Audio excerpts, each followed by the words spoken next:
A wedding is the fruit of love and must be based on sincere feelings and mutual respect. Therefore, one should not marry by mutual agreement, as was customary in ancient times. The girl, whose bright green eyes were filled with wonder, could not look away, captivated by the beauty and softness of the approaching bird. Tension filled the air around her. In the middle of the dark night sky, the owl maneuvered lightly and elegantly through the air with its bright wings, holding in its claws a letter framed by a mysterious black ribbon with a red seal. A girl in a pink dress covered with numerous bows and ruffles, with wide-open eyes from surprise. Her hair, styled in a complex hairdo, seemed to freeze in the air. She was special, that is why the bird gave her a chance. The girl pressed her palm against her heart, feeling her heart beat faster. She carefully extended her hand and let the small paw hook onto it. Carefully, without disturbing the fragility of the paper, her hand gently took the letter from the owl's claws. Emotions pulsed in her chest. With the letter in hand, she felt the weight of responsibility and curiosity. The girl carefully unfolded the letter, as if revealing a secret that had been kept in its folds for a long time. The paper was soft to the touch, her hands trembled slightly, full of anticipation and excitement. The cryptic lines asked her if she wanted to enter the jeweler box, because it shines even brighter than precious stones. She can eat and have whatever she wants. This was the moment the girl realized the deep meaning of the letter's words. That doors to endless possibilities had opened before her, only she had the right to choose her future destiny. The letter's author wonders why everyone, when choosing love, is so stingy with it.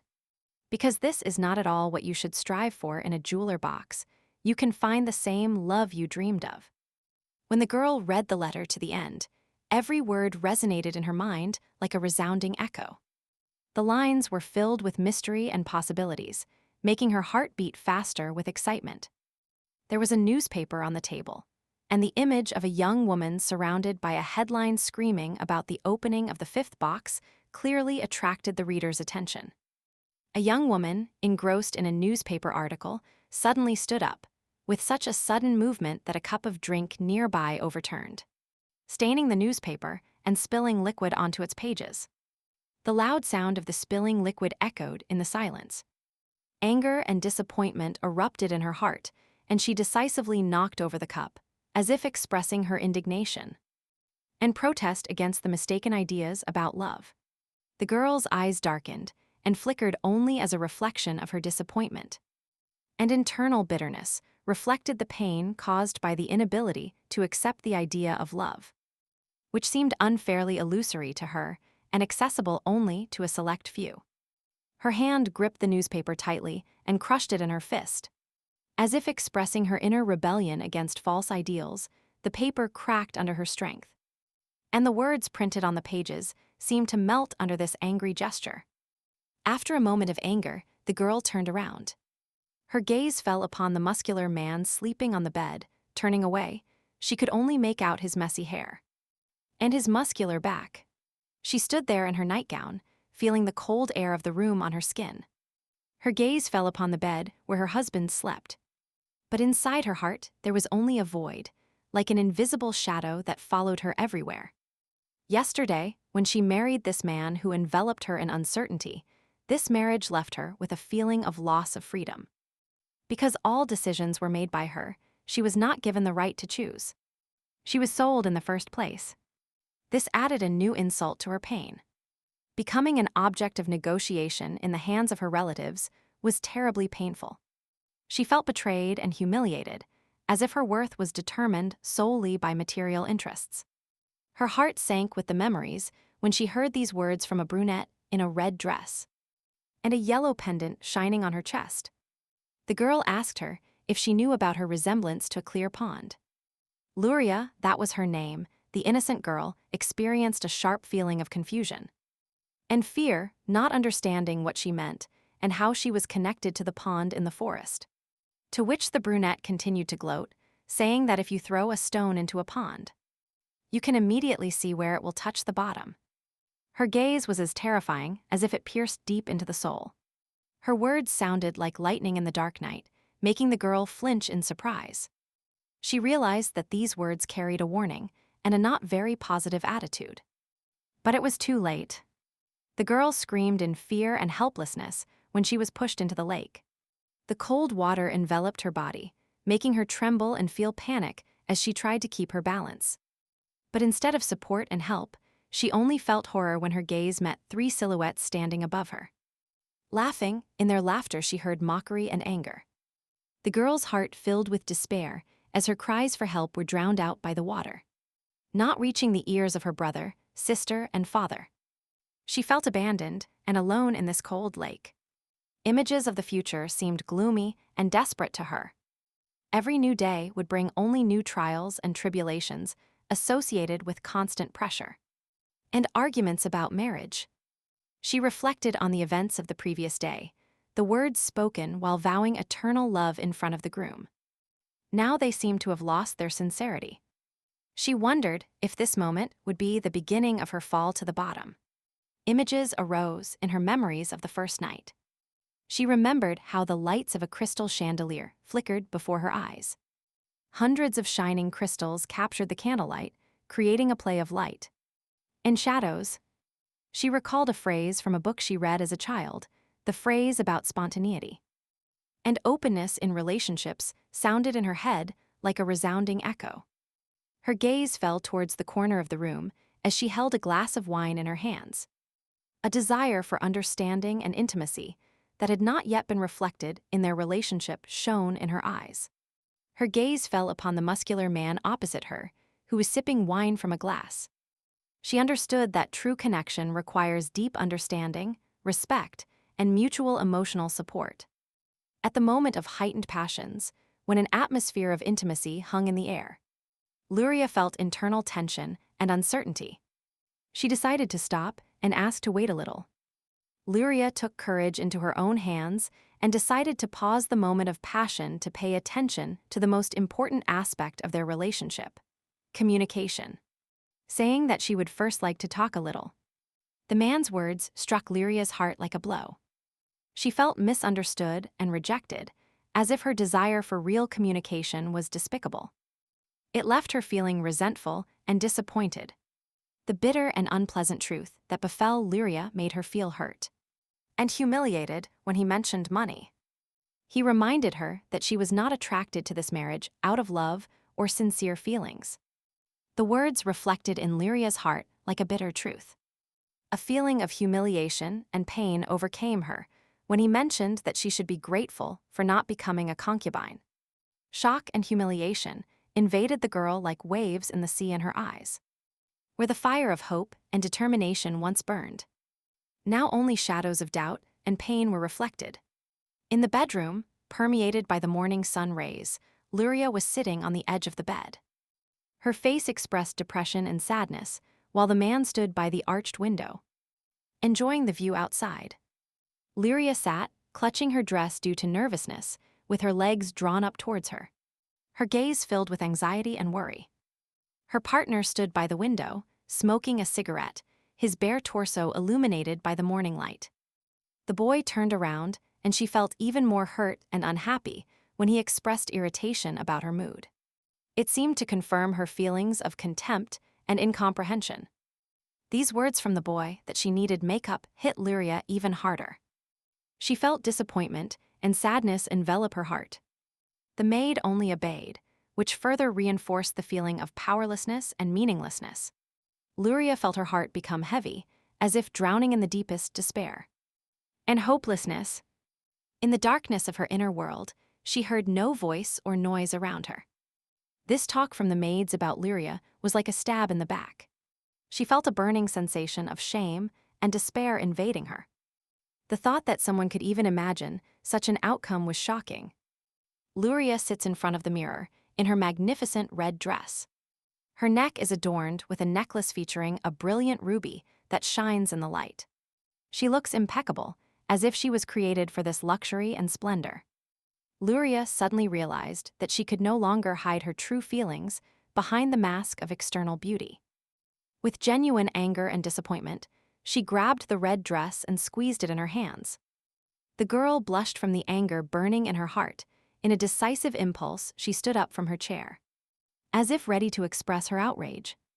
Her movements were full of energy and determination. She, overwhelmed by determination and excitement, left the room with firmness in every step. She stood in front of a luxurious door with gold trim that had become a symbol of closed possibilities.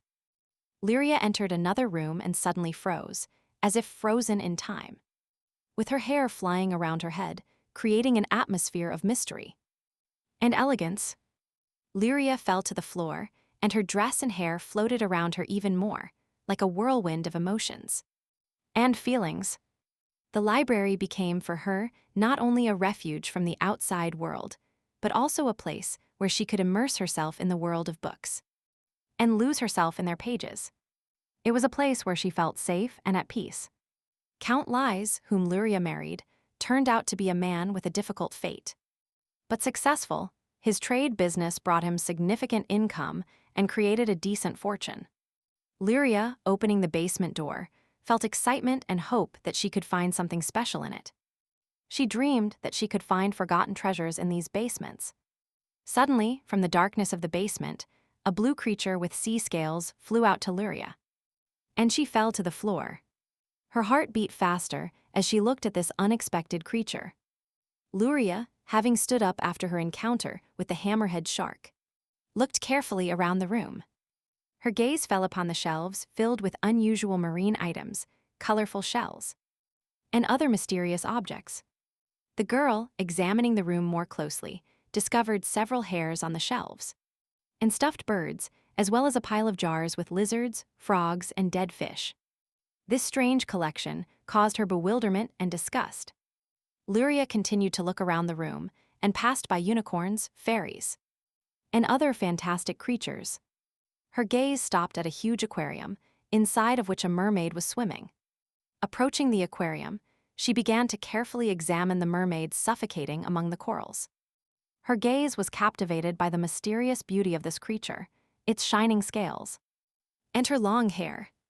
Several theories arose in her thoughts. Perhaps the Count collected exotic creatures as decoration for his home. Or perhaps these creatures held some special meaning for him. In the darkness of the night, Lueria felt immersed in a world of dreams and secrets. The moon shone brightly, illuminating her path with a modest light. At that moment, she felt connected to nature, as if she were part of its greatness and power. Alone in silence, she was immersed in thoughts about the past day and what awaits her tomorrow. The fire of curiosity and the desire to know more burned in her heart, to reveal all the secrets of this place that remained hidden in the darkness. Lueria stood on the balcony railing, feeling that the moment of decision was approaching. Determination and hope flickered in her eyes, that dark night when everything seemed hopeless. The heroine, standing on the balcony, only saw the dark expanse below her and felt a painful disappointment burning inside. Her thoughts revolved around the feeling of her own unworthiness. She felt a bitter thought pierce her heart, and tears began to run down her cheeks. This thought that she had never had a stroke of luck seemed inevitable to her. And destructive. Looking down through her tear-filled eyes, she saw a feather falling.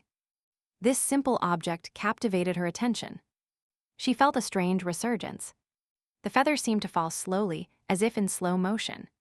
When she looked up at the sky and saw an owl carrying a message in its paws, the sight of the bird awakened a feeling of hope in her and possibility as she followed it with her gaze. Lueria, with a tremor in her heart, extended her hand towards the owl, which made a bold maneuver and landed on her hand. At that moment, time seemed to stop, and she felt connected to this mysterious bird. Looking closer at the bird, she suddenly realized that it was the same owl mentioned in the newspaper. She suddenly had the feeling that fate itself had led her to this encounter. This encounter with the owl was not accidental. The discovery that she had received an invitation to a jeweler box caused shock and mixed feelings in Lueria because she was the daughter of a ruined family and was married by agreement. She felt this couldn't be true. Maybe it was some kind of mistake or a joke. It was hard to believe that she, an ordinary girl from a ruined family, who could be chosen for such a prestigious invitation. Lueria's decision to kiss the word yes on the letter, while accepting the invitation to the precious box, was an act of courage and determination. The emergence of dark obsidian energy from the letter, after Lueria accepted it, was an unexpected sight. And impressive, the energy could symbolize the flow of new opportunities and challenges. Under the influence of obsidian magic, Lueria underwent unexpected changes. Her eyes, previously bright green, now shone with an obsidian hue, full of unusual lights and sparkles. Under the influence of magic, Lueria underwent another notable transformation. Her hair, previously ashy, turned dark, acquiring a deep shade that shimmered under the light of the obsidian energy. Lueria acquired a new outfit that reflected her transformation and magical essence. Her dress turned a deep obsidian black color, which added mystery and elegance to her appearance. The image of the obsidian bride embodied in Lueria suited her perfectly. Her transformation under the influence of obsidian magic gave her mystery and attractiveness. This mysterious voice that resonated in Lueria's head greeted her as Dark Obsidian, expressing her new essence and the magical power she now possessed. The owl perched on Lueria's hand might be the source of the mysterious voice that greeted her. This voice coming from the owl, inviting her to a banquet.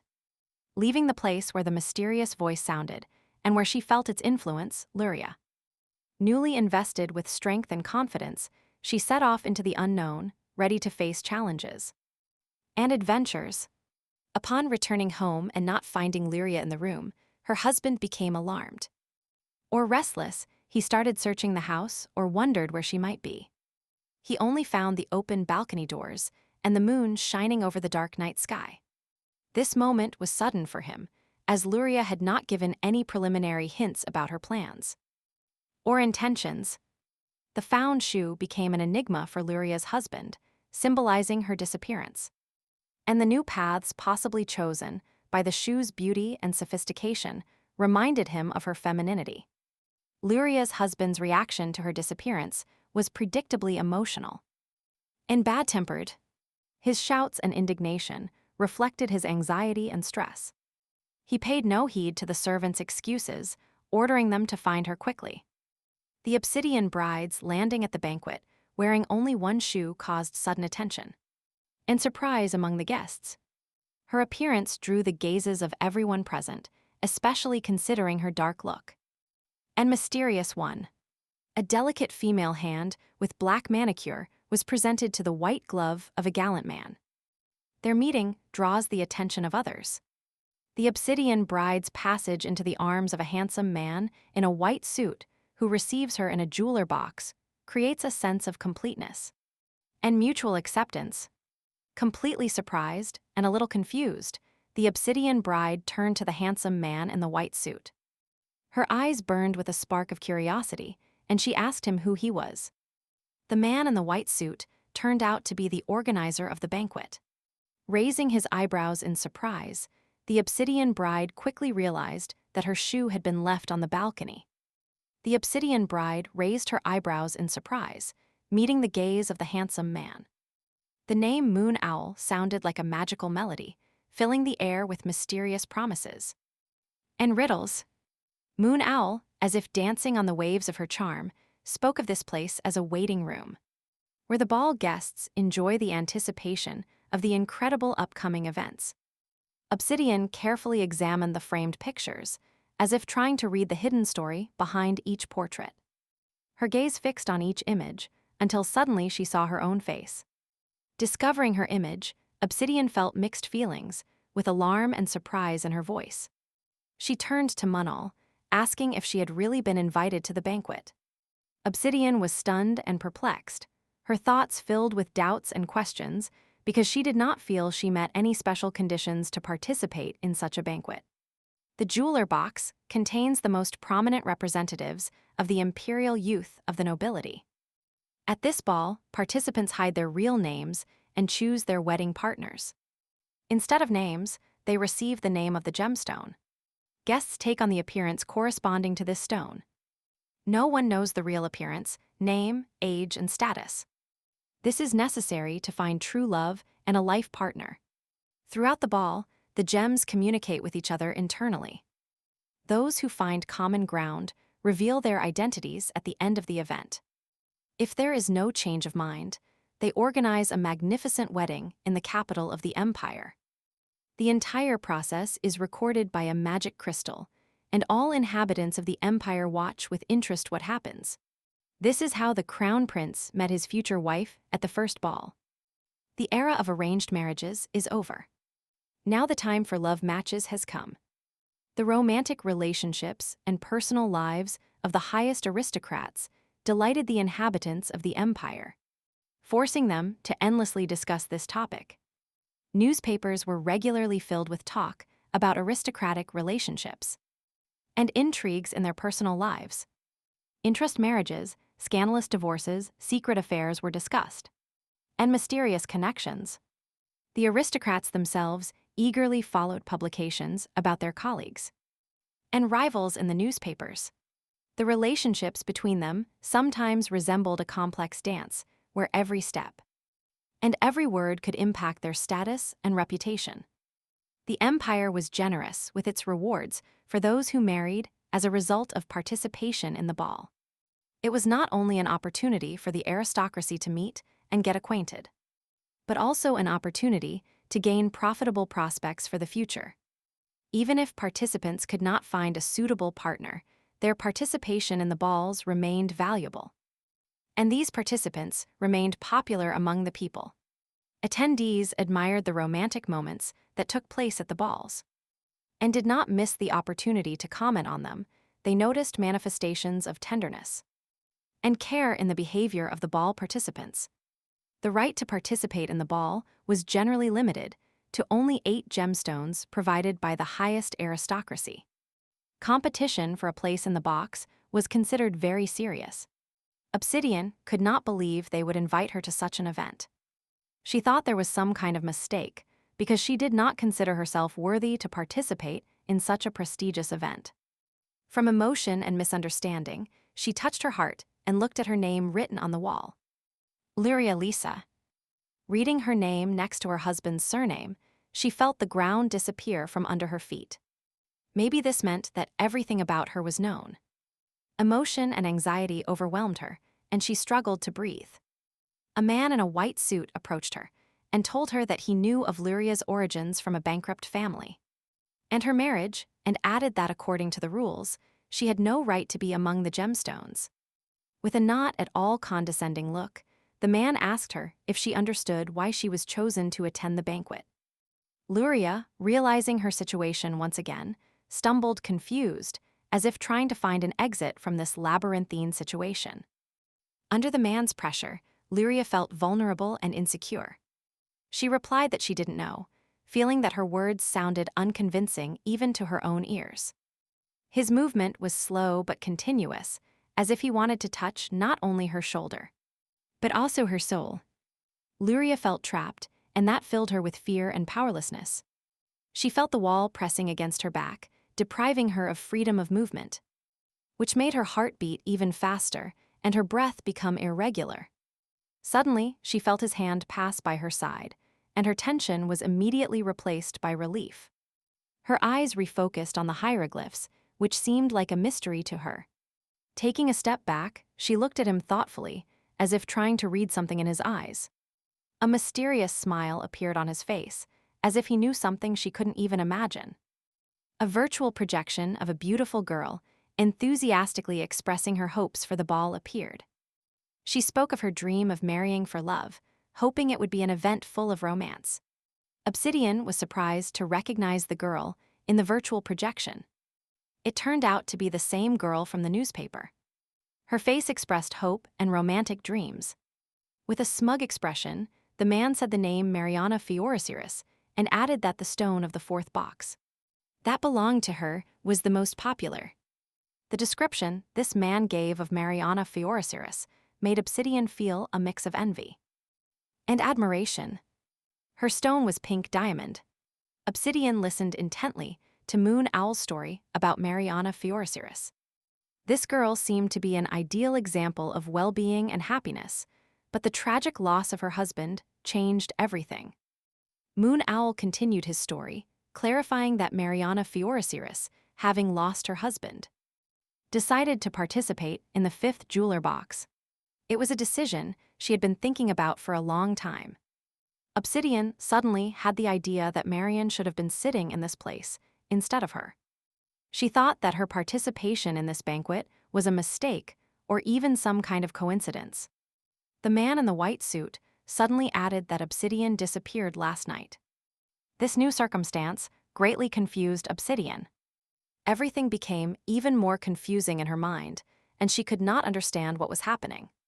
Obsidian was so surprised that she shouted that the girl had disappeared. Her scream echoed throughout the hall.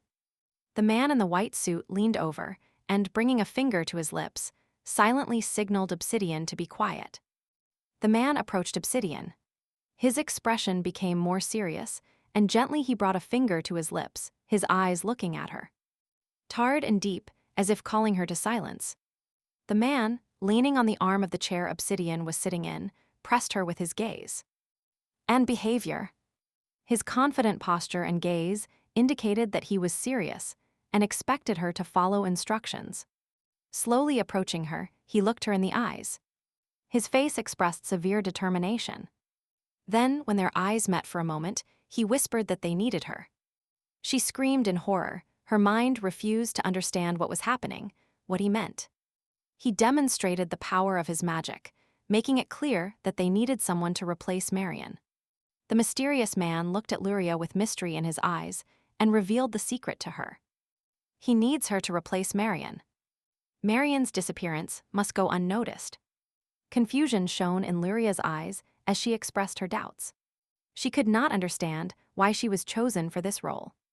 The man with the patch, looking closely at Lueria, slowly said that the moment she becomes a gem, her appearance will undergo a change. The man continued Marion, who was involved in the previous fourth box, was already an object of interest. He explained that the plan was to use a powerful spell to hide her identity. He began to explain that they had a single condition, and this, of course, gave Lueria even more questions. The condition in question was very specific. They needed a girl who was willing to take responsibility and not betray him, even if the situation became extremely difficult. Lueria suddenly realized that all the humiliation and harassment she had to endure from her husband could only be the beginning of her disaster. She feared for herself and for the maids who might suffer because of her decision. Lueria covered her mouth in horror, trying to contain her fear, when suddenly the man approached her. His words that he would help her end this marriage sounded like salvation from the nightmare she was living. In a soft and confident voice, the man announced to Lueria that she had the right to choose her future husband herself. He invited her to consider the option of living alone, promising to provide her with everything she needed. Her husband would no longer be an obstacle. With energy ready to overcome all obstacles, the man added that this offer was only valid on the condition that she hold out until the end of the ball. With a call to play Marion's role, the man moved even closer, claiming this would be necessary to maintain the disguise and hide the true situation. With a mysterious expression on his face, he asked her if she was willing to accept this proposal. The proposal before her caused numerous thoughts and internal doubts. Her thoughts wrestled with the unknown, with what was hidden behind this mysterious man's proposal. With a subtle tremor in her voice, Lueria suddenly felt the words leave her mouth as if the bonds of doubt dissolved into determination. And her answer sounded like an echo in the deserted room. The man inclined his head at her decision, as if acknowledging her strength and determination. He seemed to sink into his thoughts, then nodded slowly, as if approving her choice, and confirming his agreement with her decision. Manhwa abruptly knelt near the chair where Lueria was sitting. It was unexpected. He did it with such an elegant move that even the details of his suit seemed to vibrate with the grace of his movements. With the whispered promise to share the details, he prepared to tell what needed to be done. The palace inspired grandeur and luxury. Velvet carpets decorated with golden touches were cozily laid out in front of the arches, as if inviting guests into their exquisite world. In her off-the-shoulder evening gown, she radiated elegance and sophisticated grace, and her new look highlighted her natural beauty. Obsidian noticed strange flying silhouettes floating in the air. She supposed these were magic crystals, recording devices invented in the Empire. Hearing the loud rustle of dresses and ties, Lueria felt the first guest approaching. The guest who entered, boldly standing out from the crowd with his original style, instantly drew Lueria's attention. His silver suit and ruffled shirt created an impression of elegance and boldness. His sweet face, radiant with joy, shone in the light rays and his eyebrows, and lips were slightly blurred in a cheerful smile, as if inviting her to share this moment of joy with him. Walking confidently across the carpets among the rose bushes, he headed straight for the guest chairs, in one of which Lueria was already comfortably seated. Turning her gaze to the right, she noticed another silhouette approaching the aisle. His appearance was unusual. His brown eyes looked at the world with insolence, and his feather mask gave him a mysterious look. A brooch with the image of birds shone on his jacket, emphasizing his resemblance to them. The instructions from that guy with the patch surfaced in Lueria's memory. On the first day at the ball, the participants learned about each other's gemstones. At the ball, you had to hide your true identity, even using lies to keep your secrets. He insisted that Lueria be as creative and thoughtful as possible in her actions, so that no one could penetrate the true essence of her personality. Lueria suddenly realized that the man with the bird brooch on his jacket was the same guy with the eye patch. Only now his eyes were hidden by an elegant feather mask. This realization added a sense of mystery and secrecy to their meeting, emphasizing the importance of following the rules. And secrecy. It seemed the girl was so engrossed in her thoughts that she didn't notice the boy approaching. The boy, gently touching her hand, looked closely at the stone and noted that its color could create an impression of mystery and enigma, as if it held many secrets hidden in its heart. His gray eyes seemed to penetrate deep into her being, and he said that perhaps it was the presence of secrets that made her even more attractive. He smiled at her, bowed his head, creating a playful atmosphere. Then, looking her in the eyes, he admitted that her gemstone was platinum. The boy gently touched Obsidian's hand, stopping her movement, and smiled. His voice sounded soft and peaceful, and he said it's better to leave some secrets in the shadows for them to have time to reveal themselves. The boy, looking at Obsidian, seemed immersed in her eyes, then smiled, and made his guess about the stone, which he thought could be a black sapphire or a black spinel, due to the black hair and eyes. The boy suggested that her stone could be a diamond, bright and transparent, like the starry sky on a clear night, as in the last box. Lueria, remembering the instructions of the man in the white suit, realized he was calling her Mariana Fioriciris, who enchanted all the men. This green-eyed beauty has never been rejected. The girl, fearful, lowered her eyes to the floor and thought she shouldn't show her excitement. But what would Marian do in this situation? With a smug look, she replied that the man had guessed wrong, but she would give the other men a chance. The boy was dumbfounded because he did not expect to hear such an answer. But then his attention was drawn by the appearance of a new character in a black suit, glasses, and a yellow amulet on his chest. He walked slowly towards them, while the boy and the girl remained wide-eyed. The boy was delighted to meet you and introduced himself by his stone's name, Alexandrite. The boy seemed to recognize him because Alexandrite, the one that changes color, appears to have a dangerous character. Alexandrite, ignoring the boy, asked Obsidian what her name was. Smiling, Lueria invited him to guess her name. The boy looked at the girl through his glasses. He guessed that since it was a dark stone, then she was a black diamond. It seems the chance is for a third man. Everyone turned because he was there. He walked along the red carpet, stamped with his leather boots. He gave the impression that he was still a fairly young man. His red hair, like fire, distinguished him from everyone present, but the appearance of participants changes. And in life can change. He walked towards the tree we were already familiar with and stood motionless. He wondered what the proportions of the guests would be, 3 men and 1 lady. The dark-haired boy with glasses said that it seemed the others had not yet arrived. And the light-haired boy bowed and hinted that the child was afraid of losing to his competitors. The child was starting to shout that he was not a child, but then stopped abruptly and said in a calm and measured tone that his stone was granite. The bright boy suggested that Granite, since he was here, guess the beautiful lady's stone. Because two boys had already tried and lost the chance, now it was his turn. The boy tensed thought and stared intently at the girl, trying to guess her stone. And his guess about the black diamond turned out to be wrong. Granite started to be indignant about what kind of stone she was. Obsidian seemed ready to confess. But then Alexandrite noticed the approach of other participants from the side. Two pairs of female legs seemed to float, running towards the chairs.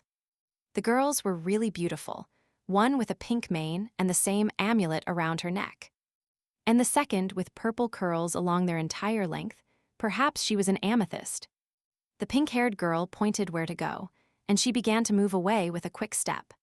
To which the smaller girl tried to catch up, asking her to wait. Her bright hair scattered in all directions as she ran. A sharp noise made the leading girl turn around. She was scared. The little girl, in her haste, accidentally fell onto the red carpet. The girl decided to help by offering her hand, suggesting that she was probably not used to her new body. The girl looked at her hand in surprise, but without hesitation took it as if it were a lifeline. And together, hand in hand, they entered the hall. Everyone, of course, was happy to see them and warmly greeted the ladies. The lady with the pink pendant suggested that it seemed they were the last ones. The young man began to ask the girl how she was, if she was all right, how she could have fallen like that. Maybe she liked it. Suddenly, something blue covered everyone, casting a shadow over the guests. It was a hologram of a blue owl, and it greeted everyone in the fifth box. Granite was clearly surprised that it was a hologram in the shape of an owl.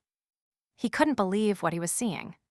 The owl began to broadcast that she was the hostess of this event and that her name was Moon Owl. While the ashy-haired boy mocked Granite. All guests were asked to take their seats. The 6 participants sat in fluffy, upholstered chairs in the center of the hall. The owl began to broadcast that this was a special place, created especially for them. And that communication with the outside world was impossible here. In this place, data protection magic is applied so that the personal information of the participants does not leak anywhere. The owl wished that they would choose a partner for whom they had romantic feelings. The chosen stones will have a date outside this island. During the date, data protection magic disappears and they can ask questions freely. The information that participants obtain on a date must remain between them only. Suddenly, the owl told everyone to look forward. The participants saw magic circles that would take them somewhere else. 3 people can stand in one circle. The participants will have the task of gathering in groups and choosing circles. The lady in the pink bow walked to the center of the circle. Standing there, she shouted, asking her to accompany her. The long-haired curly girl, who fell at the beginning of the celebration, started thinking. Still, she, though hesitant, took a step towards the circle, and then fell flat on her face on the carpet. Granite approached her again and offered her his help. Everyone became interested in why she was constantly falling. Meanwhile, Alexandrite, without thinking twice, decided to head towards Obsidian. He invited her to go together to the circle.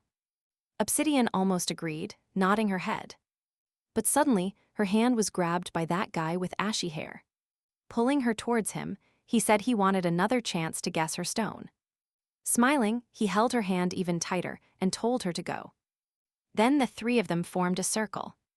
The audience watched the spectacle the whole time and did not hesitate to share their emotions, just as the participants and their interviews shared. Recalling the interview, the words of Platinum remained in my head, that he liked Atenum. That he liked Atenum, that he liked Atenum, that he liked Atenum. Alexandrite's ideal is honest and self-confident girls, like Mariana. When they asked him about Marian's participation in the 5th box, Alexandrite did not know what to answer. Platinum was more confident and said that since she was his ideal, he would recognize her immediately. Perhaps if Alexandrite recognizes her, he will fall in love immediately. A heated argument takes place in the viewing room with a blonde man mocking everyone who thinks Obsidian is a pink diamond. A girl and a dark-haired boy join the discussion. They say that among the three ladies, Obsidian gives the impression of a provocative girl. In this, she reminds them of Marion. Moon Owl is located far away and silently observes these conversations. After all, he has a magical flying assistant who can create a virtual projection of everything happening in the show. It has not yet been announced which stone the pink diamond is. And since everyone wanted to know, not just the participants, but also the viewers, if the pink diamond was among them. The trio, consisting of obsidian, alexandrite, and platinum, moved to a new room, with perfectly polished shiny tiles and a fountain with crystal clear water. But there were only three. Platinum said that since they were told to move here from A3, they could continue moving together. Smiling, he invited everyone to tour the house together. Calmly, they began to inspect the house, examining every detail step by step. These perfectly clean stairs with red carpets seemed too elegant. But the lilacs in the vases cheered up the atmosphere. The bedroom was luxurious, the king-sized bed, the gold leaf carpets, the nightstand. And the marble walls seemed luxurious, and it seemed the bedrooms were separate for men and women. The common dining room looked like a wedding table or a snow-white banquet. Obsidian couldn't believe they would have dinner here tonight. The alley, a place for walking, seemed quite quiet and cozy, and in Platinum's opinion, it was ideal for private dates. It seemed possible to enter the forest and exit to the sea from here, so Obsidian suggested exploring the island. Little by little, trying to enjoy all the beauty of nature, the trio began to wander around the island. The island is not that big, they circled it quite quickly. Alexandrite thought it wouldn't be easy to stay here for several months in a row.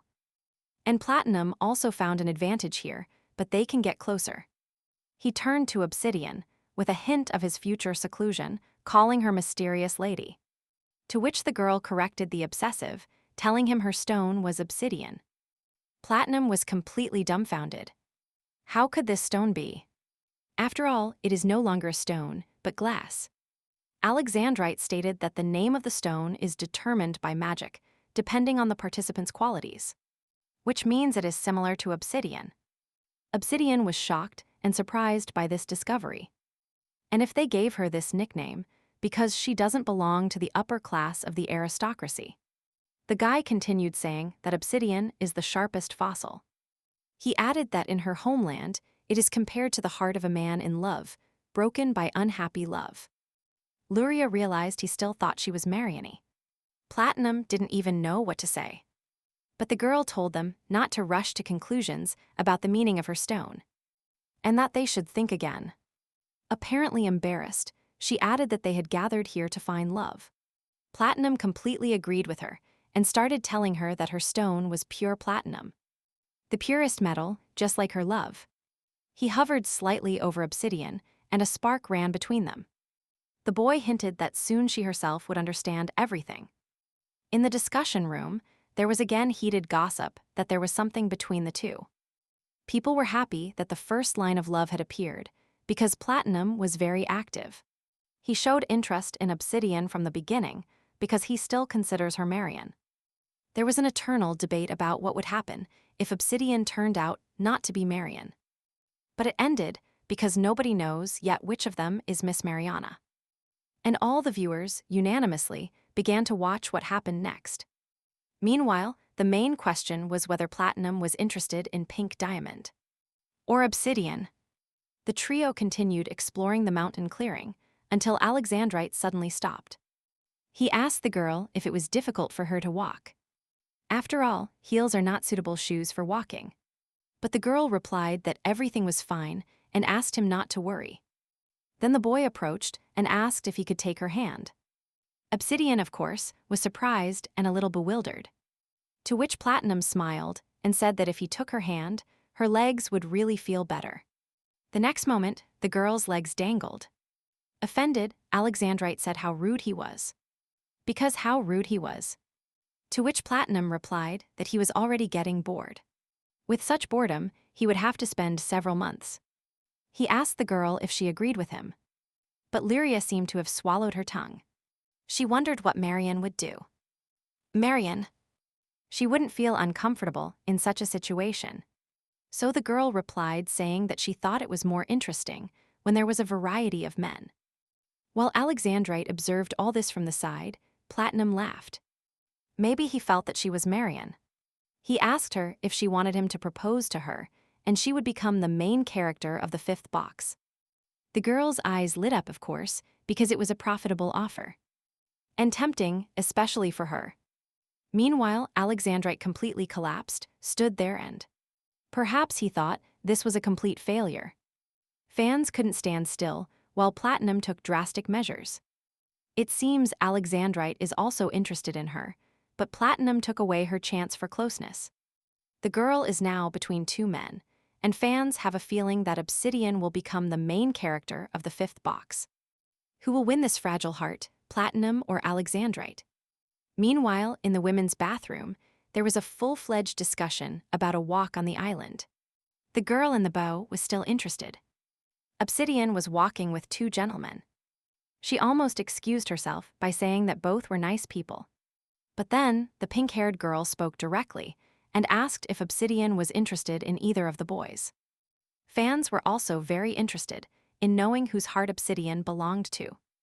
During the interview, Obsidian was also asked which stone interested her the most. She didn't know what to answer. What would Marion answer? What was her type? Manhwa, seeing the girl giving an interview and feeling confused, realized that things were wrong. After thinking for a while, he decided to use magic and send her a message that she could speak sincerely. Lueria did not immediately understand what was happening. There was a voice in her head saying that it was still difficult to interpret Marion's feelings too. And that Lueria Lisa could answer as her heart tells her. Who is she more attracted to? Lueria started thinking about who she was more attracted to. Lueria. She thought about it for a long time, but in the end said that she didn't like anyone. Manhwa didn't understand how she didn't like anyone. She explained this by saying that, due to the simulation, she was too worried. So she couldn't see them clearly, maybe she should get to know them better. The man listened to her and said okay. The girl didn't understand if this answer was really adequate. This interview, filmed on camera, was truly special, because no one had ever said that they didn't like anyone. The fan was perplexed. What does it mean that she didn't like anyone? What an honest answer. Not everyone can say that. Platinum tried hard, but still couldn't please Obsidian if she found out. She would be very angry. Maybe this is a chance for Alexandrite or for Granite. Exactly. Granite left with two other ladies. What happened there? Meanwhile, in the men's bathroom, Granite was complaining that Amethyst kept falling. She couldn't find her way and couldn't open the door. How can she be so clumsy? Said Granite. But Platinum suggested that maybe she had been locked up for a long time and went out. The boy also noticed that maybe the girl had attracted Granite's attention.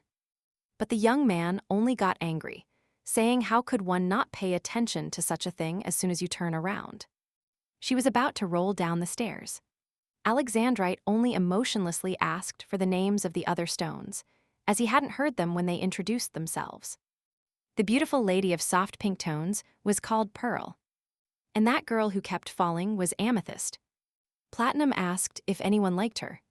He replied that he thought they should spend more time. Platinum instantly started bragging that he knew immediately, after 3 seconds, whether she was his woman or not. In his opinion, it's clear at first glance whether the girl will be able to hug him. Platinum remembered his interview. When asked who he liked, he, of course, answered Obsidian. He instantly felt that she was the one. When asked about Pink Diamond, he replied that he didn't know, maybe it was her. Maybe not. But if it really is her, then he is ready to marry her right at that very moment. When asked who Alexandrite liked, he, apparently offended, replied that he didn't know yet. Granite replied that he didn't know what was wrong with them. Amethyst replied exactly the same as Granite. Pearl noticed that in terms of appearance, Platinum is her type, but since it's a changed appearance, it's hard to say, and this is true. They haven't seen the real faces of the participants yet. No one knows each other on the first day. Many of them haven't even talked to each other yet. Perhaps their thoughts will completely change when they all gather for dinner. I wonder if Platinum's thoughts will change. On the first day of the box, participants must prepare their own dinner. The owl gave instructions to prepare the most famous and beloved dish of the empire's inhabitants. Lueria soup. They have to choose one ingredient at a time and add it to the soup to complete the dish. Granite was surprised by the task. You only need to choose something, but Platinum explained that it was necessary to peel it and cut it, so you need to choose what you can do yourself.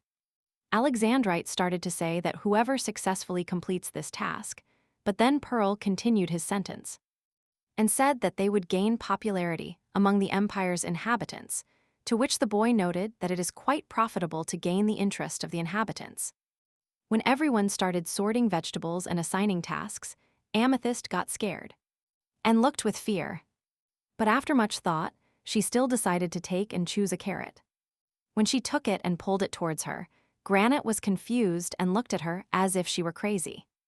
It's dangerous and you could hurt yourself, so he decided to approach and ask her if she could bear it. She didn't understand anything. So he decided to explain to her, carrots are hard and round. If your finger slips, you could hurt yourself. He took the carrot away from her and went to cut it himself. After he left, Amethyst could only stand aside. At that moment, Platinum and Pearl were washing vegetables and commenting on how in the last box, one of the participants was peeling potatoes and cut himself. The princess, who lived in a greenhouse, saw the blood and got very scared, because royalty does not cook personally. Pearl said that it was then that she learned that it was necessary to cut off the sprouts from the potatoes. But suddenly, everyone turned sharply towards Obsidian. Without any fear, she perfectly scaled the fish. She seemed to shine and look good in the kitchen. Suddenly, she realized that everyone was staring at her fixedly and with admiration. The name of Marion Stone, Pink Diamond, escaped Pearl's lips. Obsidian turned sharply and stepped back scared with a knife in her hands. Pearl explained that she hated blood and knives. That's what Pink Diamond was like. She wasn't at all made for cooking, it was difficult for her. When offered to learn to cook, she said she would double the chef's salary, because she didn't even want to see knives or blood. Now everyone was looking at Obsidian with suspicion. Pearl noticed how skillfully Obsidian handled the knife. The girl was simply trampled by fear, her head was empty, she made a mistake. In a bankrupt family, she was treated like a servant. She just had to learn to do household chores, but Marion never did that. Everyone, including Platinum, expected some actions or words from the girl. She said with a trembling voice that she was just practicing. At that moment, thinking of all kinds of possible answers, her head was a mess. Moon Owl also seems to be aware of what happened, so he appeared at the center of the events. At that moment, Alexandrite, without losing a second, said that it is incredible. By looking at how a person handles a knife, you can recognize their character. Apparently, Obsidian is a very neat and sophisticated person. In addition, he added that he likes such people. They looked into each other's eyes, and in the girl's gaze there was clearly gratitude and respect. The boy decided to offer her his help, and she, in turn, nodded and expressed her gratitude. From afar, Platinum watched all this with nostalgia and sadness in his eyes. A kilometer away you could see how annoyed he was. The dish looked very appetizing. The participants did a good job. The 6 people sat down at the table and began to eat. During dinner, Platinum noticed that the food was much better than he thought. To which Zemchuk laughed and asked if he doubted it. The boy recalled how in the first box the participants ate inedible food the first night. Granite was surprised at how inedible it was, but Platinum remembers how they put too much oil in it. So the soup burned and turned black, and the meat, on the contrary, remained raw. Peridot then said that the burnt soup suited him well. He ate the whole pot, which caused conversations in society, and when it turned out that Peridot was the crown prince, the entire empire stood up. Granite was surprised because the first box was 20 years ago, as everyone remembers Alexandrite. And Platinum, it seems neither of them is exactly young. The first one got nervous and said that he was often shown in reruns. And the second boy, turning to Lady Pearl, said that a man only gets more handsome with age. Pearl remembered that it is forbidden to reveal personal information, and it is not clear whether it is normal to draw such conclusions during a conversation. Alexandrite, hearing this, suggested verifying. He asked Granite how old he was when the first box was broadcast. The young man had already started trying to remember and even wanted to say his age. And as soon as he wanted to open his mouth and say the number, the protection magic activated. So he couldn't say a word. Amethyst even jumped in such surprise because she is very impressionable. And then, out of nowhere, an aggressive owl suddenly appeared shouting that participants could not reveal personal information, and that any attempt would activate protection magic. In the case of 3 activations of protective magic, this stone receives a warning and loses the right to choose a stone for a date. The owl advised the participants to be careful not to lose the precious right to choose the stone. The protection spell fell off Granite, and he could finally speak. Amethyst sincerely asked if the boy was okay. Granite just held his breath. He was still in shock from such a system. Conjectures are allowed during conversation, but it is forbidden to talk about it in person. Granite, swallowing nervously, guessed that they might forgive him 2 more times, so he should be more careful. In the conversation, Platinum called the boy a child, to which he jumped up angrily, shouting that he was not a child. But then, frightened, he suddenly fell silent, saying that he would not say anything. With this, he only made everyone laugh. Granite got angry at Alexandrite because it was his fault. He asked about the age, but the man replied that if he couldn't answer, then he had to lie. Platinum listened to his words, drowning in his thoughts. He guessed that this meant it was okay to pretend to be someone else. Obsidian, stunned by his guess, put the cup on the saucer, listening, waiting for the next words. She really suspects that she is not Marion, but is only pretending to be her, and all this is due to her cooking skills. Obsidian gripped the cup tighter, afraid of dropping it due to the tension growing in the room. Pearl started looking at the girl and said that it was also possible to pretend. After all, if the identity is revealed, then it will no longer be pure love, but a deliberate attempt to get closer due to the status of the person, in which case it is even necessary to pretend. Platinum agreed because that is the charm of the box. After shaking his glass of wine, he added that the more mystery, the more you want to know a person. And that makes her more interesting. Smiling, he turned to Obsidian, expecting her agreement. But the girl is not so simple, so she noticed the boy's interest in her. Platinum is also not a shy person. She agreed and added that she was so interested that she would soon go crazy. Fans in front of the screens screamed with joy. This was almost a declaration of love. They speculated whether Obsidian was really Mariana. Everything was a little strange. She was too good a cook for Mariana. To some viewers, Pearl also reminded them of Marion in some way. Even the color was a little similar. The fan debate continued, because according to Pearl, someone might be pretending. And Marion should have learned to cook as soon as she found out about participating in the 5th box. Otherwise, she would have been revealed on the first day. You can easily guess her personality by looking at her way of cooking, and this excludes true love. Fans also wondered if Platinum still considers Obsidian as Marion. But one thing is certain, he has a clear interest in her. Meanwhile, in the women's bathroom, there were heated discussions about the past dinner. Semchuk shared that, for the first time, she ate something she had prepared herself. And it turned out even interesting. The girls thanked Obsidian for the delicious dinner and said she was very talented. And that without her help, they couldn't have managed it. To which she said she was lucky that there were products she trained with. She needed to maintain Marion's image. To which Amethyst, annoyed, mentioned that she should also practice in advance. She was completely moved and sweetly started making excuses that this was the first time she had done this. And she was very worried. And besides, she was causing trouble for others.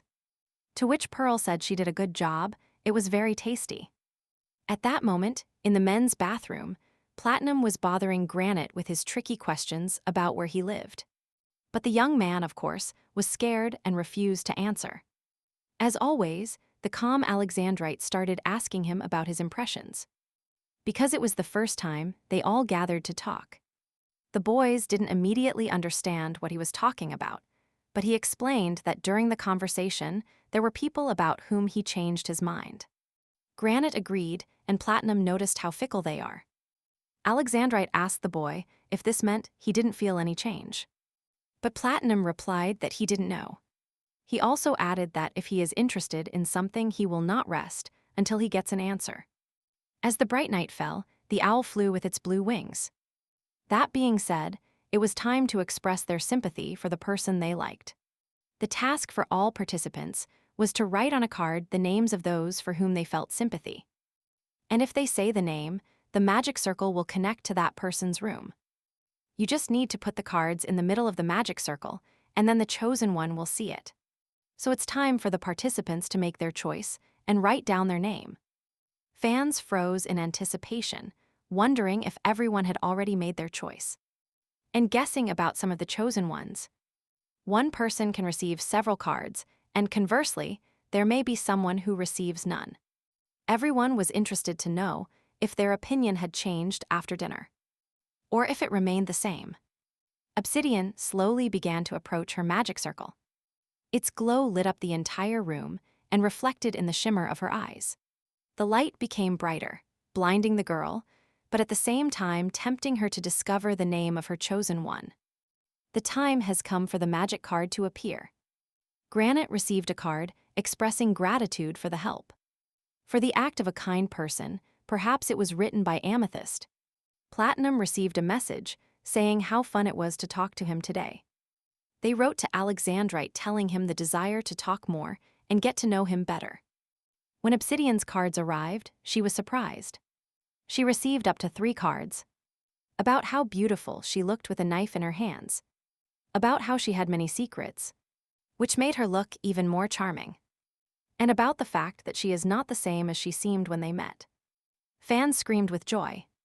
It had never happened that 3 people chose one girl at once, but Obsidian was truly very charming. No one thought Granite would choose her. During the interview, Granite said that he chose her simply because he liked the way she handled the knife. Although at first she seemed cold-blooded to him, something distinguished her from the others. In addition, Alexandrite said that the first impression was perfect, and during the conversation he felt that. Surprisingly, they were very well suited to each other. Of course, Platinum chose her, saying that he couldn't look at other girls right now. After all, normally if he is passionate about something, he can no longer pay attention to anything else. Amethyst timidly admitted that she chose Granite because he treated her so well that she thinks he is a good person. Pearl confidently cast her vote for Platinum. She doesn't know why, but she is attracted to him. In addition to his appearance, she also likes the atmosphere surrounding him. Obsidian hesitantly said that she chose Alexandrite. She still didn't fully understand it, but she felt he was a good person. The girl didn't understand if it was possible to say that. Munal used magic to thank Lueria. Thanks to her, the first day of shooting went smoothly. When they were alone, the girl admitted that while cooking she made several mistakes. But the man said that there was nothing wrong with that. If Marian had participated in the 5th box, as planned, then she would have been asked to behave similarly. Moon Owl started explaining that in each box, they reveal the identity of one of the stones in order to attract new participants. This is the so-called bait. During the first box, the participation of the Crown Prince was announced, and then he tried to behave in such a way that no one would guess who he was. So before starting filming, he specifically trained to behave and speak differently. Marian would also have to practice first and then start participating. Therefore, all the mistakes she made can be considered acting, so Marian's identity would not be revealed. Lueria felt relieved. This means that small behavioral mistakes are normal. So the girl got the idea that it is not desirable to constantly make mistakes. Otherwise, the audience will start doubting the presence of the real Mariana in the box. Munal leaned down, sat on the bed next to her, and said he would make sure there would be fewer mistakes. He invited Lueria to watch all the recordings together and discuss them, and she agreed. The first day in the box passes. Especially for her, the prince and his wife join the observers. They are very curious to know what will happen tomorrow. Finally, all participants were asked to recommend to the audience what to expect in the next episode, to which an answer was received. The prince's wife believes that everyone will be interested in how Platinum will react, since he still doesn't know who Obsidian chose. All fans were curious about this and couldn't wait for the next episode, wanting Platinum and Obsidian to be together. Obsidian started the second day on the shore, barefoot on the sand, watching the noisy waves of the transparent sea hitting the rocks. Suddenly, the girl turned at the growing noise behind her and saw Platinum. He approached silently and unnoticed. The boy noticed that the girl had woken up early, perhaps to find out the reason for her early rising. Lueria simply waved her hand at him, saying that the sea was simply beautiful. Then Platinum also walked barefoot on the sand and felt the coolness of the sea, and asked if the sea reminded her of her homeland. Remembering everything Moon Owl taught her, Obsidian smiled and lowered her head. That is, Marian comes from the 8th kingdom of Heiress, which is Lueria's origin. So answering questions related to her country will not be difficult. Heiress was a trading kingdom whose main activities were carried out via sea routes. It was a place where knowledge and culture were exchanged. The inhabitants of the kingdom quickly got used to changes and were quite open, just like Lueria and Marian. This is probably why she was chosen to play this role. But if the girl mentioned the sea of the series kingdom, she would resemble Marian, so she postponed the question, to have at least a little time to think. But after thinking carefully and remembering that Marian would have tried to hide her origin, she said that the sea was beautiful everywhere and that she only liked to admire the sunrise. Platinum laughed at the fact that the girl was also diligent. Her charm knew no bounds. This means she loves watching the sunrise and walking on the beach, because there is no reason why she wouldn't like it. Obsidian abruptly lifted Platinum up and asked him if he liked it when a man carried her in his arms. It was so unexpected that the girl did not know how to react, whether it would be strange for her to refuse him. What would Marian have said in her place? She remembered that Owl, speaking of Marian, mentioned that she was known for her dissolute character. There were rumors that even after getting married, she had several lovers. And the free culture of the 6th kingdom of Cagilia, where her husband was from, made her even more dissolute. She believed that love was not spoken of if there was no physical contact. Lueria thought it would be better not to simply refuse him. So she said that it was too similar to yesterday and that she was not attracted to boring things. Laughing, Platinum realized that it seemed he had made a mistake by boring the lady. He took the girl away from the shore and placed her on a stone in the shade. While the girl looked at him in surprise, he said with a smile that today he would show her something new and unusual. Suddenly, he hovered over her and moved closer to her with his body. She was between his hands, like a trapped mouse. He pressed his lips against hers quite aggressively, without even asking permission, which is why Lueria was completely surprised and numb. She clearly did not expect such a turn of events. The kiss was perhaps even much deeper than the girl wanted, if she wanted it at all. Because it was sudden, something special was happening right on the stone. The girl's hair was messy as the boy held her by the waist. The girl remembered how she felt when she was in the same room with her forced husband. Platinum, as if realizing something was wrong, Lueria's lips were too tense. He pulled away, wondering what was wrong, if he was being too forceful. Realizing that the girl was clearly distracted by something, the boy began to worry. And to ask what was wrong. Lueria thought that she couldn't be as tense as that day, because she should be like Mariana and think like her. He looked at her bewildered, wondering what was wrong. Perhaps he had made a mistake somewhere. Embarrassed, the girl admitted that she supposedly regrets a little not having chosen him yesterday. And if there was a misunderstanding, then she apologizes. Approaching gently, he explained that he acted this way because she hadn't chosen him, and that everything was going according to plan. After all, he is specifically trying to attract her so that next time the girl writes his name.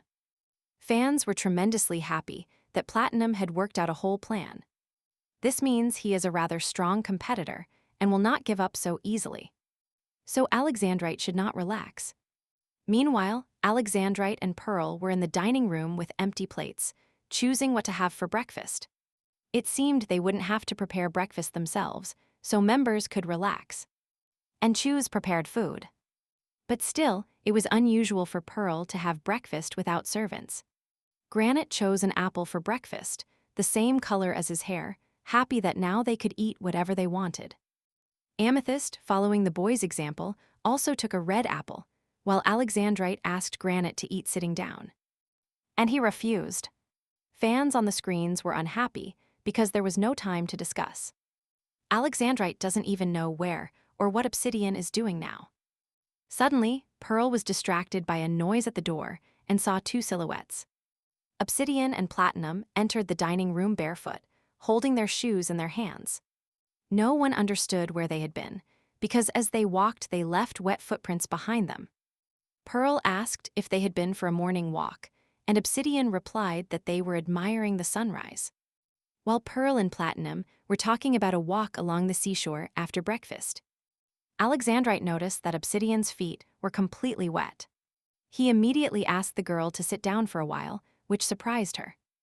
As soon as Obsidian sat down, Alexandrite took out a towel and knelt down. He carefully began to clean her wet feet. Pearl and Platinum looked at the embarrassed girl in shock. Having finished his work, he said, Alexandrite said that he felt she was uncomfortable because of the water drops. Alex started asking the girl what she would eat. He would bring anything, to which Platinum started to get indignant, saying that in fact his feet were also wet. Obsidian, surrounded by male attention, awkwardly replied that she would look and then choose, because she didn't even know what was there, to which the boy decided to help her put on her shoes. Alec asked if the girl liked cinnamon rolls, when immediately a piece of cake appeared in her field of vision. It turned out to be Platinum, and he offered to try a piece of delicious-smelling pastry. Obsidian realized that this was a food that Marion liked, and she really didn't like it. She didn't know if she would have to eat it. Alec thought irritably for a second, looking down, and suddenly sharply waved the plate of cake with his left hand. The boy got indignant and said that perhaps the girl doesn't like this type of food, and that it's rude to advise without even asking. To which Platinum disagreed and turned to Obsidian to know if this was true. Without thinking twice, a little shyly, she replied that she loved baking, but that today she didn't feel like it much. The girl put on her shoes with purple stones and said she would look at all the food available and choose for herself. Turning around, she sincerely thanked Platinum for his concern. But this only annoyed the boy, and he was left alone in the misunderstanding. The reaction of the fans to Alec's defense and Obsidian's inaccessibility was interesting. They also noticed that even during the kiss, the girl acted hesitantly because it was more Platinum's initiative. Everyone chose their food, sat down at the table, and dinner began. Amethyst kept looking at the apple with surprise. Suddenly, everyone's favorite owl appeared out of nowhere and announced a previously prepared game. The participants looked up from the delicious food in surprise, awaiting an explanation of the game rules. The owl said that the winner would receive a coupon for a date by the sea and asked everyone to gather on the shore after breakfast. And Amethyst was so surprised by the prize that she accidentally dropped the apple and, fortunately, Granite caught it with his hand. All participants, after finishing eating, gathered on the seashore. The owl indicated that this game was for gentlemen, and the winner would choose two ladies and give a romantic boat ride. Today's game was the water battle game. It is necessary to throw opponents into the water. The last one remaining wins. Platinum finally suggested starting the game. Granite, realizing that the swords had no blades, asked not to give up, and Alexandrite politely asked to put on clothes suitable for battles. At that moment, the three girls watched the process tensely and fearfully from afar. Three disguised guys walked towards the center of the magic circle, preparing for battle. Platinum smiled and said to stop staring at each other. It's time to get on and start. Granite accepted the offer with a smile and said he wouldn't refuse it. The guy ran at full speed, preparing to strike the first blow. He struck Platinum with terrifying force, hitting the shield. Only the shield saved the board. He was in full shock from the force of the blow. He thought about how such a boy turned out to be so strong. And the owl immediately explained that during the game they could not use a modified body, but their real skills and powers. Even Alec tensed up, although he still looked severe. But Granite's eyes had already lit up. He warned them to be prepared, because thanks to his deceptive appearance, he would throw them into the water. And for the girls, the game became more interesting. They could only guess which of the three would attack first. And it was Platinum. He decided to counterattack and attack Granite in response. Their swords crossed, and Granite noticed Plat's good posture and concluded that he was a physically light person. The boy simply realized the words and what he meant. How he immediately flew to the other end of the circle. Platinum tensed up because he was too close to the edge and could already see the water shining. But he was not going to give up. Gripping the shield tighter, he watched the boys' next moves. Granite said with a smile how long they would stare at each other, and suggested that they should start fighting already. Let at least someone attack.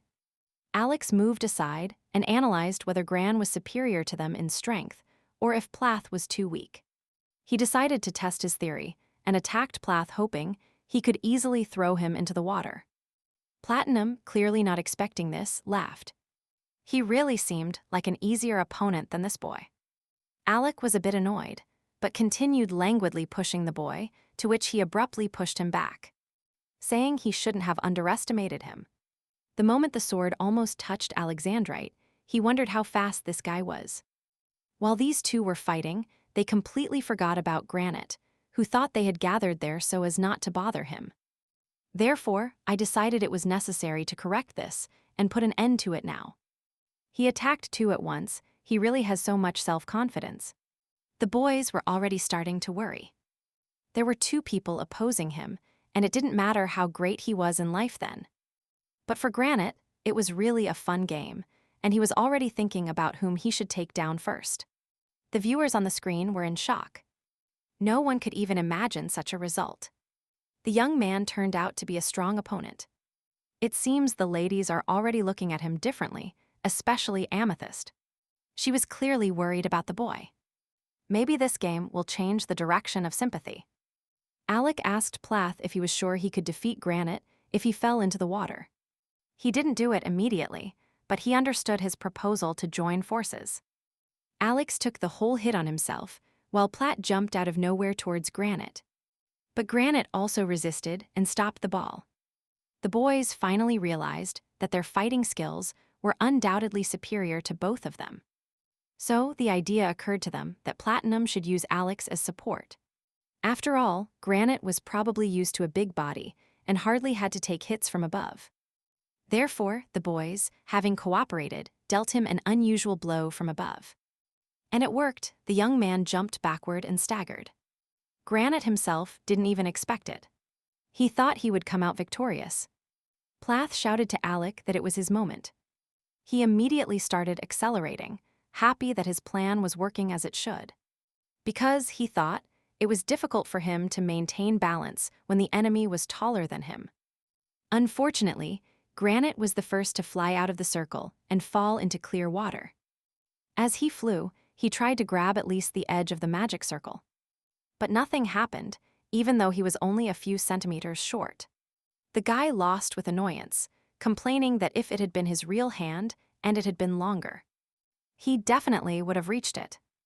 Amethyst could be seen getting angry, while the rest of the participants watched the game continue.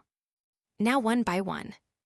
The boys admitted that they worked well together, but suddenly, Platinum said that this cooperation was over, and resumed the battle. Granite swam to the shore and got out of the water at the same time as taking off his wet clothes. Amethyst started asking if the boy was okay, truly worried, undressing to dry off as quickly as possible. She added that if he had also been injured, she would have had to starve from shame. To which Pearl said he was magnificent. The girl asked which of the two the boy thought would win, because he fought them personally. To which he explained that Platinum is ahead in speed and Alec in muscle strength. The boy added that the only thing that could interfere with a fight is strange breathing. Obsidian was clearly interested in knowing who he was talking about. Both boys were already tired of fighting, and Plath was already experiencing difficulty breathing and severe respiratory problems. Alec noticed that Platinum is not particularly resilient, to which Plath, already all wet and tired, told him not to worry because he could handle it in 5 minutes. He lunged at Alec, and the latter prepared to defend himself, gripping his shield and sword more firmly in his hands. But then Plath suddenly groaned abruptly, either from heart pain or from lack of air. Alec stopped in stupor, not understanding what was happening. But then, suddenly, he decided to attack when he was least expected. And it really worked. Platinum was already flying towards the water when he realized what had just happened. The last thing he saw was Alex, standing in the center of the circle in a victory pose. At the end of the game, Platinum lost. The winner of the game was Alexandrite. Obsidian looked at Alec with admiration, while far-away Amethyst tried to get at least a drop of attention and kindness from Granite. The winner can choose 2 ladies and have a date with them. Obsidian looked hopefully at the boy, clearly wanting him to choose her. The owl was clearly pushing, waiting to hear the boy's answer. And his answer was in favor of Obsidian and Pearl. Both girls looked at the boy with gratitude, and Pearl even expressed her gratitude out loud. It was an expected choice, and Obsidian seemed very pleased. Platinum seemed very annoyed, probably feeling unpleasant for several reasons. We are transported to the moment of a date. The trio is having tea on a sailboat. Alexandrite, enjoying the long-awaited date, noticed that it was quite romantic to have tea while traveling on a boat. Pearl thanked the man for allowing them to enjoy this view, and Obsidian praised him for looking very dignified. The girl asked Lueria if she was fascinated by the boy's act, but she just started sipping her tea more and more frequently. Alec decided to ask the girls about their ideal men. Pearl likes smiling, handsome, and sweet men. She asked Obsidian about her type. She thought of Marian's ideal. What kind of guys might she like? She replied that she likes those with whom there is something new every day, new emotions, whom you don't know what to expect from. Alec replied that this description didn't sound familiar to him at all, to which Obsidian explained that this is why he seems somewhat different to her, unlike others, causing doubts in the second girl. Semchuk expressed that she was a little surprised that the girl was attracted to a man who was the complete opposite of her ideal. Fans have been discussing that Pearl seems to be trying to unite these two. Because if Obsidian and Alex like each other, then she can win Platinum without much competition. Even though it was an advantage for Pearl that they chose each other, and all her intentions were only on the face. She remained cute, and the audience enjoyed watching this trio. Pearl asked if Alexandrite is a stone that changes color depending on the time of day. More precisely, depending on the reflection and refraction of light. Alexandrite added that in daylight it is green, and at night it turns purple due to artificial lighting. The girl continued the dialogue by saying that they say stones are distributed according to a person's characteristics. And perhaps her character also changes depending on the time of day. To which the boy jokingly told the girl to come see him at night. Obsidian abruptly intervened in the dialogue and asked him what he usually does at night. Alex said he prefers to read books before bed and even brought some with him. Lueria was surprised that he also liked books. Pearl replied that she actually didn't, and Obsidian said that she, like Marian, liked love stories. After all, love stories are simple, light, and romantic. They evoke emotions quickly, that's why people like them. Alexandrite said that he was somehow interested in ancient languages. Obsidian asked again in shock, not trusting her hearing. She also liked them since she was a child. She even reread all the books related to this topic. Obsidian was delighted, because books in ancient languages are not that easy to obtain. Alec, hearing this, asked her what knowledge she had on the subject, and if she was also interested in ancient languages. Obsidian thought Marian probably wasn't interested in this. Maybe she went too far. But Manhwa said that such mistakes can be perceived as simulation, so it's fine. She replied with interest that it was like solving a code. Alec did not expect to meet a lover of ancient languages here and is very happy about it. Pearl also said that she had several books and started taking sips of tea more frequently. Obsidian was very interested. She hadn't been passionate about anything until now.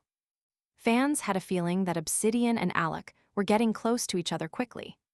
She clearly made the right decision by choosing Pearl for the trio date. At that moment, everyone in the castle was busy with their own affairs, and Granite lay in a tree in the forest and complained about how stupid the transformation magic was. It wasn't too profitable for him. Suddenly, the boy heard a crash from below and a dull sound.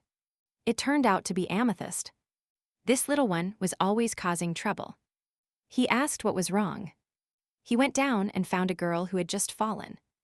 He was worried if she was all right. She falls all the time anyway. Why did she try to climb the tree? While offering her his hand, Amethyst explained that she noticed the boy seemed annoyed. Lifting the girl, he was perplexed why she had thought of this. The girl explained that she noticed he didn't like the transformation magic, so he probably got angry. Granite replied that it wasn't that he didn't like it, only that it was a bit awkward and he didn't understand why they had changed so much. The boy suggested that they seemed afraid that all the participants would chase him if he participated in his natural form. Amethyst admitted that she was glad this transformation magic existed then. Granite turned confused and misunderstood, and the girl continued explaining that there was always someone by his side. Even now. And if he were even more popular, she would have been very angry. Granite was surprised by this statement, and the girl felt embarrassed. Fans also noticed how Amethyst gathered courage and started approaching the boy. But if Garnet understood this, he seems very confused. He was in a stupor, and clearly all his thoughts were not there. Later in his room, all his thoughts were occupied with her. He thought about why she would get angry if his popularity increased. So, she would like him not to be popular at all. And if she likes him not to be popular, she truly hates him. All these thoughts excited him and made him furious. He discussed this with Plath, who only joked that maybe all his energy didn't go to his brain, but to the muscles. But Granite still didn't understand why Amethyst should be angry if he became popular. Platinum only had to nod. So as not to hear his obsessive thoughts out loud, he said that it seemed she didn't really like him much. Suddenly, an owl flew into the room and began to tell them that that night, they would have the opportunity to learn the truth outside the island. Those stones whose sympathies match will spend the whole day outside this island. There, secrecy magic no longer works, and participants will be able to communicate freely on any topic. The choice must be made before dinner. Platinum, seeing Alexandrite and Obsidian in the window, was clearly jealous. He decided that in this case, he would also try to regain his girlfriend's attention. Footsteps and heels on the floor were heard in the room. The Troika, returning from a date, entered the room. They were surprised to find Platt sitting on an ottoman, clearly waiting for their return. Once they approached him, he said that he would like to chat a little with Obsidian before lunch. He asked if Obsidian would allow communication to continue. The girl nodded and held out her hand to the boy. He, turning to Alexandrite and Pearl, said they would see each other during lunch. He could only watch as his sympathy left along with the other one. They seemed to be gone already, but Alec was still watching them. Granite entered the room and said he wanted to fight again when everyone gathered. But this Platinum disappeared immediately. Then Pearl invited Garnet to have a party with her. She was a little surprised that Pearl could handle a sword, but the girl explained that she trained a little as a sport. The boy quickly got excited about the idea and was already running towards the arena. Oh, Alec didn't mind and went with them too. Someone was watching all this, but was afraid or ashamed to start a dialogue with them. It was Amethyst. She watched what was happening from above with great sadness and bitterness in her eyes. It turned out that Semchuk fights well, even on horseback. Garnet also noticed this, to which Pearl replied, calling him a worthy opponent. Alec approached riding a horse and said they were both good riders, while Garnet noticed the ball and said that if there was another person, they could play. Pearl suggested that she and Alec would be on the same team against Garnet, who agreed, threatening that this time he would definitely not lose. Someone watched as the participants devised rules to win whoever scores 3 goals. It was Amethyst. She stood up clumsily and watched the whole game. She stood in the horse corral and looked at the horse standing in the corral, as if not daring to go out to them. Even fans noticed that she seemed to want to join, but she didn't trust her abilities. After all, she did not have such an open character. It was also noted that Garnet and Pearl adapt surprisingly well to each other. Everyone wondered if there was a chance they would get closer or just be friends. Fans discussed this. Some thought nothing was known, but they thought they suited each other, while others could see that Pearl saw Garnet as a brave young man. Everyone had a premonition that today there would be changes in the line of love, if Platinum also won Obsidian's heart again. The changes promised to be great. Platinum and Obsidian were spending time together, and then he told how he was walking in the garden and discovered something interesting. He asked her if she knew that everything on this island was created with the help of magic. The girl agreed and said it was done for broadcasting. He concluded that he had heard a lot about magic, but the girl replied that she didn't know the details. To which the boy began to tell her that there are 3 mandatory points in the magic of the Mana Empire: a magic circle and crystals. The magician uses his own mana to create a magic circle, but constant replenishment is necessary to maintain the circle. And for this, they use crystals made by magicians. These crystals are sources of mana instead of people, so by looking at the magic circle, you can immediately determine the level of magic it contains. The older the circle, the more energy it requires, and the higher the quality of the crystal. The boy led the girl closer to the garden and showed her a living example. Obsidian asked if there was magic in the garden. Platinum replied that there was.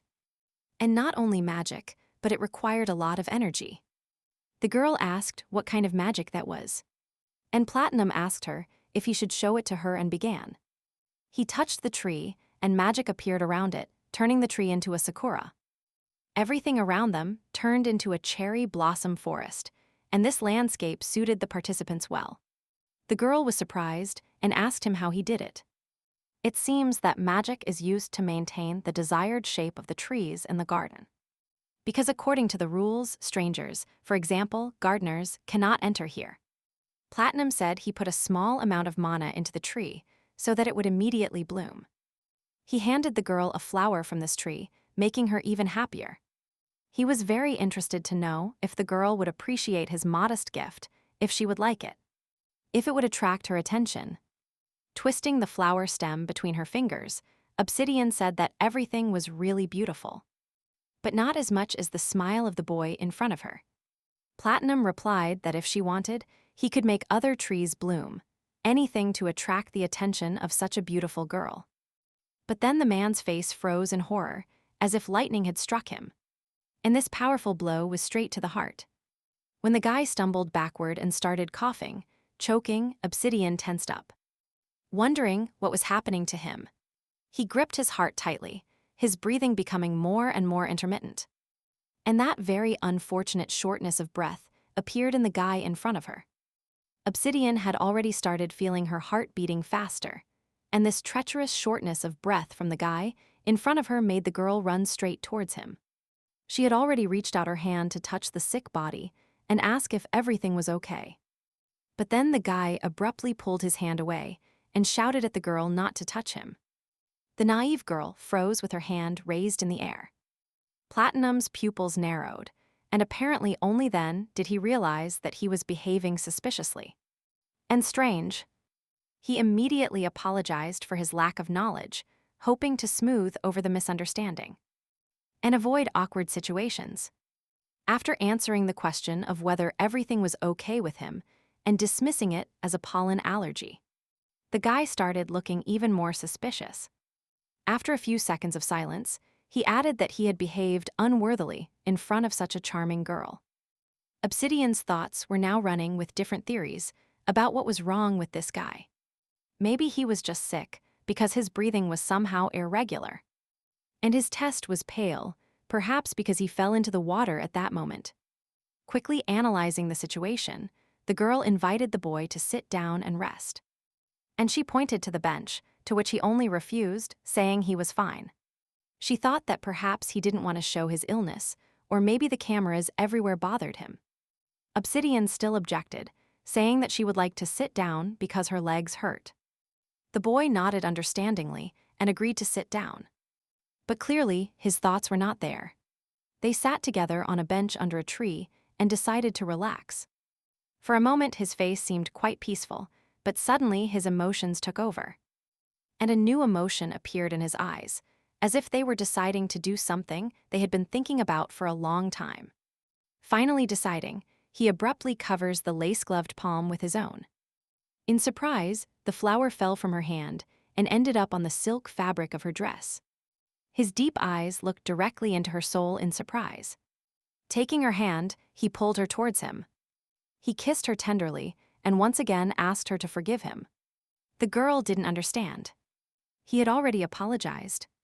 Because he wanted to apologize again and again. Leaning down and looking closer at him, the girl thought there was something cute about the boy. Maybe he even looked like a puppy. While thinking about it, the boy asked her if she thought he looked like a puppy. Obsidian looked at him with interest, not understanding how he knew this, but replied that she hadn't thought about it. To this, Platinum simply smiled, as if he was definitely sure of her thoughts. He closed his eyes and gently rested his head on the girl's shoulder. Right on her shoulder, he told her that he was ready to obey, that he would be like a loyal puppy. And sweet. Lifting her sweet gaze, she asked for another chance, saying that she still didn't know everything about him. The girl's eyes filled with surprise and wonder, and shone with interest. Platinum promised that she definitely wouldn't get bored with him, causing even more bewilderment. At that moment, 3 players with different moods entered the room. Granite was calm and walked confidently. And Alec and Pearl were arguing about why they lost, whether due to speed or passing the ball. Granite just laughed, saying he could handle such a transfer. Pearl only got angrier at Alexandrite. He could only apologize insincerely. The last word left his lips and he froze. He realized Amethyst and the leaves in her hair. No one understood what happened to the girl. Pearl, completely forgetting the fight, assumed that the girl was wandering in the forest, but said she just fell. While Amethyst was being asked if the boy was okay and if he was hurt, Granite was surprised by falling again. Alexandrite again noticed some noise and turned in their direction. Obsidian and Platinum entered the room, noticing that the 3 of them were dressed identically. Apparently, they were horseback riding. Alec, with evident hope in his eyes, was delighted with their appearance, or rather, the girl's appearance. The boy explained that they were playing and asked to sit down, pointing to the spot that a masked servant was preparing at that moment. But Platinum was already standing closer to the chair. Objecting why he was sitting so far away, it was better to sit closer to him. They started arguing again. Alec said there was no point doing it personally because there were servants, and Platinum just laughed at him, since he himself was on his knees in the morning and wiped Obsidian's feet. The girl, without thinking for long, advanced with the same feet clicking her heels, heading towards the chairs. Under the gaze of the men, the girl approached a spot between 2 chairs and said she would sit here. After waiting for the servant to bring a chair, she sat confidently at the table. All participants sat at the table, waiting for the food to start. Obsidian, with evident interest in her eyes, asked what they were doing while she was gone. Maybe playing polo.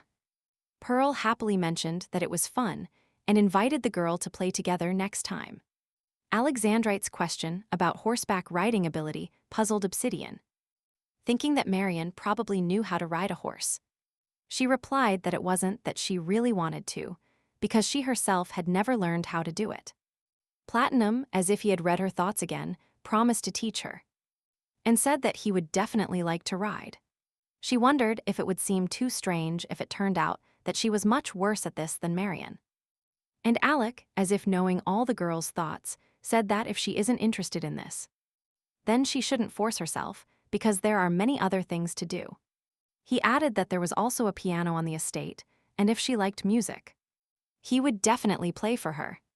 To which Pearl only became happy, saying it would be nice to have a dance party, and that she really loves to dance. Laughing at Garnet, she asked if he could handle it, because dancing is very similar to sports. The boy blushed, saying that they are completely different things. Seeing how easily he got excited, the girl noticed that it seemed the genius didn't trust his abilities. So Granite got even angrier and said that in this dance, you just have to spin holding hands. Pearl, seeing how easily he got agitated, continued by saying that for every time he stepped on her foot, he would have to grant a wish, unless, of course, he was scared. Garnet, slamming the table, instantly agreed, and the girl immediately remembered her promise. Amethyst was visibly nervous, spilling drops of drink on the table. Because the boy has more female attention. Fans also noted that it seems Pearl and Garnet have become friends because they are both quite cheerful and arrogant by nature, which makes them suitable for each other. Amethyst embarrassedly wiped the drink off her clothes. She couldn't say a word during the dialogue. Fans felt very sorry for her, but she should be a little bolder, although it is not easy for her. They wondered what the meeting with the truth would be like tonight, because in one day the situation had changed a lot. Garnet started communicating more with Pearl, and Obsidian seemed to start doubting a little. In the morning she was cold towards Platinum, and at lunch she was already sitting between him and Alec. Perhaps her feelings have already changed. Who knows what choice each of them will make. The time has come to decide the first couple who will go on the date of truth.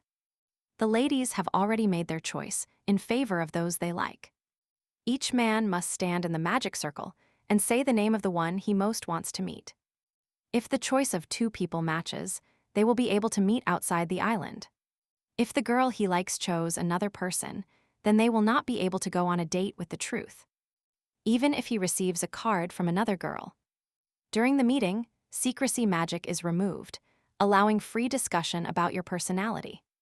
However, the information received is forbidden to be transmitted to other participants. Flying over the men's bathroom, where Garnet was sitting on the bed, a magical owl asked her to make her choice.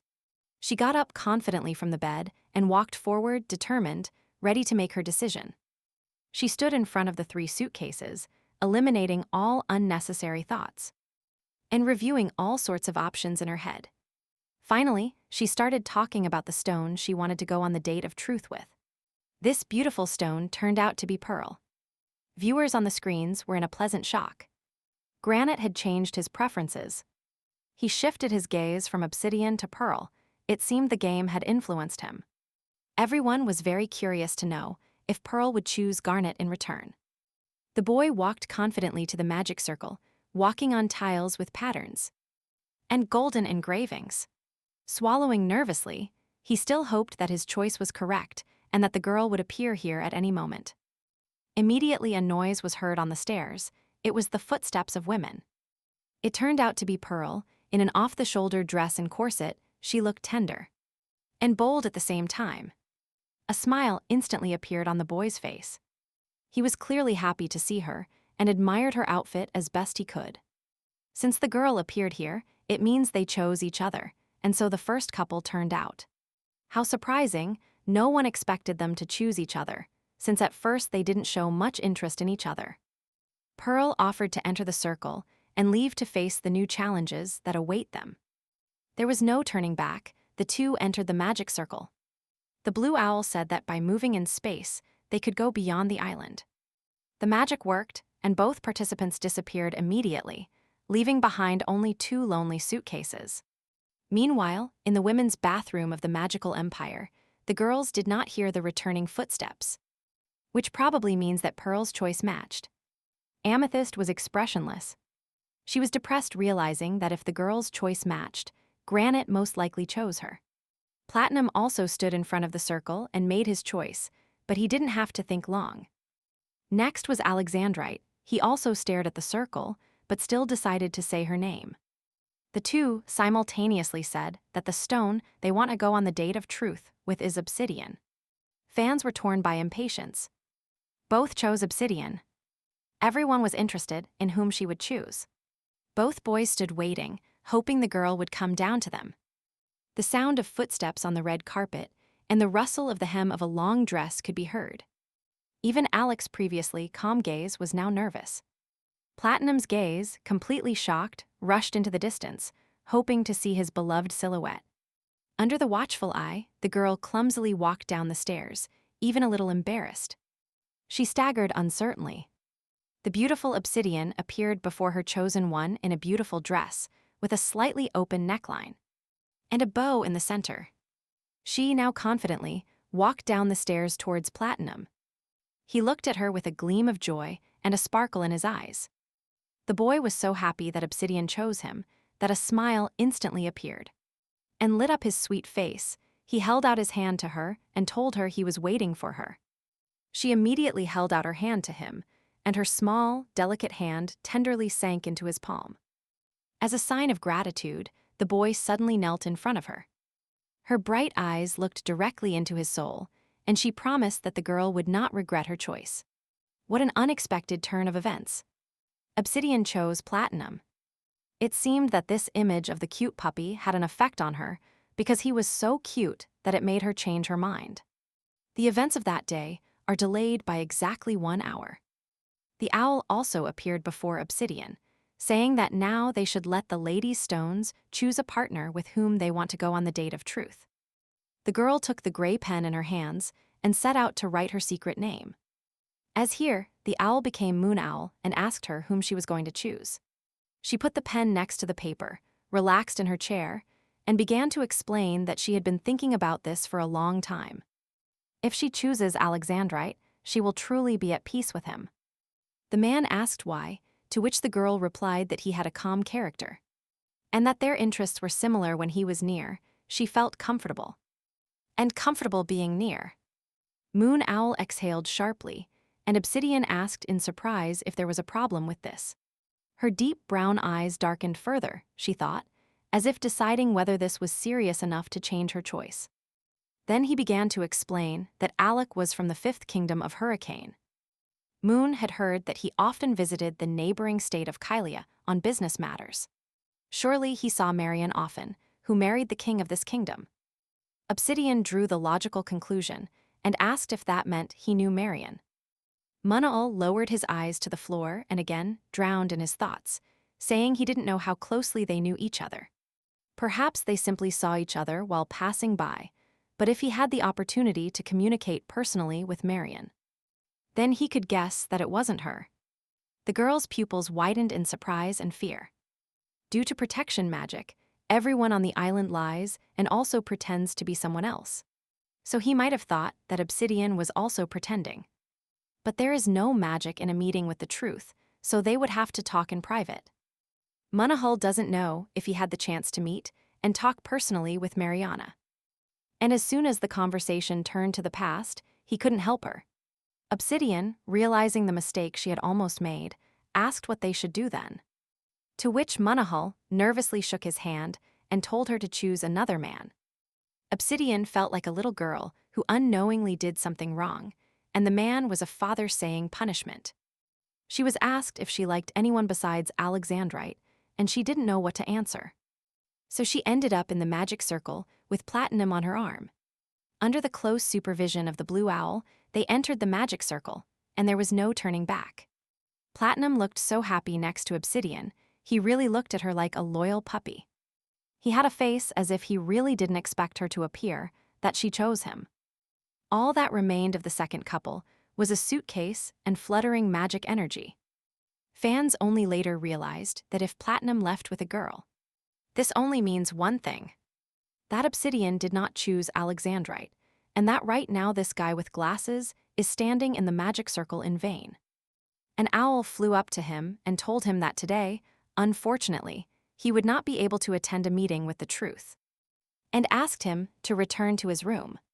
Alec, returning to his serious face, instantly turned around and headed for the stairs. Walking up the stairs indifferently, he looked so dejected. Although he hid his emotions, he won the game. No one expected everything to end this way. Even for the fans, it was a real shock. Even during the walk, Obsidian favored Alexandrite. Those remaining on the island are probably confused. Amethyst also remains alone.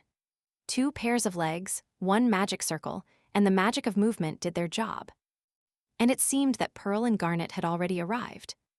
They looked around. Platinum and Obsidian looked blankly at their spot to find the truth. The first couple found themselves in the desert, among cacti, under a scorching sun. They were already complaining, with all their might, about how this meeting in the desert was. And even where there wasn't a single oasis. The second couple appeared among the snowy and icy mountains, among the frost and eternal snows. They reacted quite calmly. Only Platinum, as always, smiled and noted whether this was permafrost land. Because it didn't look like people lived here. The magical owl arrived at any moment, flew gracefully, beating its small wings with all its might. He immediately began to explain that in dances and in high society, one can easily fall in love. But no one sees your true appearance. Spouses, even in a dangerous situation, do not change their attitude towards each other, so they must learn to accept the chosen one even in the most difficult conditions. They will have to see if they can make it to the end with the person they have chosen. The suitcases contain items that will help them. The owl said that they would try to join forces and stay alive until tomorrow morning. Pearl and Granite got angry because the owl simply left, leaving them here alone. It just left the cameras and flew away. The second couple also didn't understand how they could survive in such conditions. In the very center of the desert and snowy lands, no one expected this. Although it is often said that a person shows their true colors on a trip, in dangerous situations, people start showing themselves. There are couples who fight and separate after traveling together, and there are others whose relationships become even stronger. Everyone was very interested in how these completely different couples would fare. But in equally terrible conditions. Platinum started freezing from the cold, causing his teeth to chatter. Interrupting the silence, he tried to warm his unfortunate hand. Obsidian asked if everything was okay with the boy. He replied affirmatively and said that first he would have to change clothes. Dressed in soft, warm coats matching their colors, they looked cute and cozy. Now that they wouldn't freeze to death, since survival items must have been in the suitcase, they decided to see what they had prepared for them. Taking the leather suitcase by the handle, the boy felt the weight of its contents. Together they placed it on the snow and pulled the flexible handle. They started opening the suitcase, not knowing what was hidden inside. As soon as they opened the battered suitcase, they were blinded by a magic light. Only after a few seconds could they see what was inside. The contents inside the suitcase were approximately the same for both couples. Pearl guessed that these were magic crystals and that they were quite expensive, and Granite at that moment discovered some kind of box labeled sleeping items. It seems you need to put crystals in this box. The boy and the girl inserted a stone and began to observe the magical manifestation. A moment later, a sleeping set consisting of 2 beds appeared in front of them. An armchair, a nightstand, and a tea table for 2, which meant they wouldn't have to spend the night on the floor. Together, they decided to continue looking at the contents of the suitcase and discovered many different boxes labeled provisions, medicines, and environmental optimization. The second couple, in exactly the same way, inserted the crystal into the box for environmental optimization. The ice under their feet suddenly groaned and turned into a glass floor, and a dome began to form around them. Like a bubble, the dome closed in the very center of the top, capped with a magic crystal. Forming a capsule, Platinum noticed how the air began to get warmer and warmer. This means they were sent here so as not to freeze to death. Perhaps they can spend the whole day in this capsule, since there are sleeping arrangements, personal hygiene products, and medicines. Since it is written that, upon switching to activation mode, the crystals are consumed quickly. It should be activated after stopping. The landscape here is quite gloomy, so Platinum suggested looking for a better place. Feeling heaviness in his legs and shortness of breath after a long journey, Platinum paused. Observing the boy and sharing his position, the girl said she could stop anywhere, because everything here looks the same. The boy grabbed the girl even tighter, pulling her closer to him, forcing her to move forward. Looking at her, he said that since they arrived here together, he didn't want to stop anywhere. He continued saying that he would like to spend time with the beautiful scenery, and pointing to the hill in front. He said it would be great to admire the night sky there. The girl, although with disbelief, nodded. She walked further through the loose snow, thinking that Platinum was probably from a very noble family, which is why he was looking for a romantic place. The place was really beautiful, but the boy only saw obsidian. That's probably why he said that in the context of this snow-white snow. It stands out even more. The girl looked at him naively and sincerely, wishing his words were true, and came from the bottom of his heart. Having settled in the snow, the guy began to open his suitcase and say that if they were near the North Sea, maybe they would see the northern lights. That would be wonderful. Upon opening the box, Platinum was happy to be able to admire the stars with the girl. Inspecting the suitcase, he began to take off his outerwear because the dome was already formed. Having completely taken it off, he admitted embarrassedly that he wasn't sure if he could sleep today. Fans watched Platinum fascinated, anticipating the night ahead with Obsidian. Even a snowstorm would seem warm, so he wasn't cold at all. They were also interested in how Granite and Pearl were doing in the desert. Meanwhile, the first couple enjoyed their vacation, dropping into the although cool oasis. While swimming, they found a fish, and they were already thinking about frying it. It felt like they had arrived at a camp. Both were of a rather simple character. It was noticeable that they were having fun. The crackling of the fire and the smell of fried fish spread throughout the island. While Pearl tasted the fried fish prepared by Garnet and said it tasted quite good. The boy was already busy with a new task. After the girl's praise, he explained that he often did this during training. When asked about training, he said it was a self-control training. In his country, even members of the royal family must undergo it. At 14, everyone must spend a week in the desert. Garnet, fearfully recalling his experience, asked if it was possible to talk about this. To which Pearl said probably yes, because there is no protection magic here.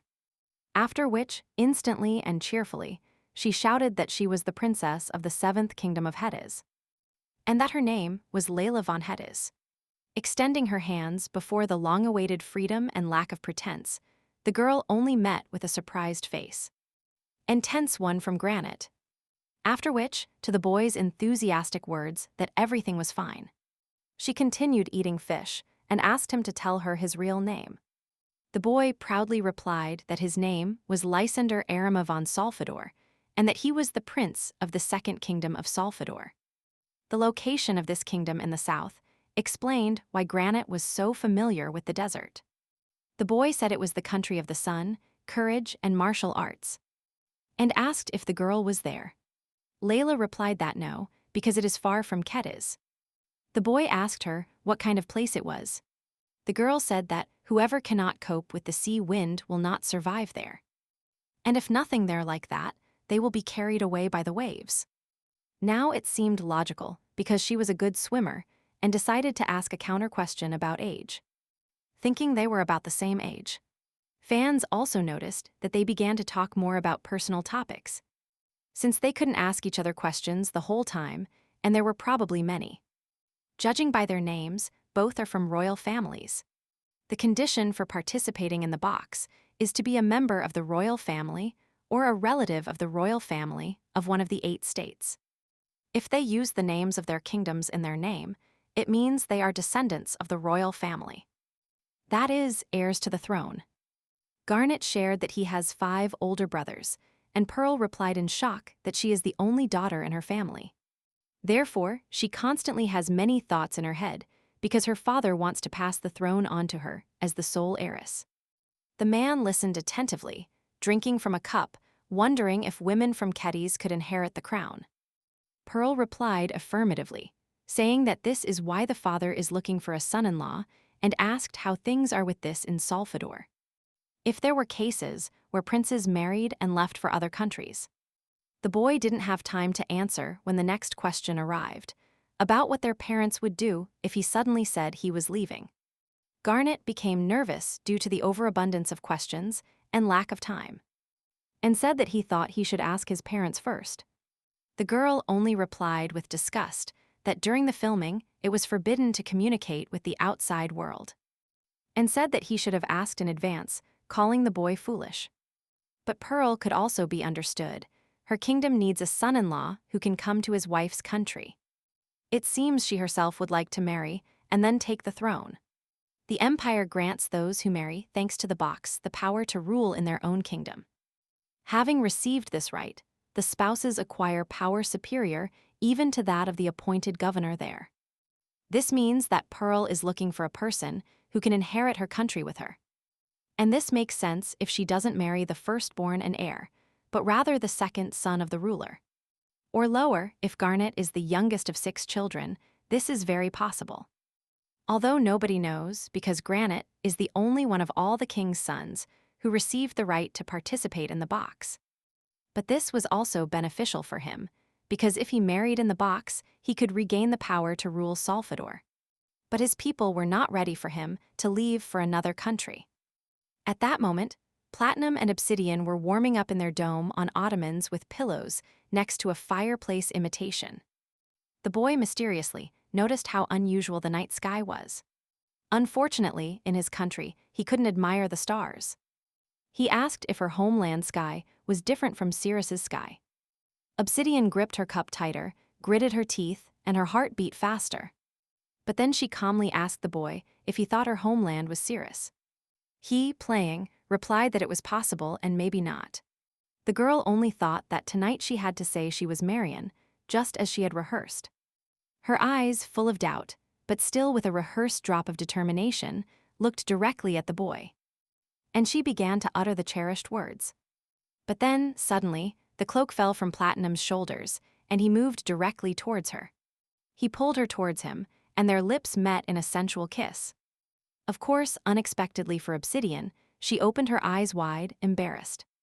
Hoping to find support in at least something at that moment, she put her hand behind her. But finding nothing, she had to drown in the sky. Falling onto the ottomans, the girl was consumed by shame and blushed completely. What could she do to avoid rebelling? Leaning towards her ear, he whispered to her that she didn't have to say anything, because that wasn't what interested him. Moving even closer and looking at her, he supposedly remembered his phrase about how one can talk about love without knowing the harmony of bodies in the 4th box. This phrase amused him the most. But the girl did not give up, even when his hand went and touched her neck, saying that it was true. Because the body does not lie. To which the boy became even more excited, and deciding to test how far he could go. He offered to test their feelings with the help of their own bodies. His hand slid over her shoulder, swallowing nervously. She felt her stomach churning. Obsidian closed her eyes, wanting to sink into the ground, hoping this was all just a dream. And that she would wake up now. A few hours earlier, while discussing his plan with Moon Owl, she expressed some concern. The girl explained to the incomprehensible man that if she couldn't choose Alexandrite, only platinum remained. And he, apparently, has quite a bit of experience communicating with girls and probably perceives her as Marian. Relaxed and free. She was worried about having too little experience in such matters, and wasn't sure if she could behave like Marian when Platinum started taking active steps towards intimacy. Clutching the fabric of her dress hem, she said she was afraid of falling into a stupor again. That they would have to spend the whole day together, and that she would have nowhere to escape. Having heard all the girl's concerns, and realizing the situation she was in, the man firmly decided. He knelt down and told her not to worry about it. Lueria didn't understand what he meant, but still a glimmer of hope shone in her eyes. He immediately explained that he is Munal, the organizer of this whole event. He is the most important one in this place. It is he who decides where the participants will go and what will happen there. He promised that Platinum simply wouldn't have the chance to seduce her, as he would be very busy. So the girl still didn't understand at all what this could mean. In a moment of passion, when Platinum had already begun to relax, wanting to get his way, Obsidian still felt unpleasant and thought about how to get out of the situation. But the solution came by itself. The guy abruptly separated from her. His gaze changed to a more uncomfortable one, as if he himself didn't understand what was happening. The two turned in the same direction of the dome, hearing noises and rattling. But instead of their reflection, they found a huge pack of growling wolves rushing towards them. The two jumped away yelling, scared because their lives were threatened by a pack of dangerous dogs.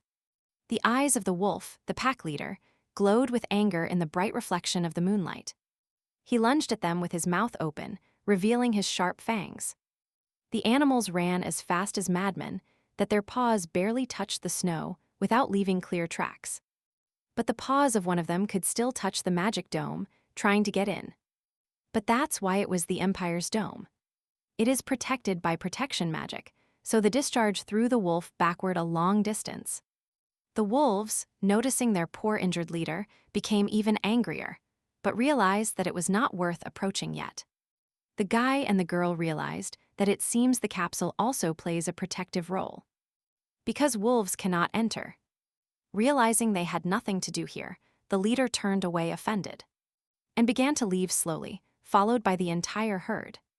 Obsidian suggested that other animals might appear, since the bright light attracts attention well, especially since they are now in an open area.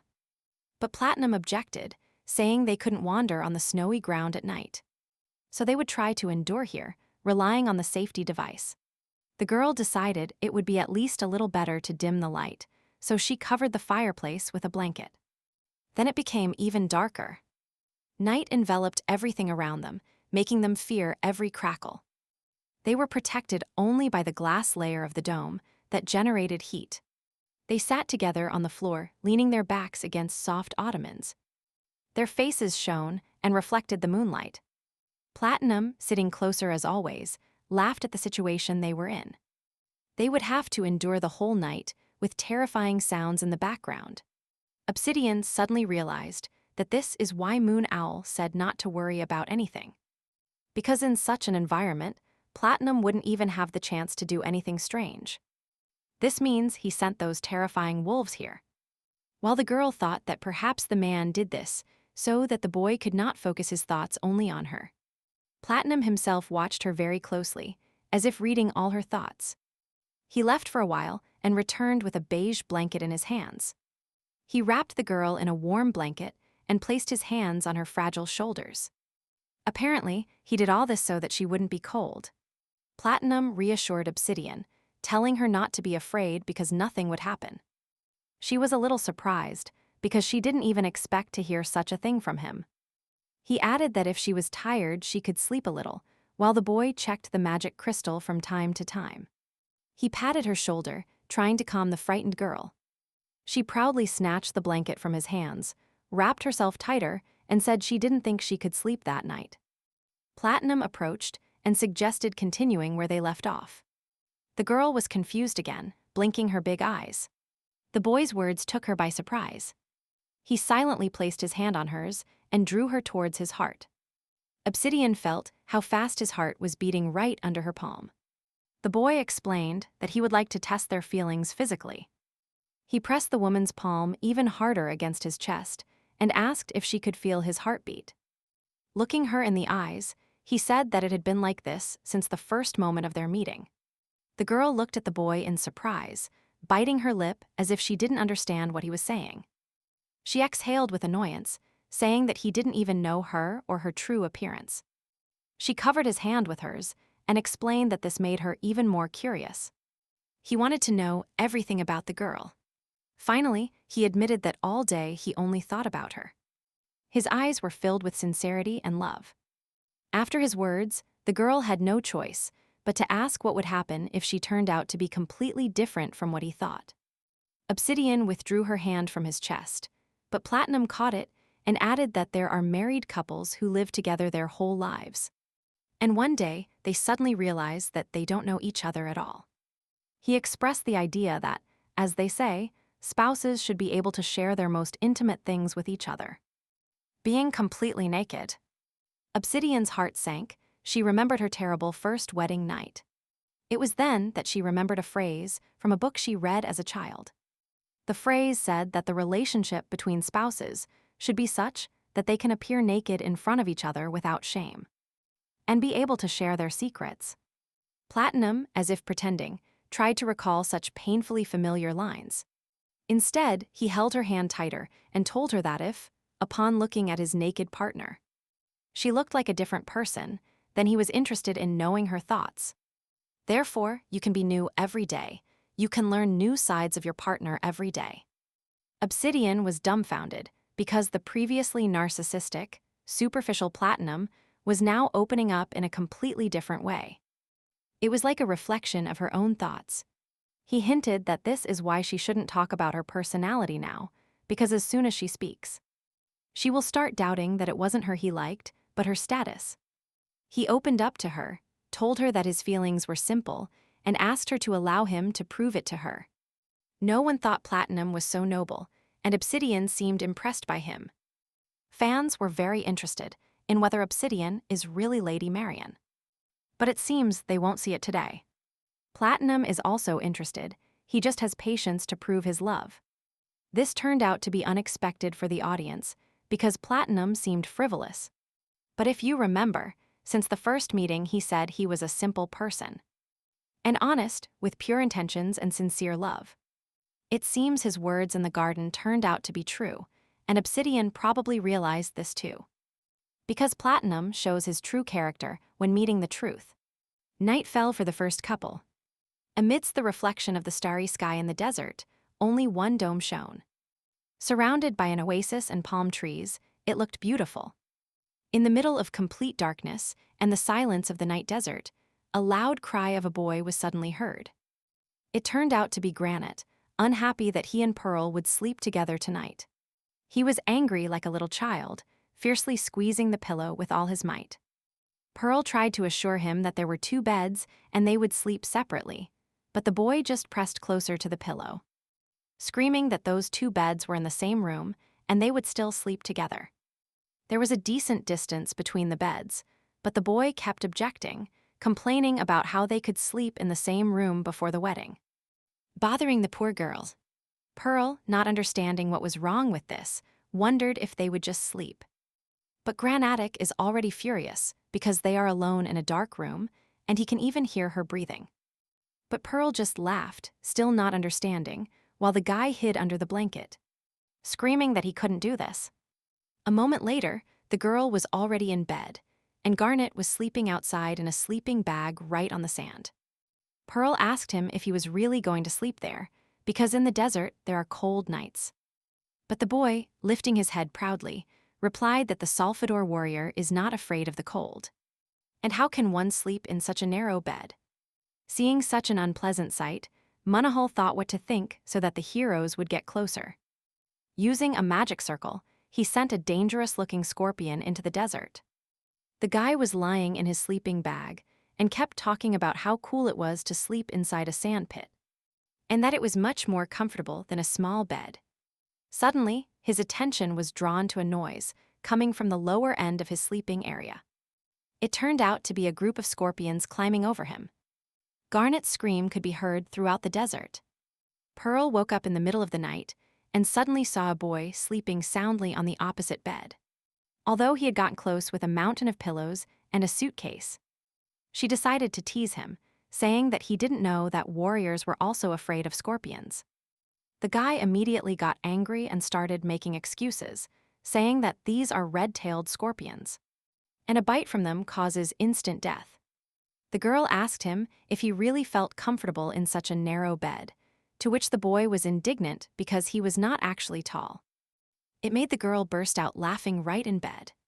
Lying there and thinking, she even suggested that it would be interesting to live with him, which made Garnet tense up. Continuing her reasoning, she said that they were approximately the same age, their personalities were suitable, and their hobbies also matched. The boy, swallowing nervously, agreed, thinking that events were happening somehow. Too quickly. Looking at the starry sky and the transparent moon, the girl asked if it was true that no one from Alfador had married after the box.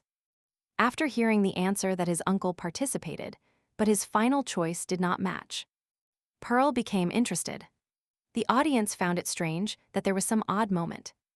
Pearl probably has interest in Garnet, but it seems she thinks marrying him won't be easy. But they suit each other so well.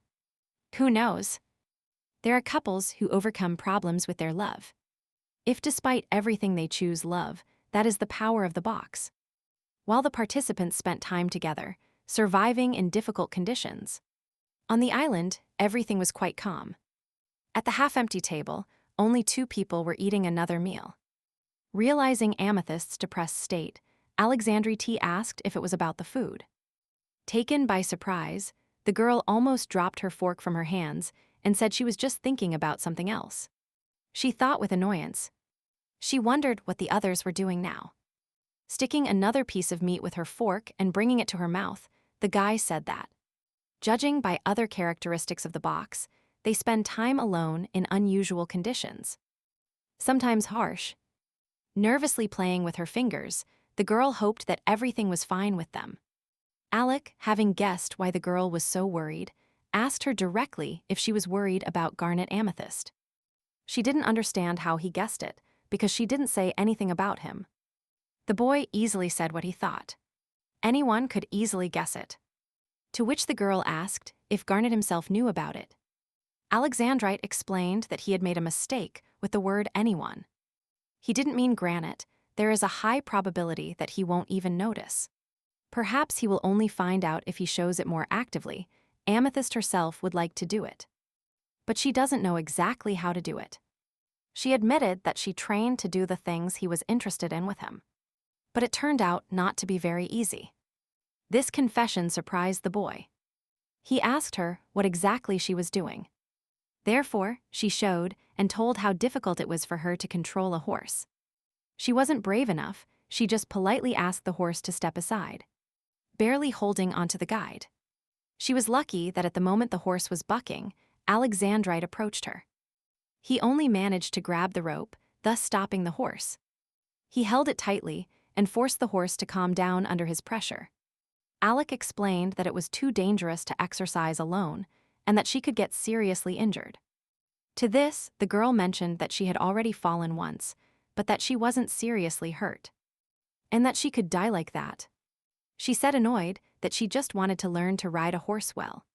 It seemed to her that at least this way she could get closer to Granite. The boy was perplexed. She chose another person. It didn't really hurt him. She agreed, saying she was hurt, but she didn't want to remain idle. That she had to try to do at least something. Alec was completely amazed, and the girl turned out to be quite brave. He promised to teach her horseback riding, and when she mastered it, he would teach her polo. First, I need to change clothes, I need different shoes. The thoughts about this puzzled the girl, because shoes are part of her image. Maybe she can change her form. It was an alliance that no one could have imagined. Most likely, this is not about romantic feelings, but about the mutual solidarity of those who were not chosen. The girl now has beautiful boots on her feet that still match her style. They seem to sympathize with each other. The audience was happy to see Amethyst, who gathered courage and tried so hard. And Alec looked at her in a new way. Fans also hoped that their 2 chosen ones were doing well. Meanwhile, Obsidian, tired, tossed and turned in her bed and couldn't sleep for a long time. She had woken up long ago to the sound of coughing that kept her from falling asleep. She turned towards the source of the sound, coming from the next bed. It turned out to be Platinum.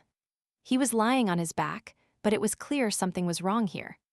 She jumped out of bed and ran straight to his bed, wanting to quickly find out what happened to him. And if he needed help. Approaching Platinum, she noticed he was all fired up and asked him if he was okay. Fearfully, she thought that he would probably have health problems again, because he was breathing with the same difficulty. Obsidian tried to wake the boy by pulling his shoulder and asking if he was feeling well. But he remained silent. She turned around, and the girl knew for sure that he had a fever and was clearly sick. Remembering that there seemed to be some medicine around here somewhere, she ran to look for it. Wanting to help him. As soon as she started to leave, Platinum grabbed her by a piece of fabric, stopping her, and asked her not to leave. She turned around surprised and looked at him, not understanding how he woke up. He just tried to calm her down, telling her that it would pass soon, that she shouldn't worry. He apologized for waking her up. The girl didn't know if it would disappear soon, if he was already used to it. She decided that it seemed to be because of the cold, and decided to bring a heater to make him feel better. The annoyed boy just asked her to stay with him. The girl, scared by such a proposal, didn't know what to do. She continued standing by his bed, and he continued clinging to her like a lifeline. He begged her, saying this would definitely help him. Lueria wondered what Marion would do in such a situation. She, lost in thought, clenched her fist until her knuckles hurt. But then she decided to stay and climbed onto the bed. She lay next to Platinum, placing her hand on his chest, and her hair was carelessly tousled on the pillow. Platinum didn't expect such a turn of events at all. The previously shy Obsidian now looked him in the eye and made him feel embarrassed. She jokingly asked him if she should sing him a lullaby and called him a puppy again. The boy seemed more embarrassed than ever. No one had ever told him that, even when lying in the same bed with him. Smiling, he replied that he seemed fine, calling her master, after which he slowly moved closer to Obsidian, wrapping around and warming against her like such a blanket. This moment seemed sweet to the girl herself. With the other hand, she gently hugged his huge back, but at that moment he seemed to her like a kitten seeking love. After a while, the girl noticed how the intermittent breathing became even. And the cough ceased. Embarrassed, Platinum thanked her for staying close, and said that if she ever needed anything, today she would thank him for his kindness. He gently touched her hand, making the girl move closer. And once again, as a sign of gratitude, he touched her hand with his lips. Equally embarrassed, Obsidian heard that she could now contact him at any time. Fans discussed that what was happening was probably not flirting. But gratitude, so it didn't sound so burdensome, Platinum seemed like a seducer. But it turned out to be quite sincere and sweet. This was significantly different from his behavior on the island, and Obsidian probably felt this too. The next morning, Amethyst and Alexandrite were already standing in front of the magic circles, and they awaited the arrival of the guests in the luxurious hall. At the same moment, the four appeared out of nowhere.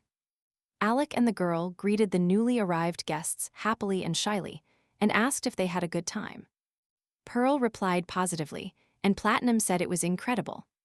Lost in thought, he turned to Obsidian, telling her that sleeping probably wasn't very comfortable for her. To which she laughed and replied that it was a new experience.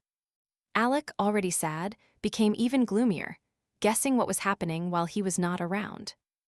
Amethyst listened very carefully to the conversation between the two girls, not missing a single detail, about how Perla and Granite were meeting in the middle of the desert.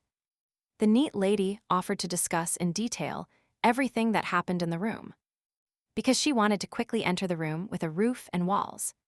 Amethyst was very worried. She didn't even know what to expect, what exactly was in the stupid desert. She decided to look at Garnet.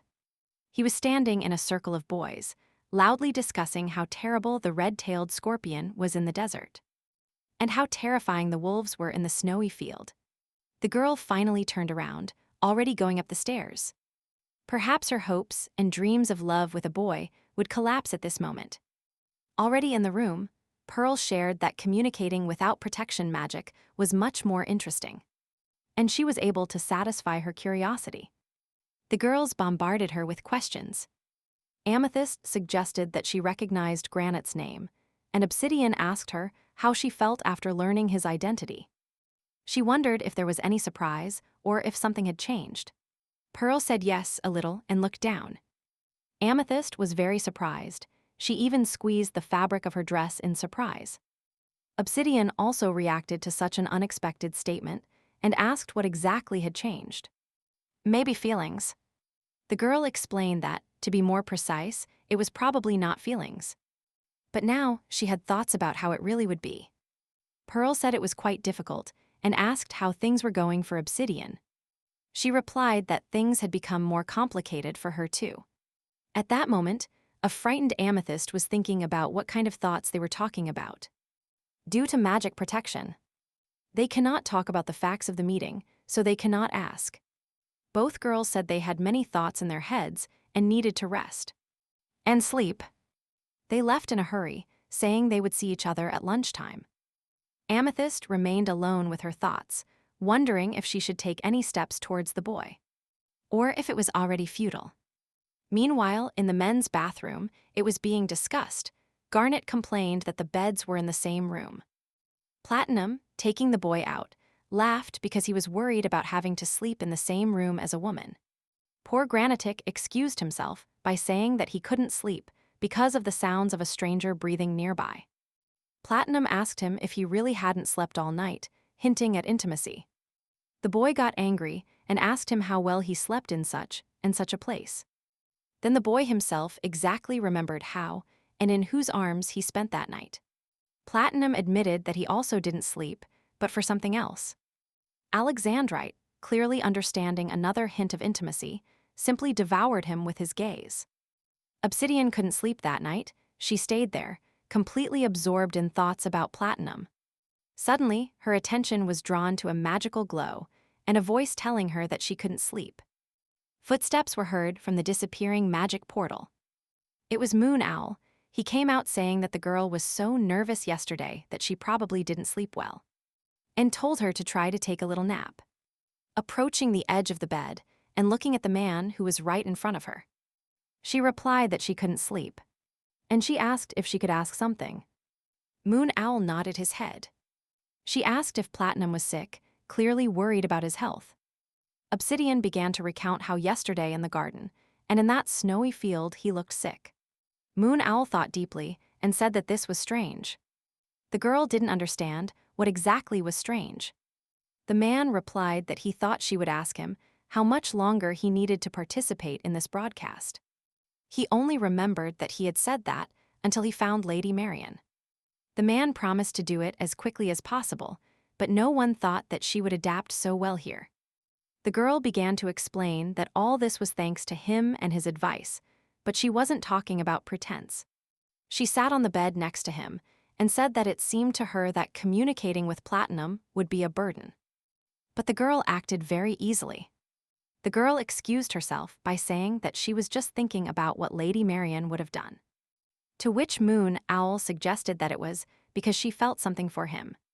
While the girl remained silent, looking down, he added that he thought it would be better if it were so. The girl froze.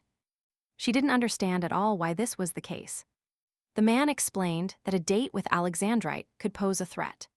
But if she had feelings for him and never chose him, it would be doubtful. And other participants would have doubts and many questions. Then he asked her the same question if she wanted to develop a love story with Platinum. Noticing that the girl hesitated and couldn't answer, Moon Owl asked if perhaps she didn't like Platinum. Let's recall all the moments with the guy, how courteous he is. She said it's not that she doesn't like him. To which the man replied abruptly, as if interrupting her so that she would try to get closer to him. Nervously clutching the fabric of her dress hem, the girl guessed that then Platinum would think she liked him. Horrified, the girl added that then the same would happen. The man asked again, not understanding what that meant. She simply screamed in fear that there would be many more kisses. Moon Owl asked if physical contact was unpleasant for her in the box. Physical contact is possible, but only if both partners agree. The girl made it clear that she was even more annoyed, but the host thought that he had explained everything to her before the broadcast began. And she understood everything. Hesitantly, she said she understood everything and tried to explain that she meant she didn't have that experience. Moon Owl clarified if she meant she had few relationships before marriage. Completely embarrassed, she said she had no experience of intimacy with a man. None at all. The man turned to the girl in shock, not understanding what this meant. He still didn't understand. Of course, Lueria did not have the happiest married life, but what about marital responsibilities? Moon Owl's pupils widened in surprise when the girl said that not even this happened.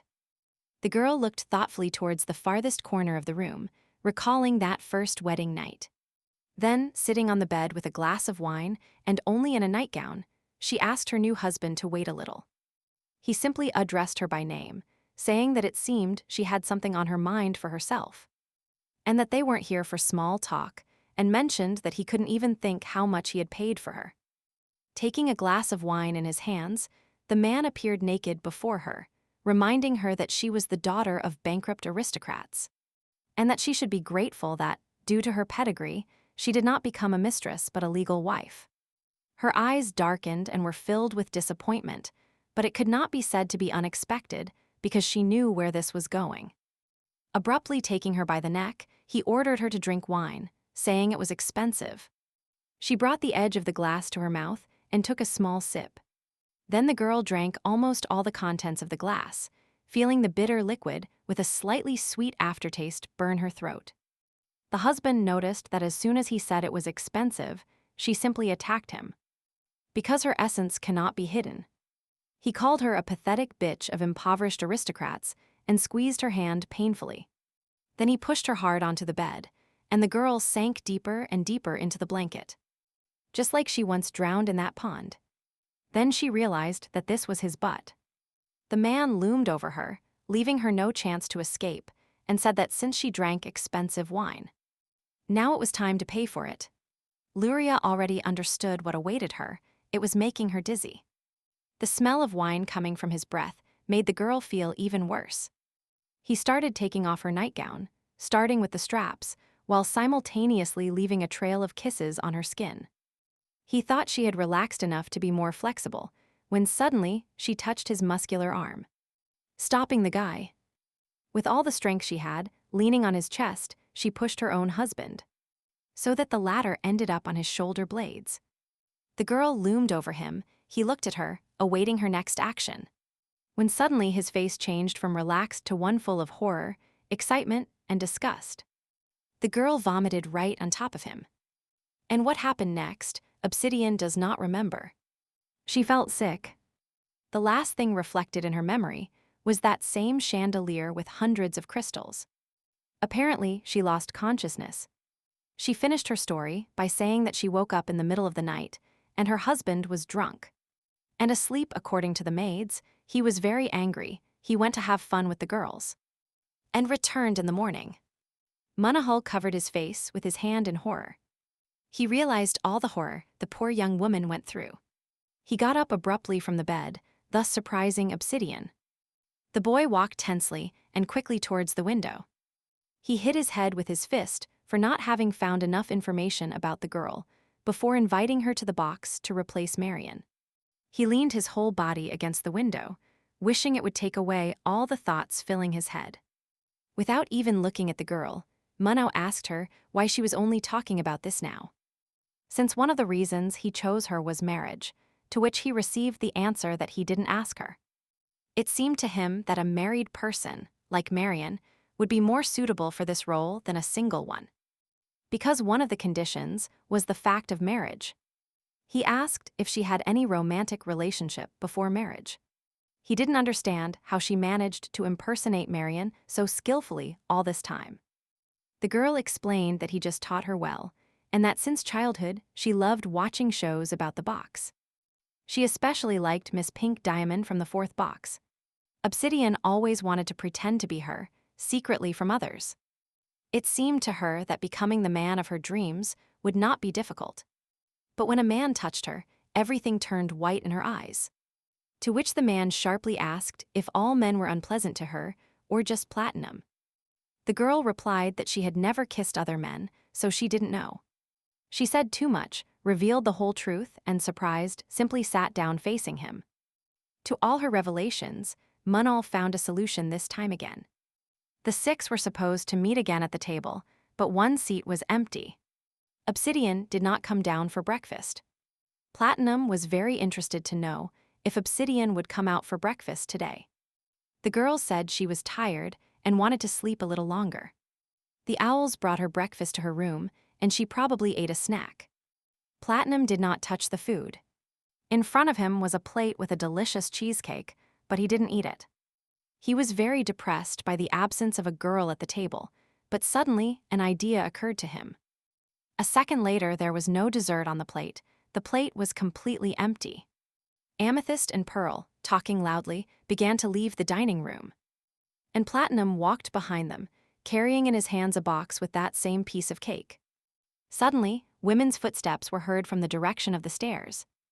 And definitely, not girls were heading in the other direction.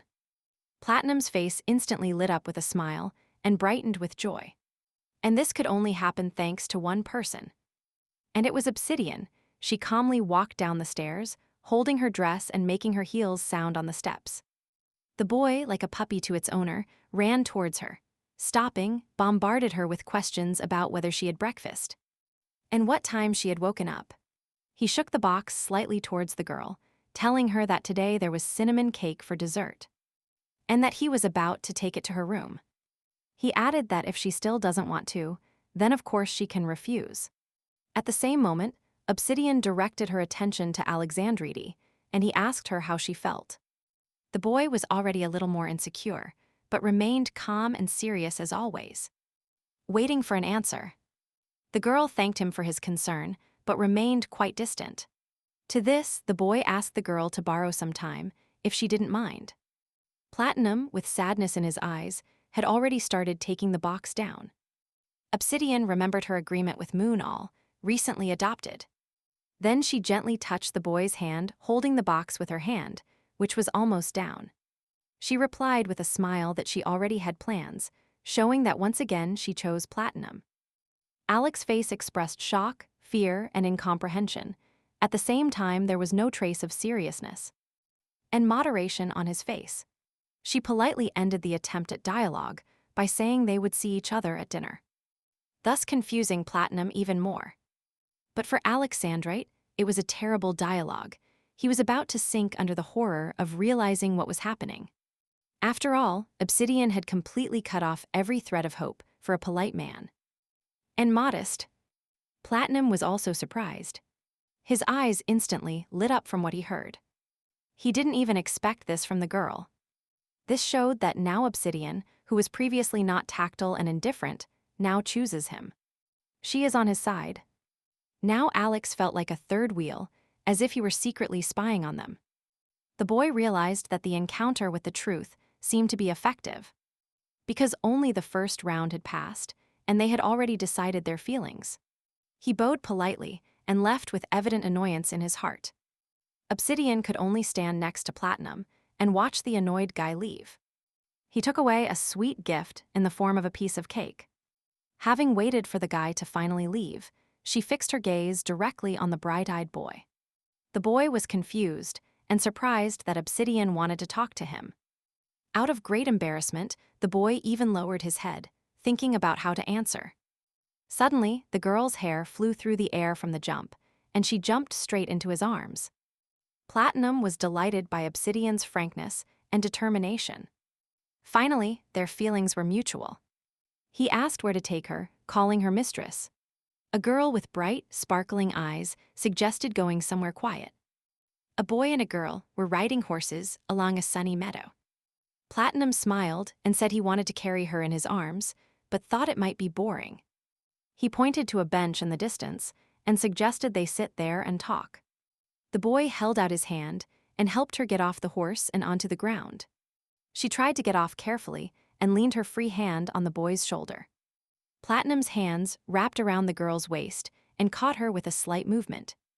He caught her and immediately sent her into his tender embrace, and their lips merged in a new, tender and sincere kiss.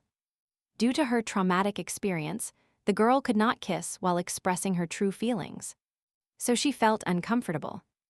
Manhwa mysteriously observed everything that happened from a distance, following every action of the girl.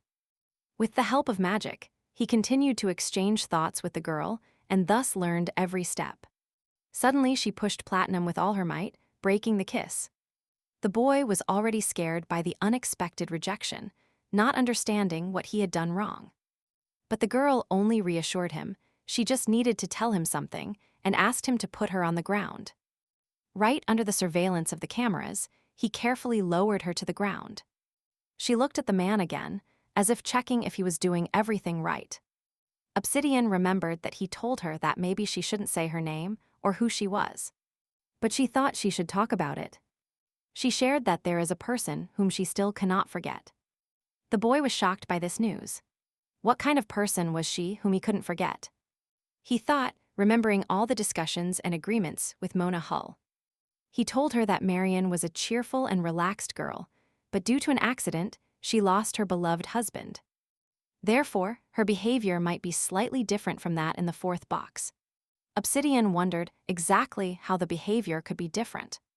She cannot forget her deceased husband, so she has difficulty being intimate with other men. Like Lueria, when she remembers her husband when she is alone with other men, Moon all honestly asked if Obsidian could make Platinum believe that. It was this agreement that made the girl answer Platinum this way. She said that because of magic, she couldn't go into details. And to forget this person, she would need time. She asked him if his feelings were truly sincere, and then if he was willing to wait. In Platinum's eyes, one could see the awareness of all the words the girl was saying. He finally realized what had been bothering him and Obsidian all this time. So he ran to her to apologize. The girl was clearly stunned. She did not expect such a sensitive reaction. But the boy, without losing a second, confidently approached her. She drowned in his arms. This time they were warmer, as if they were trying to make peace. Platinum continued to apologize, saying that he didn't even think about her feelings. His desires came first, and he felt very sorry. Releasing the girl from his strong embrace, he placed both hands between hers. Stroking Obsidian's hand, he admitted that he would wait for her like a faithful dog. Smiling, he added that he would wait, even if it took a long time. While confessing his ability to wait and be patient, a magic device watched them. Manhwa mysteriously observed the boy's special reaction to such a discovery, while the audience awaited Obsidian's response and what she would say. Fans suddenly realized that she could be Marion, and it seems she is talking about her deceased husband. They were a beautiful couple who met in the fourth box, and the whole empire was saddened when Lord Viserys died. That's why everyone was shocked when they learned about Marion's participation in the fifth box. She decided to remarry 2 years after the death of her beloved husband. All the fans wondered what Marion was thinking and watched her interview with interest. Manhwa obediently showed it again and again, snapping his fingers and using magic. All in black, the grieving Marion sat directly in front of the camera with lowered eyes. She knew she would be asked a question about why she decided to remarry, because everyone was interested in this topic. With gloved hands crossed in her lap, she honestly said that she had not yet forgotten Viserys. And she thought she would remember him forever. But unfortunately, she added that in her homeland in the kingdom of Kylia, the crown is not passed down through the female line. Of course, if she gave birth to a son from him, she would become regent, but they have no children. Now she is forced to transfer power to the governor, and Viserys did not want this. Like the residents of Kylia, if she marries a second time, she will be able to become queen and continue to rule her late husband's country. She believes he would be happy and would like it to be so. When asked about meeting true love in the fifth box, the girl slumped. She replied that she didn't know, but she believed that Viserys would help her. Recalling her late husband, the girl wiped the approaching tears from her face and smiled. After all, he watches over her and the inhabitants of Kylia from heaven.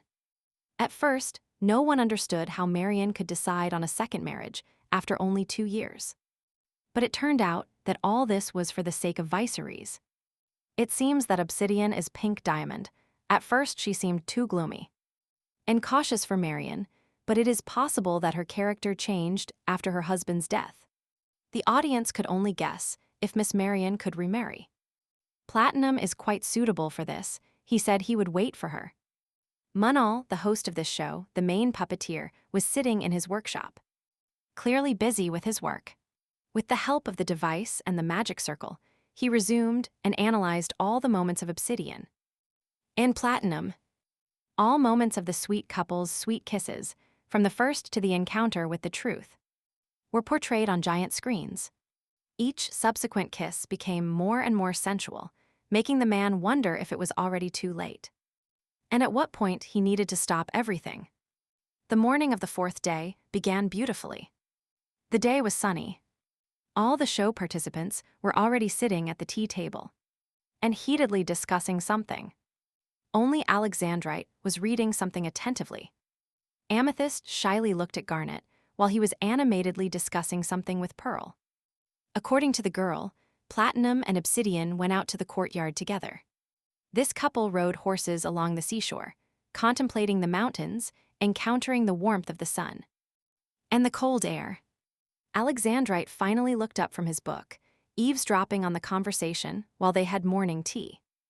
No one expected them to become so close and for their relationship to develop so quickly. Especially Granite. This probably happened during an encounter with the truth. Pearl noticed that when she was with Alec, her facial expression was better, and it was surprising. Garnet turned to the girl and told her that they too had become close. She laughed and said that of course she was curious. She even remembered her childhood. Smiling and bringing the cup to her mouth, Pearl asked me if I was curious to know about other girls. The boy looked at her with interest, not understanding what she was talking about. He explained that they still didn't know each other well, and that everything couldn't be said on the island. Pearl expressed her curiosity, because during an encounter outside the island, other feelings might arise. Confused, Granite had no choice but to agree. Stretching, the girl thought out loud that maybe it would be nice for her to take a ride. Without losing a second, she invited Alec to ride a horse. She wanted something to ride quickly. The man nodded. Amethyst and Granite suddenly stood up at the same time, showing their desire to participate in the game with them. Turning around, they looked into each other's eyes and realized they had stood up from the couch together. Then Pearl proposed a 2-on-2 competition. The winner will be the first to gallop to the end of the island. And the losing team will have to return on foot. Alexandrite asked how they would split into teams, and the girl, cracking her fingers, replied that there was a traditional way. Together they started to figure everything out using the game rock, paper, scissors. A few moments later, Alec and Pearl, clinging to him, were already riding horses. Galloping quickly. The girl cheerfully shouted to Granite that he wouldn't win at this pace. Granite ordered Amethyst to hold on tight, because if he sped up, she might fall off the horse. The girl continued to hold on only by her fingertips, so the boy had to take everything into his own hands. He wrapped his arms around her waist and increased the speed of his horse. The horse moved faster and faster, the hooves hitting the dry ground. For Amethyst, who was not used to such a speed, everything was too fast. She was trembling terribly. But she was so nervous that she squeezed his hand tighter and tighter. Granatic became terribly angry and started yelling at the girl that she shouldn't squeeze his hand so hard or bring him so close. She could only apologize. As expected, Pearl and Alec were the first to arrive. Then the second pair appeared, Granite walking angrily while Amethyst followed him dejectedly behind. According to the results of their competition, Alec's pair returned first Pearl. Winking at Granite, she told him to be polite to Amethyst. Laughing, she offered Alec another one-on-one round, and he started saying that in horse races, the lighter one usually wins. Well, while he was lecturing, the girl got on the horse and galloped off, saying that she would definitely win. The second pair could only watch as they rode away, and the sound of hooves became fainter and fainter. And now they would have to walk. Amethyst walked modestly along the seashore, watching the confident stride of the boy walking ahead. The girl was tired of the silence because of it. She asked him to listen to her and apologized. But Granite didn't understand why. She explained that she was the reason they lost, so she felt guilty because the boy must have been angry. He was very offended by her words. How could she think that he was one of those who blame others for their loss? And besides, he wasn't upset. He wondered why everyone thought he was upset. If everyone thought he was such a useless person. Completely angry, he expressed everything that had overflowed. He said that if she doesn't like being with him, she should find another interlocutor, otherwise he would follow her first and hate her. Amethyst didn't understand how it could be that she hated Granite. But she was even more surprised to hear the words that she deliberately interfered because she didn't like him. What she heard upset her so much that tears streamed down her cheeks. The boy got even angrier. He asked her what was wrong with her, why she was crying. The girl only replied that she didn't even suspect that he had such an opinion of her. Amethyst wondered why she would hate Granite when he was so kind to her, but the boy was quite persistent. And he still didn't understand Amethyst. He explained that he treated her carefully from the first day. He helped her cook and was worried. Granatic only made excuses, saying that it was only because she worried him with her behavior. Amethyst sadly said that she just wanted to be close. The boy wanted to respond somehow, but the girl apologized for the inconvenience and ran away. All he could do was watch her flee along the beach and disappear into the forest. He still didn't understand what had just happened. So many hours of thinking awaited him for sure. And sleepless nights. At that moment, Pearl and Alexandrate continued to struggle on horseback. When suddenly, Alec turned his gaze aside, and the expression on his face clearly changed. He said that this time they would believe that the victory was theirs, tricking the girl. Pearl looked in the same direction as him and noticed a couple there. It was Obsidian and Platinum. They were walking in the park with a horse. They both watched the cute ride, but Alec clearly didn't like seeing this. And then Pearl invited him to come closer and greet them, because what was the point of just watching? But he doesn't think it's the right time yet. Pearl only agreed with him because the couple looked quite happy. Alec noticed that Obsidian seemed to be afraid of the horse. The girl next to him offered to fight her, as Platinum did. Because there is no need to play fair. As she dismounted, Obsidian accidentally caught the animal with her heel. The horse kicked, and the girl flew straight to the ground. Platinum was clearly scared and tried to catch the girl in time. But he didn't have time, the poor thing fell and the fall was not soft. Manhwa was very scared because the girl was under his care. Platinum flew to her and began to ask her if the girl was okay, if she was injured. Obsidian only remained silent and trembled completely. It was clear from her that she was afraid of the horse. While the horse was still bucking, the man helped her up and asked if she was seriously injured. Suddenly, someone grabbed the buckle. It turned out to be Alexandrate. He calmed the horse in an instant. It was clear to him that this caused him no difficulty. Controlling the horse was easy for him. After the horse was completely distracted, the guy drew attention to Obsidian. He thought for a long time and decided to approach. But he still walked in her direction. When he saw her condition, he asked her if she could get up. The girl was about to answer that everything was fine. Suddenly, a sharp pain shot through her leg. She almost fell, but Platinum hugged her and told her not to move, that they would return to the castle, and that he would call the doctor. Seeing that she couldn't walk, he picked her up and carried her to the castle. Alec, after all, decided not to take any action for the moment and stood near the horse. He looked at Obsidian one last time, wondering what he should do if she really felt something for this handsome boy. Already in the castle, the girl's leg was restored with the help of magic. Manhwa applied a healing magic circle and a magic crystal. He told Obsidian that she shouldn't strain her leg for a few days until it fully recovered. Platinum, tilting his head to the side, began to apologize, saying that it was all his fault. But the girl stopped him, saying it was her mistake. Alec quietly said that he remembers how the girl said that she didn't really like horseback riding. No matter how upset she was, but the girl heard everything and replied that she didn't think he would love her anymore. Platinum approached again. He walked directly to the chair where Obsidian was sitting.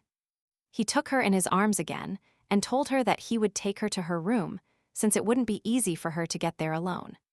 The girl thanked him, and they simply left under the depressed gazes of Alexandrate. And Pearl. In this whole regrettable situation, the girl noticed something strange and suspicious. After all, Pink Diamond knows how to ride a horse quite well. She thought she seemed to be holding up quite well during the broadcast. Obsidian was sitting alone in the room on the edge of the bed. Out of nowhere, a magic portal suddenly began to appear. This shocked the girl.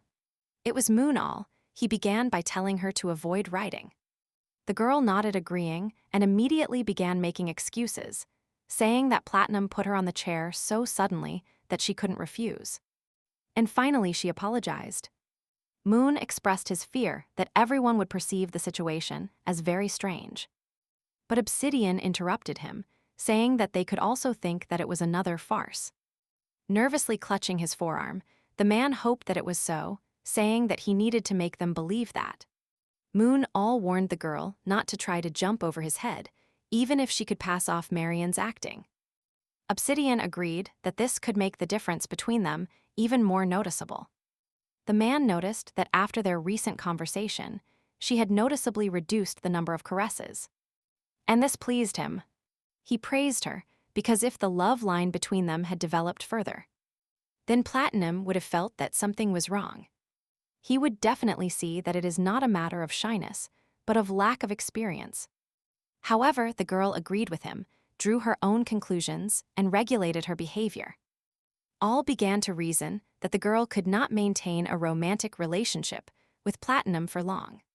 She didn't understand immediately, but he explained that this guy was quite an experienced person and relaxed in intimate matters. Someday he will definitely guess her peculiarity, and there are only two ways to react to this. The first is to end their romantic relationship. The second is to find a way to acquire experience of an intimate nature. While the girl mustered the courage to realize what was said, the man continued to reason, thinking that the second option was probably more difficult because such changes require a lot of time. He decided that first she needed to try the first method, but he didn't know how yet. But suddenly, his thoughts were interrupted by a dull knock, and then Platinum's voice asks permission to enter. Manhwa snapped his fingers, and a second later, a magic object flew towards him. The man entered the newly created portal, made a sign of silence, and disappeared. There was no trace of his presence in the room, so the girl allowed the boy to enter. Platinum, with a confused look, said that he had brought something to eat for the girl. He thought it wasn't entirely convenient for her to go down the stairs. But she said it wasn't worth it, because she could walk thanks to the healing magic. To which the annoyed puppy squeaked, "He is really chasing her away." But the girl greeted the guest with a smile and told him to come in. A moment later, they were already sitting at the table eating. Platinum looked at her too thoughtfully, as if he knew too much. The girl normally couldn't eat like that, so she asked what it was. But he said he had many questions for her and wondered how she could avoid the protection magic. The girl was already scared. Thoughts filled her mind about the questions the boy had. Maybe this was due to her inability to stay in the chair. The boy still couldn't bring himself to ask a question, so he fidgeted restlessly in his seat. But finally he asked if she was doing something wrong. His eyes filled with sadness, and he looked bewildered. But the girl still didn't understand exactly what he meant. Then, nervously, she began to explain that she probably didn't feel entirely comfortable. And it occurred to her that she was enduring him. After all, usually after serious incidents, many things change and, due to the limitation magic, it might be difficult for her to explain the reason. Obsidian began to guess. She seemed to think that her aversion to horseback riding was related to her husband's death. Platinum sincerely asked her if she was doing something wrong. To tell him, she wouldn't want to cause him discomfort. She didn't know what to say, but she had to answer right now. Putting down the fork, she began by thanking him for his understanding. Unfortunately, she couldn't tell him everything that was on her mind. She apologized, and it seemed that Platinum was very upset. But then he covered the girl's hand with his own. And when she took it away, he began to explain himself, saying that this is not some kind of trick. He simply does not want her to have a difficult time. After all, she helped him when he felt unwell, in the encounter with the truth. That's why he also wanted to help. He has no other intentions, so he told the girl not to worry, that he would humbly wait. Obsidian was a little surprised by such a quick turn of events and such revelations. Almost squeezing his hand, she thought about how her relationship with him could end. Meanwhile, in the host's laboratory, work was in full swing. And everyone was running around. One of the workers asked if he should send the scene with Obsidian, falling just as it was. But Moon said that to cut this scene, today the main characters will be Granite and Amethyst. One of the workers again drew all's attention. He asked when the long-awaited second encounter with the truth would take place, because all the fans were already waiting. The guy continued saying that now there should be changes in the love lines. At that moment, he had a feeling that the relationship between Platinum and Obsidian had already been established. This is why Moon Owl cryptically said that it was time to add chaos. The fifth day arrived. Sun rays entered through the windows without stopping for anything. Amethyst was the first to come for breakfast, expecting Pearl to come down after her. When the girl finally arrived, she didn't have time to say a word. A couple more footsteps were heard. It was Obsidian. She was walking hand in hand with Platinum. While Platinum sweetly tried to help the girl, preparing a place for her, Pearl was already asking how her leg was.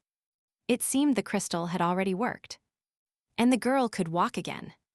Everyone was worried about the girl's safety. Even Alexandrite was happy to hear this. Amethyst fearfully said, "Falling off a horse is very painful," but Obsidian calmed her. Thanks to the healing magic, it didn't hurt at all. Alex said that the highest level crystal will help you recover quickly, although it is not as strong as divine power.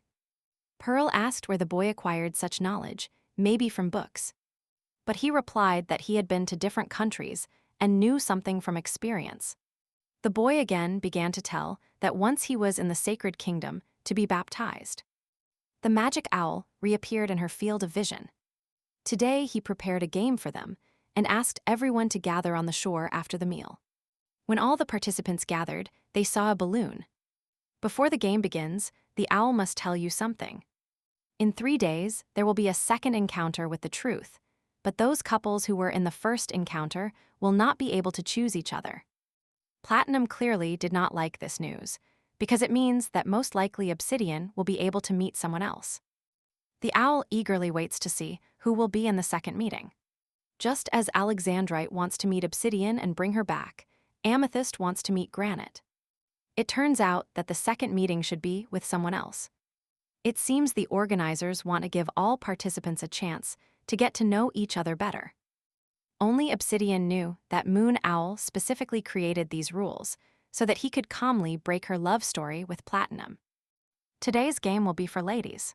2 winners will be able to choose 1 gentleman, and then spend a romantic evening up high. And today's game is horse shooting. After the horse race, the girls will have to shoot at a target. The person who hits the target faster than the others will be the winner. The fans were outraged.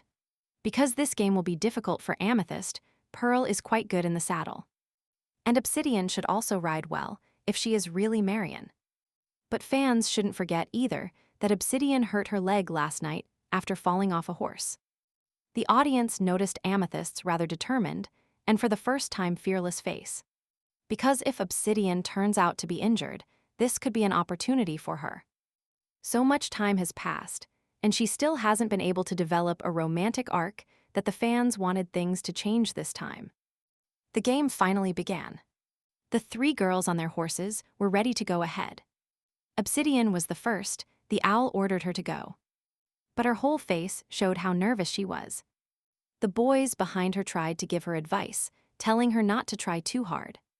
That the game was not the most important thing, and that she should be careful about the recoil when shooting, because the horse might get scared and start galloping. It was clear from them that both were very worried about her, because even for an experienced rider, it was dangerous to ride with an injured leg. But the game had already started, and the girl quickly galloped to the position. Stopping her horse, she began to aim at the target. With a direct hit on the target, she made the ball scatter into hundreds of small pieces. Returning to her seat, she heard the result 4 minutes 32 seconds. Congratulating the girl on her good result, Platinum shouted how great she was. It was Amethyst's turn. She immediately rushed into battle. The horse's hooves beat against the dry ground, moving at high speed. Definitely, everyone noticed how much better Amethyst started riding. Not in vain, Alexandrite taught her. She wanted to communicate more closely with Granite, so she started training. Today the girl simply shines. To begin with, she reached the filming location faster than Obsidian. The magic ball hung right in front of her. All that remained was to shoot at it. Her eyes opened wide. Only after the shot did she realize that she had missed. Unfortunately, I haven't practiced shooting. Granite made clear how worried he was about the girl, so he asked Platinum how many bullets he had in total. And received the answer 6. She tried and tried, pulling the trigger. She used up all her attempts. And in the end, annoyingly losing, she lowered her head and headed towards the target. Since everyone felt sorry for her, no one wanted her to get angry because she would still have a chance. Alexandrite praised the girl, saying that she was starting to hold herself much better in the saddle. and that next time, he would teach her to shoot. The last girl was Pearl. She looked quite confident. Grabbing the guide, she approached even closer. Taking control of the horse, she galloped at full speed to the position. She stopped her horse abruptly. Her hooves created a huge cloud of smoke in the sand. Pearl stopped and began to aim. Hitting the target, the girl surprised everyone with her result 28 seconds. Pearl awkwardly admitted that it was easy for her. The owl proudly announced that the last participant would now emerge. All the guys didn't understand how this was the last participant, but Shemchuk was the last one. Suddenly, a magic portal appeared out of nowhere. The girl immediately appeared riding a horse. No one understood what was happening. It seems it's a girl. A new stone has appeared. She appeared right now, surprising everyone and very quickly. A girl in an orange dress whose horse hasn't even stopped yet. And she is already in shooting pose. And she was much farther than the distance in Pearl. The girl hit the target and looked beautiful at the same time. The guys were surprised how she wanted to hit it from such a distance and at such a speed. All the stones were very surprised, especially the men. It was visible on their faces. The red-haired girl clearly didn't think that what she just did was shocking. She galloped to the finish line, awaiting her result. When she noticed that all eyes were on her, she thoughtfully smoothed her hair. The girl looked beautiful. She had bright amber eyes, red hair framed her face. And a pendant with an amber stone adorned her chest. The winner was a new amber stone, and the winner will be able to choose 2 men for a date. Smiling, she said, pointing her finger at the 2 guys in front that she was choosing them. These guys turned out to be Platinum and Alexandrite. She chose the men of Obsidian and Amethyst, seemed quite happy. It seemed she was glad that Granite was not chosen. Fans gasped when the new girl burst into the show. She is beautiful and knows how to make a good impression. They were interested in how the situation would change now. The trio was already flying in a hot air balloon, drinking tea and enjoying the views from above at the same time. The beautiful girl said she was delighted to meet the guys. They reciprocated, but still remained quite distant. Alexandrite still praised her skills.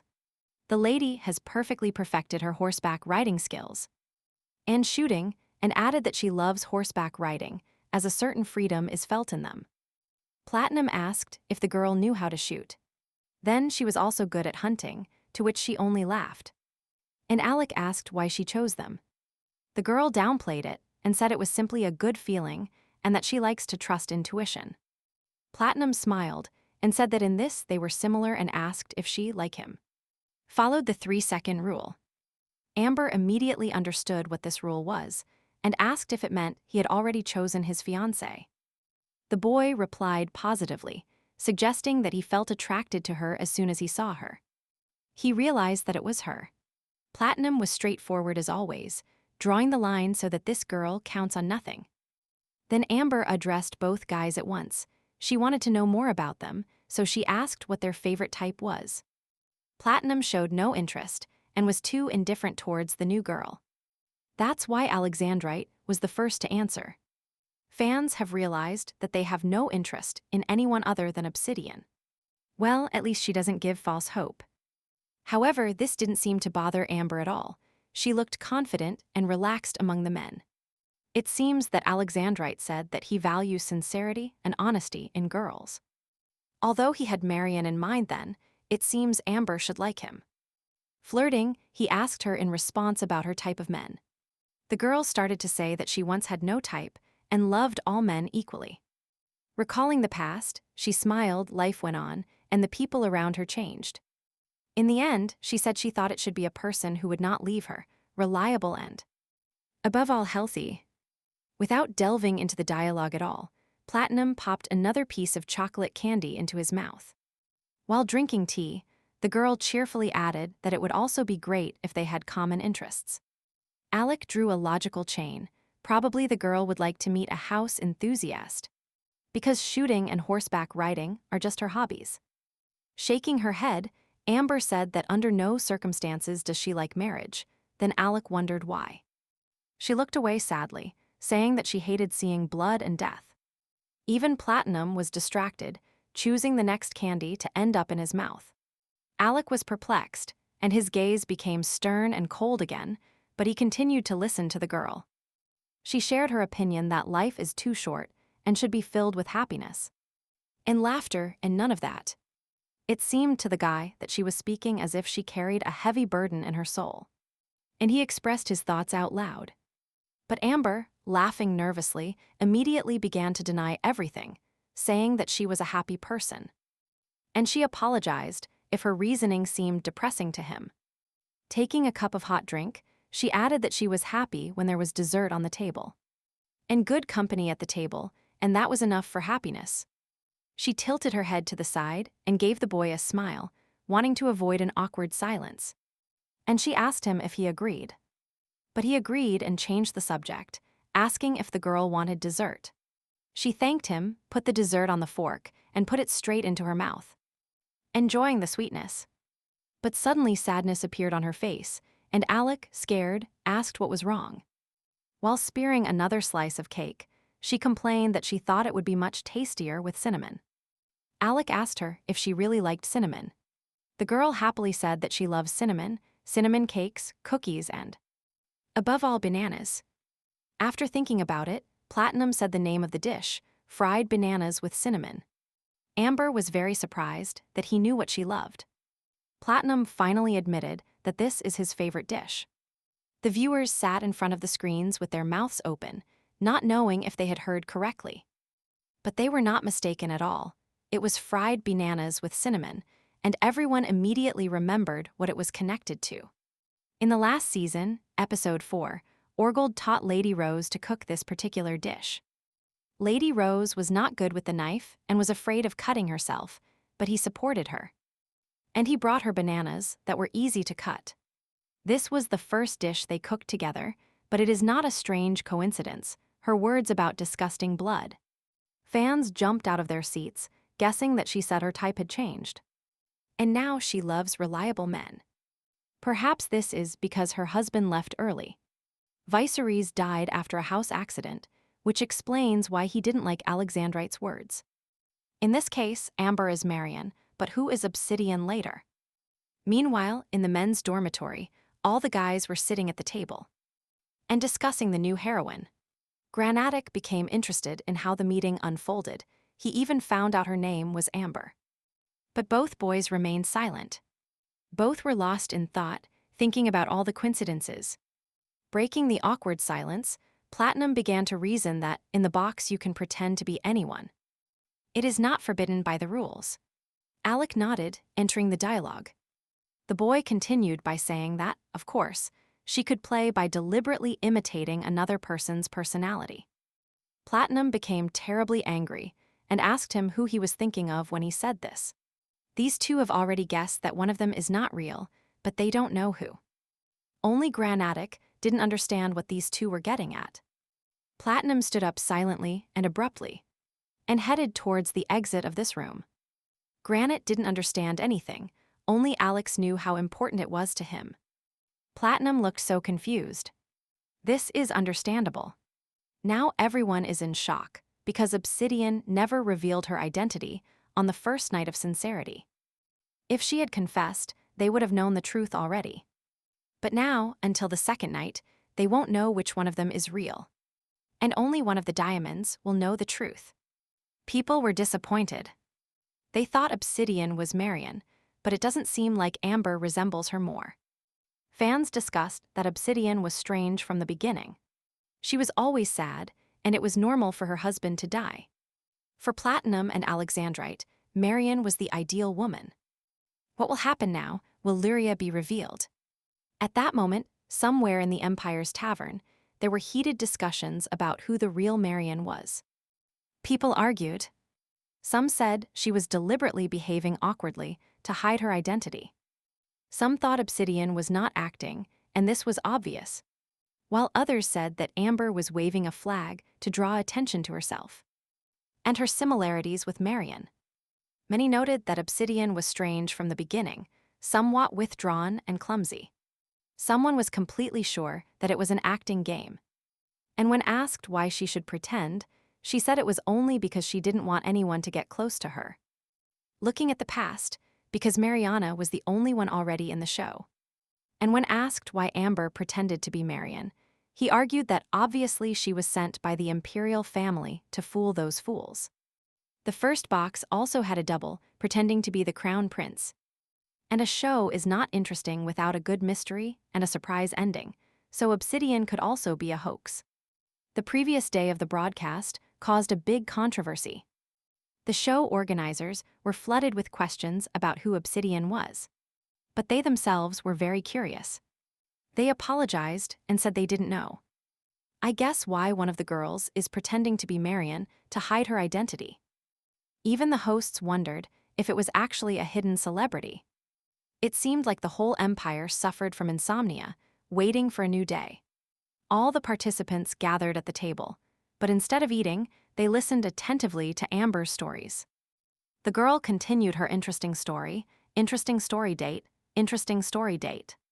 Pearl asked what the merchant said, and Granatic even suggested that he would deny everything and swear on his mother. The redhead continued by saying that the merchant swore on the lives of the citizens of the 8 kingdoms and of a single empire. She also made everyone laugh by the fact that she added that her belongings might be fake. But it's something worth it. Garnet couldn't even believe that she said that while laughing, and Amber even had to curse. Everyone loved the girl's funny stories. She quickly joined the team. And everyone thought she was fun. Pearls and Grenade couldn't even bite their throats because of their laughter. And she hasn't even heard the stories she tells in the women's restrooms. But she would have loved to hear them. They asked the girl to repeat the story about the stupid wizard, and she agreed. And she began to tell the story of how long ago, when there were 9 kingdoms on the continent of Cardia. And the great empire of Elpdeem was still one of them. There lived a stupid wizard. Amber has just appeared, but she has become the life of the party. This is her first breakfast, but she has already captured attention. She really was like Lady Rose from the 4th box. She also had the talent to gather people around her. As if the world was her stage. Only Platinum didn't laugh. It was as if he had a stone in his soul. During the interview, he remained silent when asked about his first impression of the participant.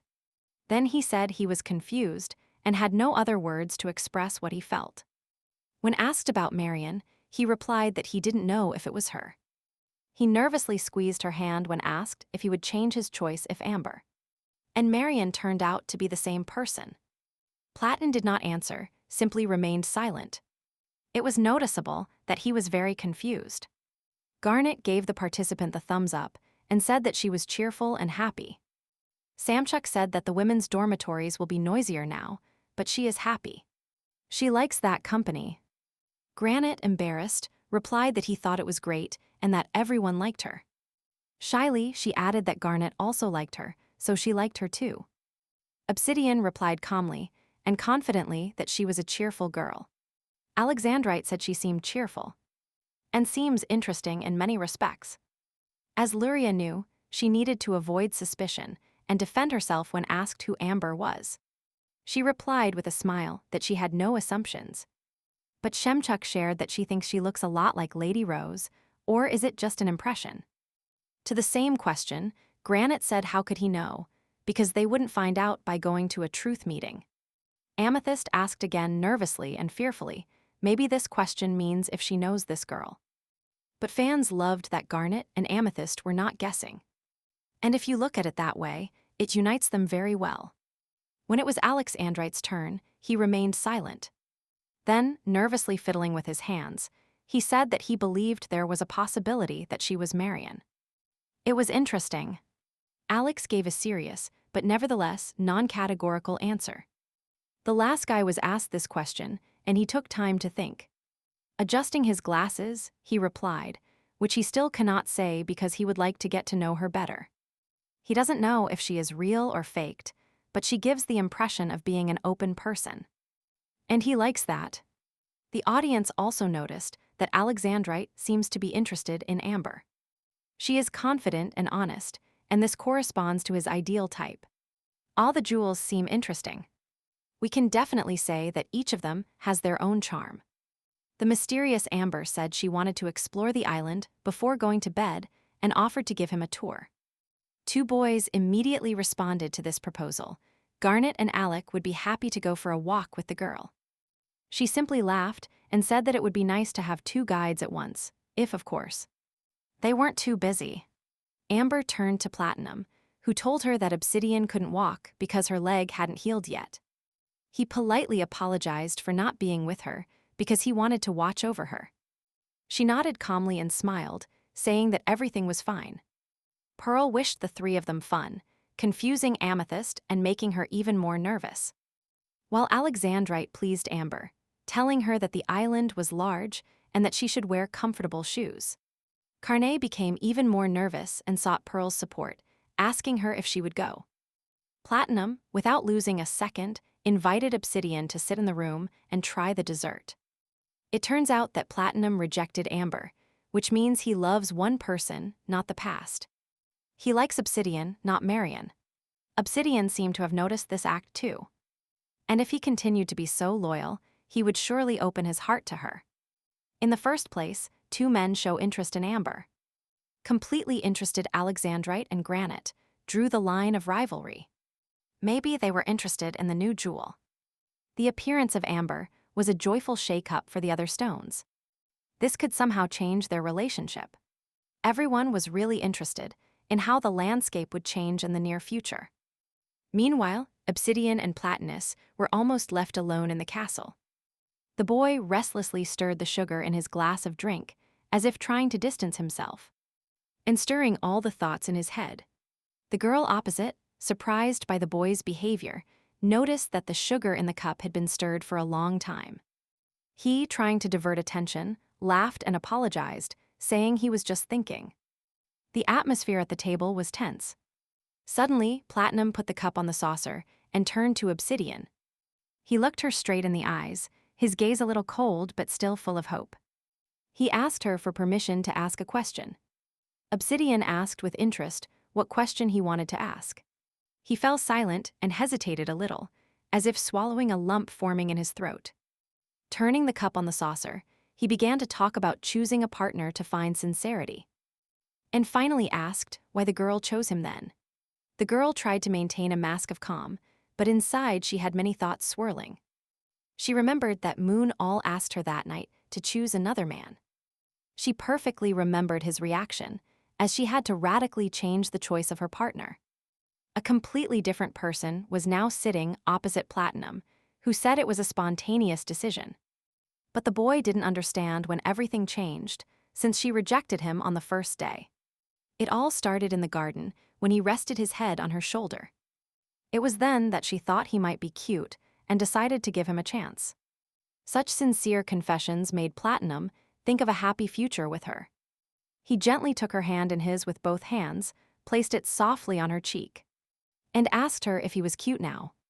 She lightly rubbed his hand and closed her eyes, saying that for her, he would become even sweeter.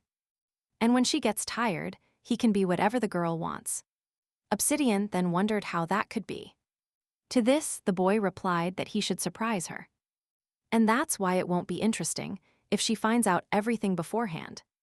In response, the girl stroked his head. It seems the first established couple has appeared. Platinum was so charming when they were together. The audience wondered where Amber was now and what she was doing. She had probably already finished exploring the island. Meanwhile, in the women's dormitory, the girls were talking about their recent walk. Amber spoke very highly of the walk, especially in company, and asked Pearl about her horseback riding skills. And dancing. Granite told her how good she was at this. Then Amber shared that she also loved horses and offered to ride with her on the shore. Hearing a positive response, she turned to the other women and invited them for a ride together. Because it's more fun together. Frightened, Amethyst began to say that unfortunately she couldn't do it well.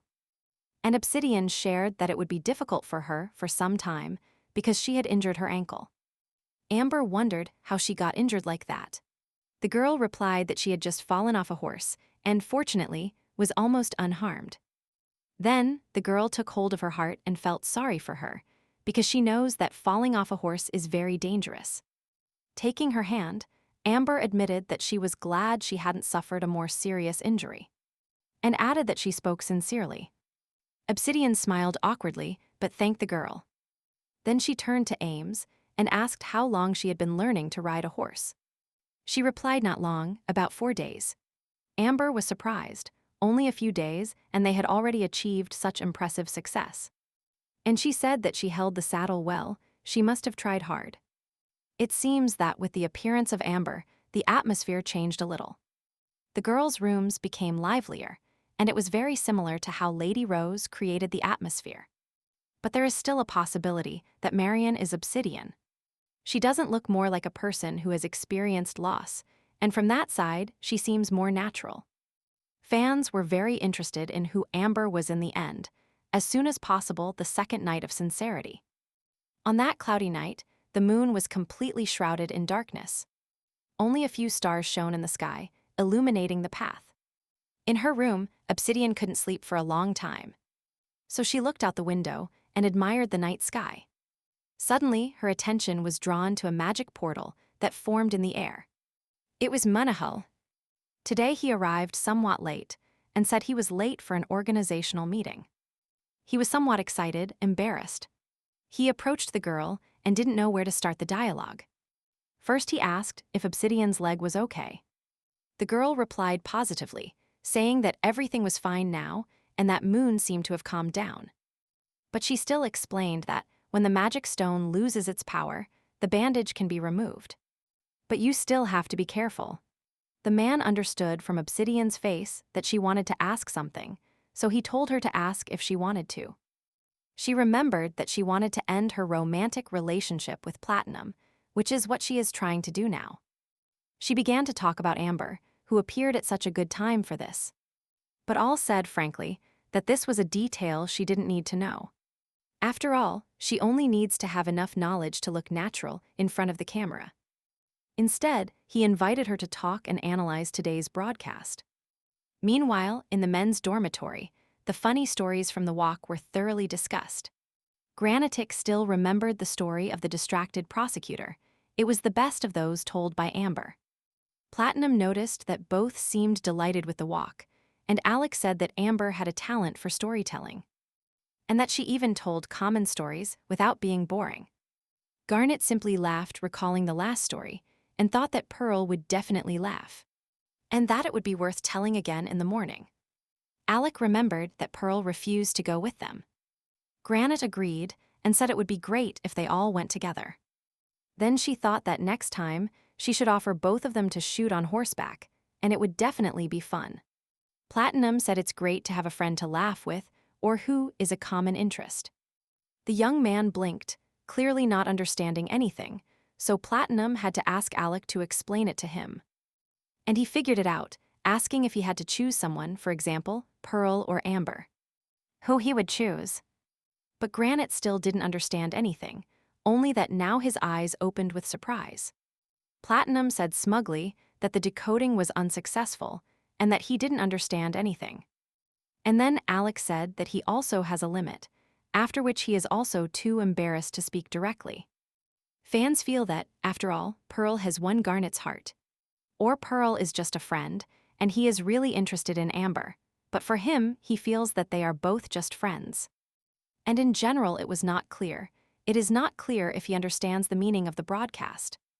And there is also Amethyst, whose feelings he doesn't see, nor what forest she grew up in. It's as if the cup of interest of many stones has now tilted towards Amber. I wonder who the girl is interested in. In an interview, when asked about the person her heart belongs to, she looked away and thought. And then, closing her eyes with a smile, she replied affirmatively, saying that there was a person she liked. She remembered that Platon said that he believed in the 3-second rule, and admitted that something similar had happened to her. She went on to say that he interested her at first sight and that she didn't know why, because they didn't have time to get to know each other. Gathering strength, she wanted to confess. She made a decision and admitted that her interest was Platinum. But why exactly him? He was absolutely indifferent. Why not Garnet or Alec? Amber said that it seemed he was not interested in her, and suggested that this was what caused the excitement. She was interested to know what kind of person he was, or maybe it was just curiosity. For the audience, this was a completely unexpected direction. And if her heart already belongs to someone else, then it's only because the girl arrived later. But there is still a long time. She believes she will definitely have a chance.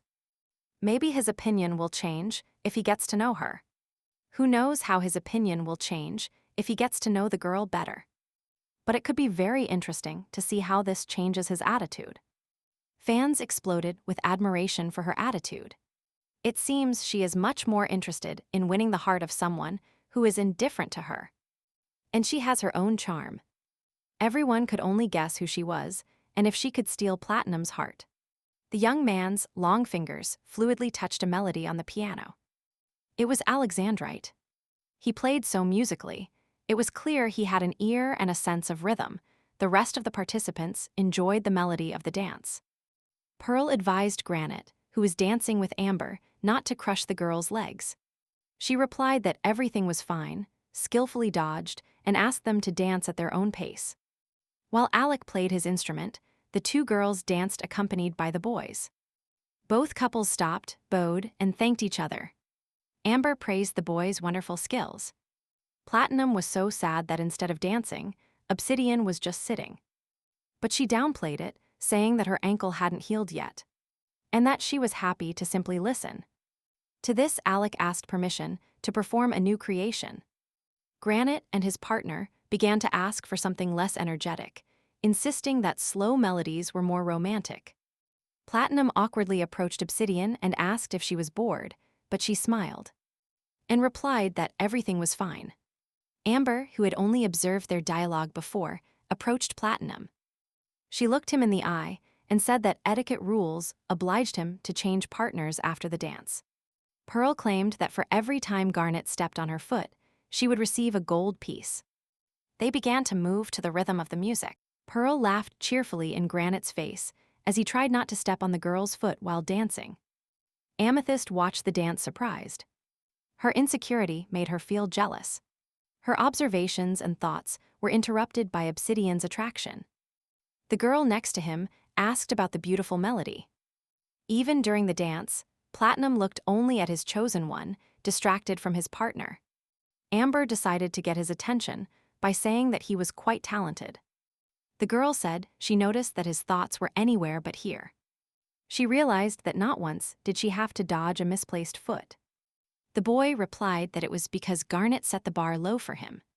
Amber asked not to comment on this in any way, for the sake of preserving his dignity. And the two of them started dancing. Platinum noticed that the girl danced well. The girl didn't understand if he had really just noticed. As the girl began to spin on the spot, Platinum's pupils dilated.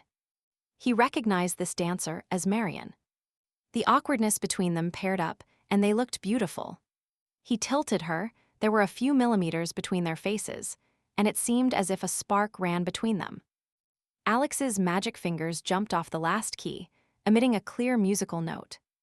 He immediately received a lot of praise. His performance was truly beautiful. He played at a great rhythm. Even Amber praised the boy. She didn't even know he was so talented. The girl now suggested doing something where all the girls could join the fun. Something universal. Platinum, immediately after the dance, returned to Obsidian, and the girl continued and offered to play cards. Everyone agreed, since you can play cards while sitting. Platinum continued by saying that Obsidian would probably like it too. Lueria thought about it. Mariana would like it, but she doesn't know how to play cards. Luckily, Amethyst didn't know how to play either and asked to be taught. Alec, of course, agreed, and Amber invited her to his team, guaranteeing victory. Burl asked Garnet if he knew how to play, and he replied affirmatively. Amethyst hesitantly said that if they teach her, she will try. All 7 participants sat down at the game table. Amber taught Amethyst the whole time and gave her hints about combinations. While they were playing together, they bet on the colored royal flush. Everyone was stunned. The Amber Ramish team won again. No one could believe they weren't cheating. Akhmet must have wished Amber good luck. Pearl lost all the gold she got from Garnet and was completely stripped twice. Platinum looked at Obsidian during the game. She looked a bit strange, as if she was seeing all the chips and cards for the first time and Like a child, she looked at everything with interest. Turning to her, he noticed that her luck was changing today. She agreed, thinking that this game had complex rules, and she could barely keep up with Amber's explanations. She could only look at her with admiration. Alex suggested changing teams or changing the game, and Grant burst out, not understanding what they would play then. Amber, observing the relationship between Obsidian and Platinum, came up with a game. She suggested playing a game called Find the Liar. Pearl had never heard of such a game, but the rules were quite simple. In each round, participants draw a card. The one who draws the wild card becomes the liar. Then, one person makes a statement that you must agree or disagree with. And the liar, of course, must lie. In each round, you have to guess who the liar is. All participants drew a card. Amber gave Pearl the opportunity to start and be the first. The girl's statement said that her appearance now is very different from what she really is. While waiting for answers from everyone, Platinum said that her appearance was quite close. And he turned to Obsidian. She, again thinking about what Marion would answer, said that she thought there were still some differences. Everyone else answered that they were quite similar to them, or they were different. But only a little. And everyone except Granite answered that there was almost no difference. And then everyone immediately realized that he was a liar and started laughing.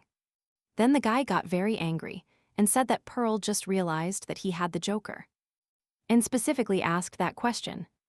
Amber, laughing heartily, started pouring alcohol straight from 2 multicolored bottles, while saying that he should drink a penalty for losing. While Garnet drank for his defeat, the girls and others were already drawing cards. Now it was his turn to make a statement. And he did. He said that their sincerity evening was not boring. Pearl asked what those who weren't there should do and how to answer them. Platinum and Obsidian smiled and said together that their evening was definitely not boring. Trying to look credible, Alec also said that his evening was interesting. Although he lied without batting an eye, everyone knew he was a liar. Alec doesn't like alcohol, but he had to drink. Now it was Amethyst's turn to say something. She said that after that sincerity evening, her sympathies changed. Garnet and Pearl immediately said that nothing had changed. Platinum replied that his feelings hadn't changed. Alex suggested that there was a possibility that her attitude had changed. Obsidian, glancing at Platinum, replied that no, and Amber didn't know anything because she wasn't there. Amethyst, very embarrassed, admitted that she hadn't changed her mind. Garnet, boiling with anger, didn't understand who the spy was. Then Amber suggested that everyone point to the suspect on the count of 3. Absolutely everyone pointed at Pearl, except Garnet. She pointed at the surprised Amethyst. Pearl showed the Joker card and finally admitted that she had been caught. Garnet and Pearl drank the free shot. Garnet was furious because Amethyst was not a liar, but Platinum was only interested in why she decided that the girl was lying. Because of nervousness, the boy was very agitated and sweating. He swallowed his tongue, he couldn't say anything. The boy just now remembered all of Amethyst's words. How worried she was about her popularity, how she wanted to be closer to him, and the fact that from the beginning. And she hasn't changed her mind yet. While Pearl asked Amber for ice-free alcohol, Amethyst watched Granite. It seemed as if she had learned the most sincere truth affecting her life. Now it was Amber's turn. Her statement said that she was interested in more than one person. It was a rather serious question, and they didn't know how to answer. Amethyst sweetly said that she is still interested in only one, and Garnet wondered what she meant by interested. Maybe it's just being interested in someone else. Garnet said that he was also interested in only one person. Amethyst looked at him hopefully, trying to figure out who he was talking about. Pearl and Platinum also replied that they were only one person, and Obsidian believed that if we talk about interests, then she has more than one. Alec is also interested in several, but Amber only has one, and now she is not interested in anyone except him. Since everyone has spoken, now is the time to point out the liar. Before Amber had time to choose who was lying, all fingers were already pointing at her. The girl turned over the card. There was an ace of diamonds, it wasn't her. She admitted that she spoke sincerely. This means that no one guessed correctly, and everyone drinks a penalty glass. Pearl wondered who the liar was. Amber said that since they didn't guess, she might reveal it or not, and simply drink a glass with everyone. 6 glasses stood on the poker table, awaiting their lucky winners. Before drinking his glass, Obsidian decided to look in Platinum's direction. The boy carefully studied the liquid in the glass, as if deciding whether to drink or not to drink. But after a moment, he drank the contents in one gulp. The girl didn't even notice when it was Alexandrite's turn. He said that he uses acting to hide his status. Obsidian was taken by surprise. Platinum simply remained silent. Amber admitted and said that the game only teases skills a little. The trio of Pearl, Garnet, and Amethyst immediately started to suspect. They didn't even understand what they were talking about. However, Platinum replied that he also teases their acting skills a little. Nervously, Obsidian said that she wouldn't. Alexandrite replied the same, and Amber just laughed. All participants pointed their fingers upwards. And then everyone pointed at Obsidian. The atmosphere became more and more tense, and the audience got goosebumps when they pointed at her. Amber pointed at Obsidian, and Obsidian's finger pointed at the girl opposite. She needed to defend herself somehow, because everyone was sure that Obsidian was playing a role. In the previous round, they didn't find any liar. This already raises many questions. The audience decided to recall how it happened. With the help of the magic crystal, they began to recall how a statement about feelings for more than one person was made. And that Amber said she was interested in one, which turned out to be true. Most likely it is Platinum, at least that is what he said in the interview, and he is the only one who is not interested in her. Obsidian said she was interested in several, and Platinum replied that he was only interested in one. It seems that one of them lied, but who exactly? No one could guess. The girl left an empty glass. It was her turn. She said that if she found out that she had been lied to, she could not forgive the person. Everyone was shocked by this statement. Platinum's pupils dilated. He realized that maybe the girl was talking to herself. He looked at Amber as if trying to understand with his eyes which of the two girls was Marion. A brief yes escaped Platinum's lips. He got angry, fixed his gaze on the two girls, and said that he did not like them playing with his feelings. Amber was not bothered by this at all and looked smiling and relaxed. But Obsidian had no expression. It became clear to her how nervous she was when she heard the boy's words that he would never forgive deceit. All the participants looked at Platinum very strangely. He looked very aggressive. Alexandrite complained offendedly. In fact, it was he who should have answered first, and jokingly thanked her for communicating her opinion out of turn. Pearl also agreed that rushing to answer in a circle, having eliminated all anger from her face. The guy apologized. The statement simply resonated too much with him. Garnet asked how it sounded, and Alec obediently repeated it. Alexandrite said that he would forgive the lie for a good reason, since this show is actually based entirely on lies. Amber thought about it and said she would forgive him. Amethyst doesn't know whether she would forgive or not, and Garnet would first listen to the reason. It's interesting. Platinum said that he gave his answer and expected the same from Obsidian. With empty eyes, she said that she would probably also forgive if she understood why the person did this. So who is the liar? Amethyst admitted that it was her, but casually the girl answered the truth. But Amber immediately reassured her, if you drink a free shot, then there is nothing to apologize for. The others just laughed at the girl's naivety. This means they just heard the truth from everyone, and everyone, except Platinum, said they were willing to forgive the lie. This information must have been unpleasant news for whoever was playing with their feelings. For it was Platinum's turn. He said he would like to hide his status for as long as possible. Lueria assumed that there was no difference between answering as Mariana, between answering as Mariana. Amber had barely started talking when Amethyst began to stagger. She swayed back and forth and only staggered too. She flew abruptly too.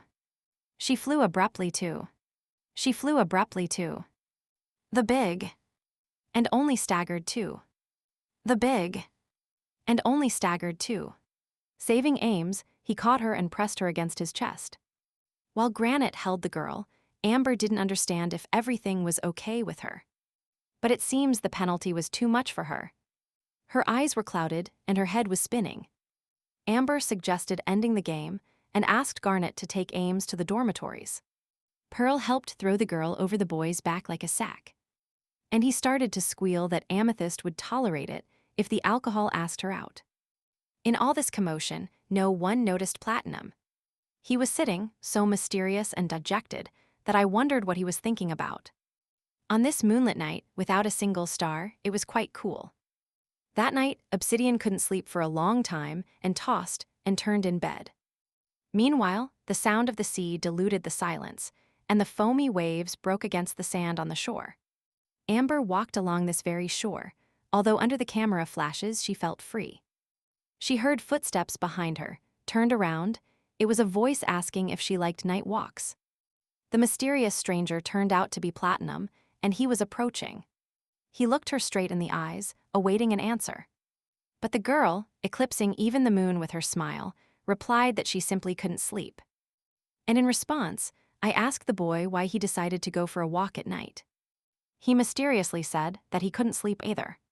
And now they, already together, stand on the shore and admire the view, listening to the sound of the sea.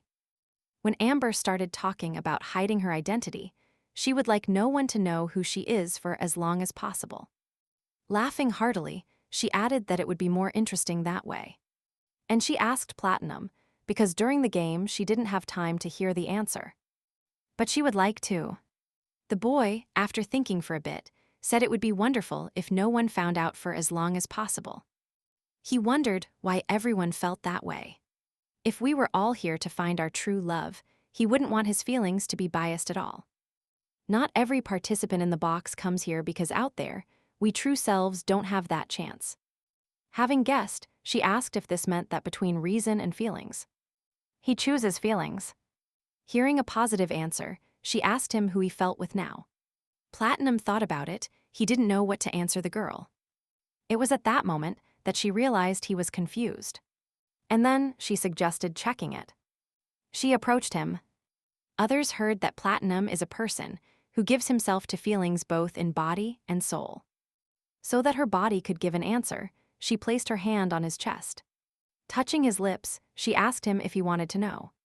She looked him in the eyes, hoping he wouldn't reject her. She pressed her lips against his, seeking salvation from loneliness in them. No one could have imagined that Yanter would be so active. In a quick attack, she wants to steal Platinum's affection while Obsidian sleeps. He pushed the girl away a little to have time to catch his breath. With a worried look, he mentioned how pretty the girl was. She only said she could say the same about him. Now no one really knows how the situation will turn out next, how Platinum can betray Obsidian. But now it is really difficult to predict what will happen in the future. The choice each one will make is very exciting. The 8th day presented itself with warm and cloudy weather. It's time to start pairing up for the second truth meeting. The Maelstones have already chosen their desired partner. Now it is the girl's turn to choose in front of the magic circle. Time to name the person you want to meet. New rule, you cannot choose someone you already know. The choice depends on the men. And for the women, the choice begins. The first to choose is Pearl. She wants to go to a meeting with Alexandrite. She chose Alec, during which time she became friends with him. The owl reported that, unfortunately, Alexandrite did not choose the girl. He told her that he could not attend the truth meeting and asked her to return to the room. It seemed that Pearl already knew, so she did not seem upset. It was Amethyst's turn, timidly. She admitted that she would like to go to the meeting. Pulling her hand out of embarrassment, she asked to make a decision and suddenly clumsily pronounced the name Granite. Ames' hands were shaking so much that it was clear how nervous she was. I wonder if Garnet chose her. Everyone seemed to have resolved their misunderstandings. Next in line was Obsidian. She was already standing near the magic portal. She replied that she would like to meet Garnet. The audience was simply surprised by how she chose him. There was no chemistry between them. But she cannot go with Platinum and still needs to choose someone, but not with him. Everyone thought she would choose Alexandrite. Or maybe she specifically named who chose her. She chose to stay on the island instead of going with someone else, after which everyone would be disappointed. She said that she loves the person, not the past, and that it is fair if she says so, but at the same time she is trying to find out the past. But it is not justified that Obsidian lies to him. You definitely need to find out which of them is a liar. Garnet appeared in all his scarlet splendor, wearing a red suit with a shiny bow tie. He appeared right in front of Ames, which was a pleasant shock for her, because it was the second time she tried to meet him. He finally chose her. He really understood everything. You will be able to talk in private. It's very nice. Let's hope Garnet is not as foolish as always. The girl squealed with joy, thanking him for coming. And he, supposedly with indifference, took the suitcase and walked ahead, throwing it in the trash. The boy decided to be the main one in the couple and said it was time to leave. They stood together in a circle and teleportation occurred to the place where the truth meeting would take place. The audience noticed that the atmosphere was not at all the same as when he left Pearl. Everyone wondered if Garnet felt uncomfortable. He was definitely nervous. Everyone eagerly awaited how their meeting would be, how they would open up when left alone, what new sides they would show. Obsidian was near the portal, hoping to stay on the island that night. An owl flew to her and, fortunately, told her that Garnet had not chosen her. She was informed that she could not attend the truth meeting and was asked to return to the room. She was very calm, so everyone thought that she was really choosing a person with whom she had no chance. It seems Obsidian has made a decision and is going to be faithful to her relationship with Platinum. Her choice this time will be truly important. It was the turn of the next girl. It was Amber. She had already approached the magic circle and said that the one she would like to go on a truth meeting with is Platinum. Amber decided to stay true to her choice, but it is also important who Platinum chose. No matter who he chooses, the viewers will be able to figure it out. Obsidian and Amber, one of them is lying. It's unpleasant to suspect, but it could be Obsidian. The audience thought that since he couldn't go with her, he would choose Amber to find out who she was, since he did not recognize Obsidian's identity at the first meeting. But Obsidian preferred to stay on the island rather than go with someone else, after which everyone would be disappointed. She said that she loves the person, not the past, and that it is fair if she says so, but at the same time tries to find out the past. But it is not justified that Obsidian lies to him. You definitely need to find out which of them is a liar. The magic device flew directly to Obsidian's room. And in a second, a portal appeared in her room, and Manhwa emerged from it. He said that the time for choosing was over. So the girl logically asked who he was choosing. The man continued trying to find the words to describe the situation appropriately. Platinum walked up the stairs, making a clear noise. Amber turned at the sound coming from the entrance. A wonderfully attractive red-haired girl saw the boy of her dreams. Heiress was heading straight for her. He still chose her. So he decided that Amber was Marion, or he might have thought that he needed to go check if she was Marion. Or not. On the one hand, he came to the box precisely for her, and on the other hand, he said that the personality of the person was important to him. People were constantly arguing. Some were disappointed by the boy's words about pure love, and some were sure that it was impossible to sincerely love a liar. She had to be honest with him in return. They wanted and demanded to know who Marion was. Manhwa allowed the girl to stay on the island this time and decided to calmly discuss the strategy for the next meeting. The man had already started the discussion, but suddenly noticed that the girl had no expression. He asked a completely logical question, or rather named the name by which. Perhaps all this is happening Luerli's. She apologized and, clearly nervous, asked what he had just said. She was once again convinced of her suspicions, so she asked if her heart hurt. In his opinion, she seemed surprised by his decision. Obsidian began to deny, but Moon stopped her and asked her not to lie. After all, the better he understands her feelings, the more clearly he can plan the development of the love line. The girl only tried to say something, but could not utter a word, as if she had a lump in her throat. But then she admitted that it was quite bitter to doubt his sincerity. Then the man asked her if she had accidentally decided that she really liked him. That is, she is real. To which the girl replied, of course, he thinks she is an aristocrat with high status. And he only got close because he thought she was Marion, but for a second, it seemed to him that there was still a possibility. Even Manhwa covered his face with his hand. The man, understanding everything, immediately got up and addressed Lueria by name. He asked her if she knew why it was announced to the whole world that Marion would participate in the box. Did she guess? That's because she is attractive. Then I'll explain that this is true. But it's not about beauty or character, the attractiveness of a partner. If we are talking about marriage, it largely depends on her position. But she still didn't understand. He had to explain more. He said that when people of extremely high status fall in love, they need to solve an important issue. Who will inherit the throne of their country, and who will renounce this right? Marion, for Viceroy's sake, renounced power in her homeland, in the 8th kingdom of Heiress. And she became the queen of his country, the 6th kingdom of Kilia. But Viceroys died without leaving an heir, and in his country, a woman cannot become head of state. At the same time, the king of Marion's homeland, Heiress, also died on his deathbed. He gave Mariana the right to return and take the throne. If she doesn't return, Heiress will lose sovereignty and become part of the empire. And although Marion was married in a box, she can protect Heiress from this. If she leaves Kilia and returns, she will become a full-fledged monarch. However, the governor-general will take over power in Kilia. And Marion, instead of returning, decided to remarry. With a new husband, she could remain queen of Kilia and annex Heiress, making it a republic. She still didn't understand what uniting countries meant.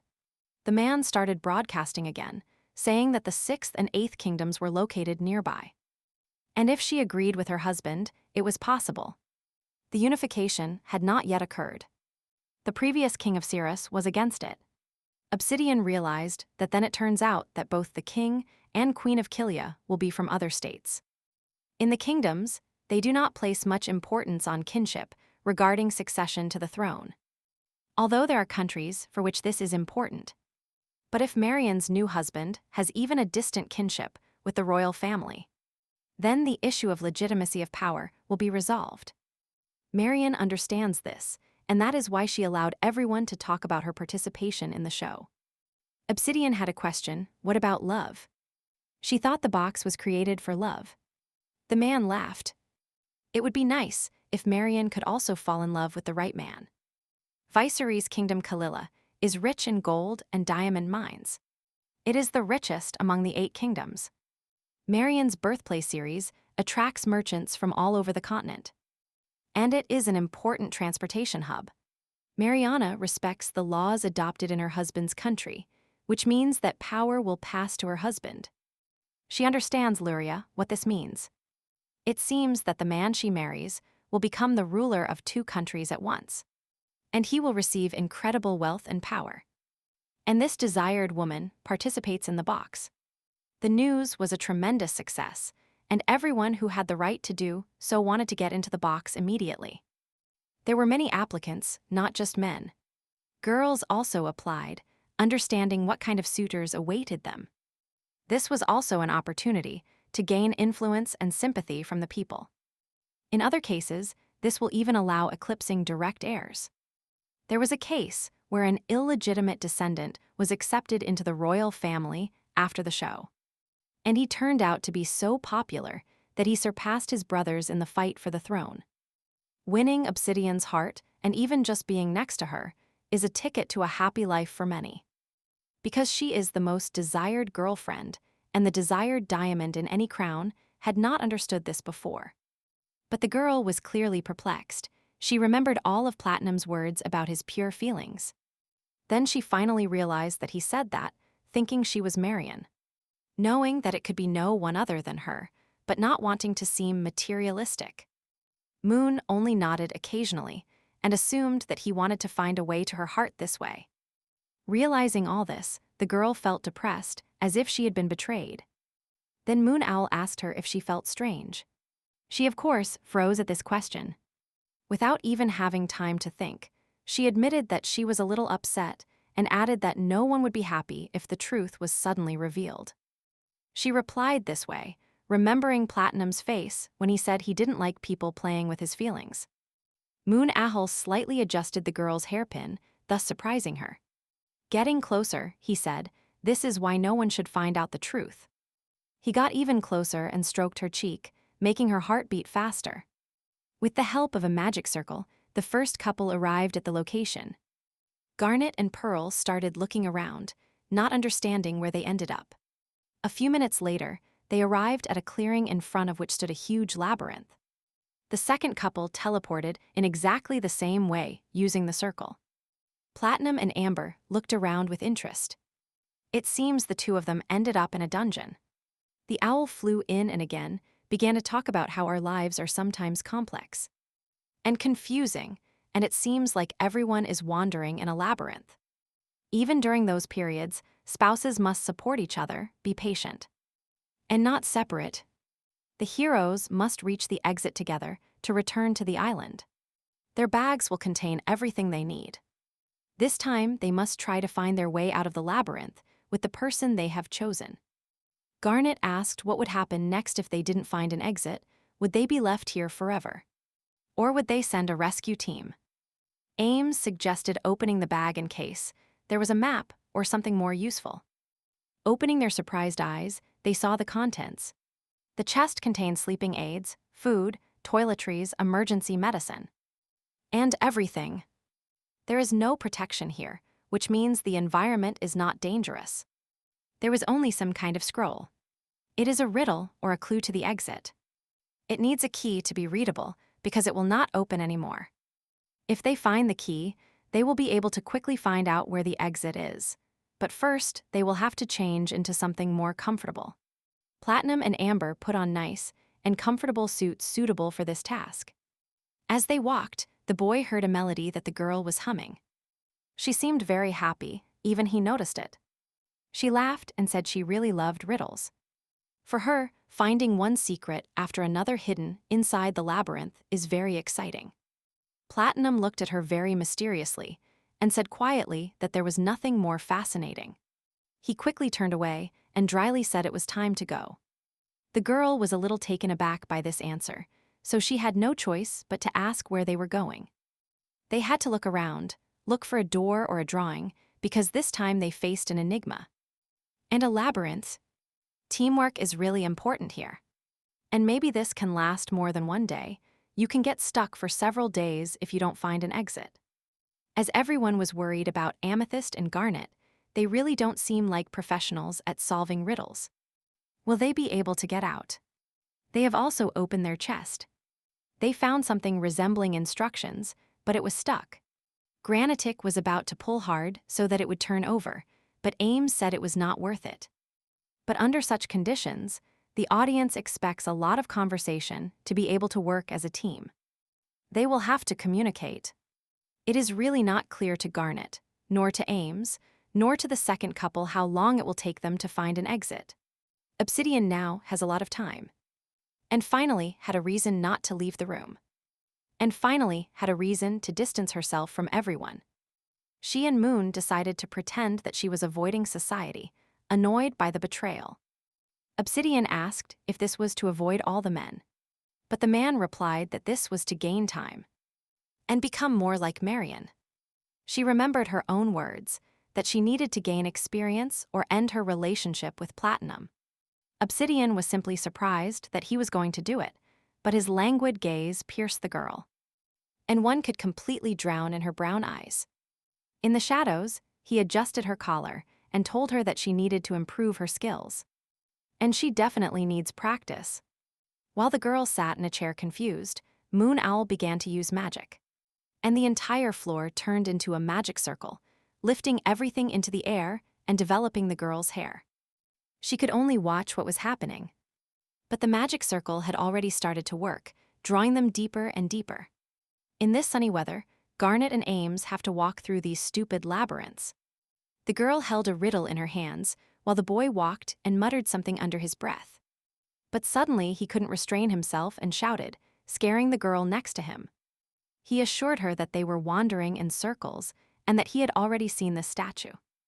And Ames only quietly agreed. Garnet began to make sure that the strong-willed advance and the strong-bodied go anywhere. He decided to open a new path in this labyrinth. With a running start and with all his might, he rushed towards the wall of the bush and hit it with his fist. His hand destroyed the wall, making the leaves fly to the sides.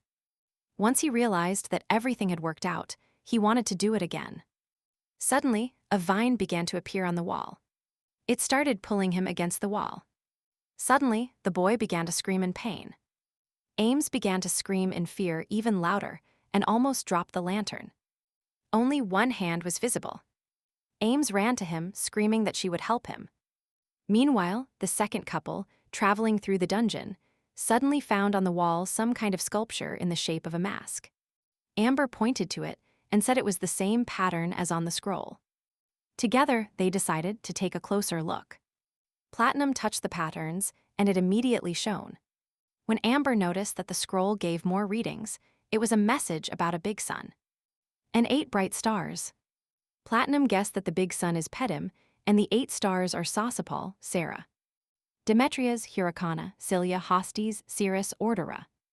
Suddenly, the mask on the wall lit up again, and a portal slowly opened. It seemed bottomless, and the scroll was unrolling again. And then a new drawing appeared, and 2 out of 3 were writs. Maybe you need to find 3 patterns and solve their riddles. So Platinum decided to enter the portal, and Amber thought that they resembled the game Maze Escape. As they walked, the girl shared her impressions that this was a very elegant solution. She liked the idea that the Pedim Sun Empire and the 8 star kingdoms were under its protection. Platinum just added that even a child could figure this out. It's not difficult at all. The girl said she remembered. It was from a children's song about 9 stars, one of them became the sun. And 8 opened into the luminary. She cutely started walking and humming a song, skipping a little. After listening, the boy said that she sings wonderfully. Then he asked her if she liked songs and what her favorite one was. He calmly replied that it was difficult to choose. Maybe the love of Peridot. Although it is a bit old-fashioned, the girl recognized it. This is the one that became popular after the first box. She listened to it when she was a child. And together, they began to hum a song about the love of Peridot, thirsty for love. The audience loved such a wonderful duet. Suddenly, it was a cappella. It's a pity there was no instrumental. No one knows if Platinum is happier next to Yanter. But it was clear that they felt comfortable with each other. With Obsidian, it was different, but not unhappy. Perhaps, after all, Amber is Marion. The audience was waiting for Platinum's questions. But why is he in no hurry to ask questions? Probably because both are fans of understatement. What will prevail in the end? Curiosity or the charm of intrigue? At the same time, an open labyrinth. The exhausted couple fell to the ground. Ames barely helped the boy out of the bushes. Knocked down on the ground, Granate said that there seemed to be no way to make a path through these bushes. And the girl, covered in leaves and branches, suggested looking for a drawing on the map. The boy paid attention to the girl's legs as she sat on the grass. Her shoes could be clearly seen. He asked her if it was difficult for her to walk in shoes all day. It was uncomfortable. She replied, "It's an inconvenience, but nothing can be done. There are no horses here." Ames explained that they change for horseback riding if she asks for them, and they become more like the shoes Garnet wears. But this is how they usually look. The boy tilted his head to the side. He didn't understand anything at all. The boy was so angry, that is, until that moment the girl always wore shoes with heels. Not counting riding ones, and all this is only because they are part of her like a stone. And she cannot take them off. He exploded with curiosity what happens during sleep and what happens during bathing. She was scared by such strong pressure, but still replied that, fortunately, they turn into bracelets. Carnet objected, "Could you ask them to wear something comfortable during a walk?" Ames didn't know what to say. It was really possible. These shoes, as well as Amethyst's appearance, were designed to reflect her personality. And if he ordered them to change them on a whim, he would not offend them. The guy didn't understand who he would offend, the shoes or something like that, but the girl explained that she was afraid of offending the mages of the imperial family who created them. The guy started yelling on the floor, "They are flayers." Forcing a lady to always wear uncomfortable shoes, he ordered them to change their shoes. He turned to the respected shoes and asked them to transform into something comfortable. They turned into comfortable purple shoes that still fit the style. Ames happily tapped her foot. She really felt comfortable. Garnet said that this should have been done a long time ago, and how could she even tolerate it? The girl only frantically apologized. The girl, with tears in her eyes, asked for forgiveness because she didn't think it would make him angry. Garnet's face was as angry as a stone statue and seemed to crack from aggression. But that was only in his eyes. He started making slight excuses. It's not that she didn't even anger him, but the girl was scared because he yelled because she was bothering him. And he felt uncomfortable with her. The boy asked her not to cry and explained that he was a little excited. But not angry. Garnet was definitely not angry at Ames now. She had been wearing uncomfortable shoes this whole time. He yelled because he was worried about her. It's not obvious, but not to Ames, and still, they are a good couple, but they need to talk. I wonder if they will be able to get out of the labyrinth. They haven't solved a single riddle yet. Maybe this place will become an insurmountable obstacle for them. At this moment, Obsidian is in the room. The magic circle really started working. The girl's legs hung in the air. After teleportation, a man's hand grabbed her forearm. It was Manhwa. He held her so she wouldn't fall. She seemed to swallow her tongue with admiration. Sunlight came through the carved windows of the roof in this room. That smelled like old books. It was the man's personal library. This was a place on the island, but one could not get there without his special permission. The girl noted a bunch of old books and wondered if there would be books in ancient languages among them. This will be the place for her practice. The girl only had time to ask what other practices were being discussed when the man snapped his fingers. Suddenly, magic started working again, and Obsidian's eyes filled with happiness. A white grand piano with golden details appeared right in the center of the library. The girl's outfit also changed into a ball gown. She looked gorgeous. A black dress with prints of countless roses hugged her body, and her chest was decorated with guipure and lace. Manhwa also changed clothes with the help of magic and suggested starting by dancing. After all, it is difficult to become as skilled as Marion in a short period of time. But practice will at least help you get closer to the level of the real daughter. Still, it is not very convenient to fall off a horse every time a dance is ahead. The man offered his hand to the lady, and they began to practice. It turns out, she used to dance a little as a child when her mother hired a tutor. He placed his hand on her shoulder, assuming she already knew the basics. The sweeping movements captured the dancing girl, and after a moment, they were waltzing together. She lost track of time and didn't realize how long the dance had been going on. During the dance, Manhwa slightly looked at the girl as if enjoying her beauty and admiring her. She was very surprised when he praised her, saying she danced better than he expected. She said she was glad, thinking it was probably because of the books. She felt at ease in his environment. They gave her peace and confidence. The man asked her how long she had been studying. The answer was not long in coming. About 16 years. He didn't quite understand, but her mother had died before her. She was surprised that he knew it too, but easily replied that her stepsisters also needed lessons. The stepmother had the same tutor, and he was kind to her. He gave her a big discount if she attended classes. She continued talking, but suddenly stopped. Obsidian realized that she had started talking about something she hadn't been asked about. And this did not agree with etiquette. She paused for a moment when Moon-All took her hand and spun her. He looked at her, admiring her tenderness and helplessness. Then he paused by taking her by the waist and leaned her back. She was quite easy to control. She was a very fragile lady, fragile as a swan. In one moment, their gazes met, and it seemed as if there was something more in Moon's eyes. But then he was surprised.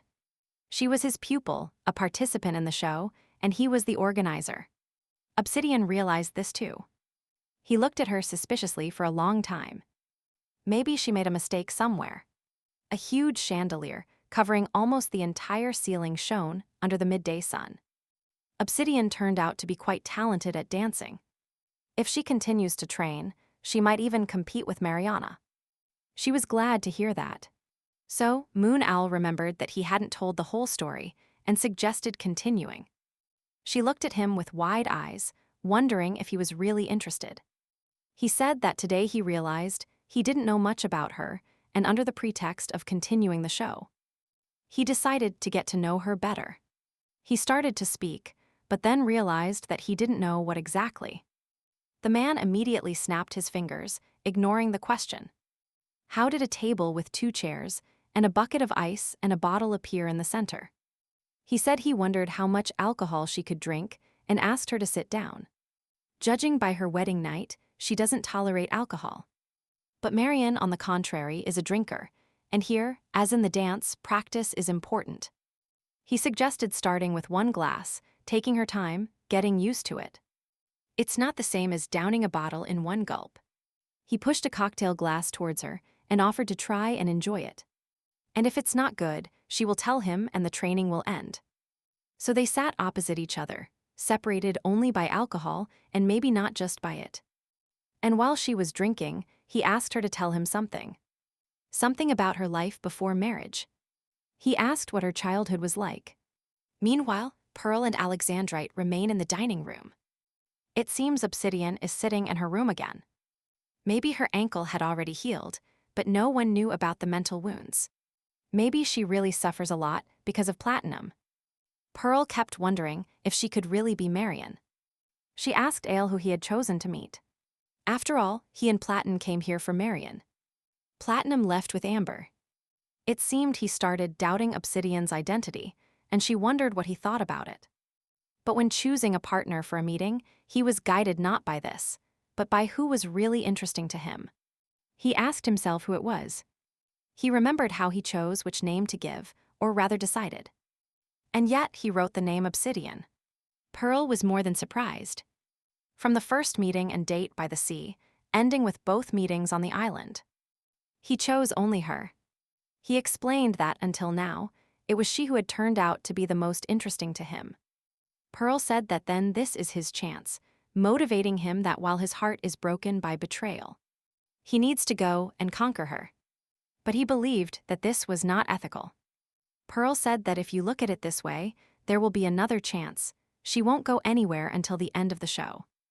The boy said that she says unsettling things, but in any case, he is not so worried about the search for destiny now. After all, there can only be one Marian, and that means someone is skillfully pretending to be her. He wondered why this was necessary. The girl was stunned by such a statement. Meanwhile, in the dungeon, Amber sat down and talked about how tired her legs were. She suggested that Platinum take a break. It was time for them to have a snack. Platinum looked inside the chest. There was food somewhere in there. The girl looked at him and said that he had iron patience. Taking out the crystal, she added that she thought he would immediately ask her about the height. He, of course, wants to ask who she is. Taking the crystal and the matching box, she asked him if he wanted her to ask.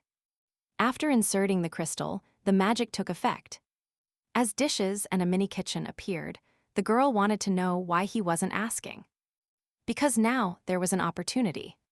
Platinum objected, recalling how she herself said it would be more interesting if the identity was revealed later. Amber, of course, said so, and yet she thought that he couldn't contain his curiosity. He continued cutting the bread into equal pieces. The guy was perplexed because she thought so. She continued, she was interested to know what would happen if she wasn't the right one. Not the destiny he was looking for, he wouldn't be afraid to get attached and make a mistake. Taking the onion, she corrected him by saying that he had reasoned completely wrong. If he was really afraid of getting attached to her, he definitely wouldn't have chosen her. Meaning he doesn't care if she turns out to be Marian. The girl asked for clarification. He wasn't interested in understanding who she was. Amber looked at him directly, not understanding why it was taking him so long. There were people who showed interest in her, but it wasn't Platinum. He was very interested to know why, of all the stones, she chose him. The audience agreed. He was right. She couldn't count on him choosing her. She explained that it was because she was interested. She remembered what exactly he said on the day of their first appearance. She mentioned the 3-second rule and said that attraction is felt at first sight. She continued peeling onions and recalling their meeting. Then she thought that he was a man who was ready, without knowing his partner, and without calculating the benefits of what everyone else was doing, to dive into love, guided only by sensations. And she wondered what this man was like. Platinum became even more interested and asked her what he was like. Pouring the onions into a bowl, she replied that she still didn't understand, that with every step she seemed to go deeper into the labyrinth. Covering the broth with a lid, she said it was quite strange. Because he feels the same way. She really wanted to open her heart and find out what secrets are hidden in him. This means that the two of them are satisfied with their general status quo. The mushroom soup looked very rich. After all, they still have a lot of time to get to know each other. Now the girl offered to eat, thus rewarding herself for her good work. Then they sat together on a bench near the table and tasted the soup they had just prepared. Meanwhile, the first couple also took a break. Garnet and Ames ate right in the clearing, having a mini picnic. The boy interrupted the girl so she wouldn't eat a delicious fluffy roll. He admitted that he regretted shouting at her and said he did not intend to annoy or intimidate her. He said he wasn't angry with her, but with the mages, calling them quack shamans. Explaining this by saying what kind of person would create a magic object whose basic form is inconvenient is a mockery. And then he realized that perhaps this is why she is clumsy. She stumbled everywhere and everywhere. Even out of nowhere. She admitted that, yes, it was difficult to get used to the shoes. She had to dedicate time to learning how to maintain balance. And then she fell from the tree while climbing it. So she also wore shoes and still didn't know they could change shape. Garnet began to realize that she climbed the tree with her shoes, fell without getting hurt.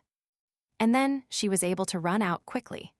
It seems her vestibular system is better developed than he thought, and perhaps her muscles too. He asked her if she had ever thought about learning martial arts. After all, she learned to ride quickly. She might have a talent she is not aware of. He asked her to punch his palm with all her might. Congranate was harsher. He was looking for love, but found a student. Well, at least he is finally interested in Amethyst, but it's not the attention she wanted. While he was teaching her to straighten her elbow, the audience watched and wondered if they even remembered they had to get out of the labyrinth. Maybe they completely lost the scroll. Meanwhile, Lueria had to start talking about her childhood. She started remembering how her childhood was, probably very lonely and miserable. But she also remembered something good from her life. That's why she said she loved reading. The man was surprised by this answer. He didn't expect her to love reading. She explained that books open the door to a completely different world, to hundreds and thousands of other worlds. While immersed in reading, she tried on images of other people. She was a luxurious celebrity, also a noble queen, and even felt loved. In the book, she could forget about her life. Hearing the girl's story, he concluded that apparently her life was not very happy. Lueria explained it by saying that after her mother's death, it was difficult for her. Her father remarried, but this woman didn't love her, nor her children, nor her new siblings and sisters. And when her father died, they flatly declared that she was nobody to them. And her house ceased to be a home. In those days, nothing comforted her except books. Manhwa asked about love, if this girl had ever been in love. She realized that, of course, he would be interested in this. Because to properly play Marion, she must know something about love. She began her story by saying that this could hardly be called love. The girl remembered her childhood, how she ran into the room and saw the wide-open window. The tulle waved a little in the wind. Only a small child in a raincoat blocked the sunlight. A little girl ran into the room, almost tripping over the hem of her dress, trying to prevent him from running away. She stopped and breathlessly said that she had to say something. Still very young, Lueria confessed, worried and concerned, and now adult Obsidian understood that someone had once liked her. Then Moon became interested in what kind of boy could hook her at such an early age. Looking at the bottom of the glass and looking for her reflection in it, the girl added that she looked like her. Spinning the glass with her fingers, the man asked what she looked like her. When she was a child, she loved reading old books, although they were difficult to understand due to the archaic language. But they contained the most beautiful stories. One day, she discovered that there were many in the municipal library and went to look for it. It was far away. And it was raining outside, but the long road and the cold did not stop her. And the library really turned out to be full of old books in the far end. She found a place where almost no one looked. Lueria was so happy that she ran there every day. She had to spend 2 hours on the road. But this did not stop her at all.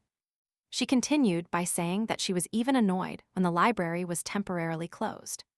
But then Manhwa interrupted her without hearing the story about sympathy. The girl apologized, but that was an important place. It was there that she learned that she was not the only one who loved old books. There was someone who started reading them earlier. She found the trace of his presence everywhere. Lueria noticed that bookmarks were already placed in some places on the last page. And she guessed that someone had already read them, and she also realized that it could be useful to her. In the past, writing was different, and words could be written both from right to left and from left to right. Therefore, old books are available in collections with right binding. And left. The strap was always placed on the same side. She could almost always determine the collection and the way to read it just by looking at the strap. And he also took care of the books he read, and if the books were torn or dirty. After him, she glued and cleaned them. He stopped her and asked her if this was a story about a person or about a used book. She apologized, saying that she knew him only in relation to books, that she had never seen his face or heard his voice. Moon then asked her if she was sure she knew him. Embarrassed, she said that they even communicated through notes. One day, a girl found a book she hadn't finished reading. Up to the 8th volume, the ribbons were placed at the end, and in the 9th in the middle. So she thought it was an opportunity and wrote a note in an ancient language, putting it between the pages. It was exciting, but she wanted him to find her. In the note, she greeted him and asked why he stopped at the middle, if he was really bored. Lueria eagerly awaited this moment and went to the library every day with anticipation. It was exciting, like reading a novel and waiting for the outcome of their story. Opening the book, the girl was surprised. The ribbon was at the end. This only meant one thing. She read the note when another piece of paper fell out. The girl didn't understand if it was her note or a reply message. The note asked questions about who she was and how he found out where she was staying. And so their correspondence began. She replied that her identity was a secret and asked why he stopped at the 9th volume. It seemed the most interesting to her. She openly shared her joys and sorrows with him, like no one else. She sincerely loved their communication. She liked the conversation. Although she didn't know his face, name, or age, she only knew that he was a boy. Although this has been a secret for a long time, Moon pointed out that it sounds more like a story of friendship than love. But why does she think she was in love? It's simple, she kissed him. She didn't even see his face because he didn't want to show it. Her kiss was through the curtain.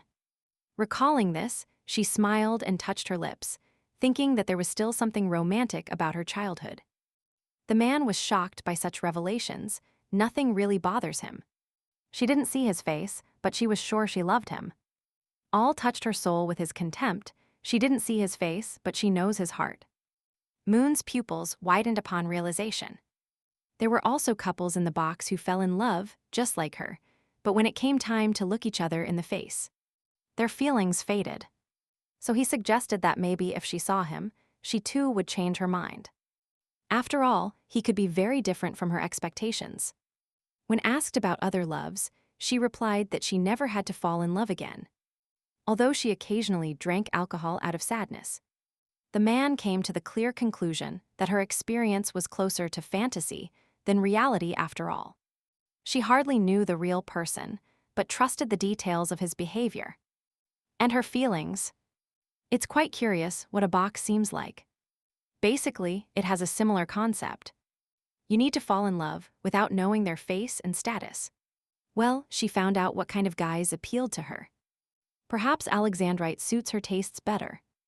Obsidian agreed and thought about it, but she was truly interested when she found out he was reading old books. Probably because he remembered her childhood. Moon also asked what kind of people she disliked. She declared loudly and confidently, "Husband." She drank the glass to the bottom when she heard a specific question about what exactly she disliked.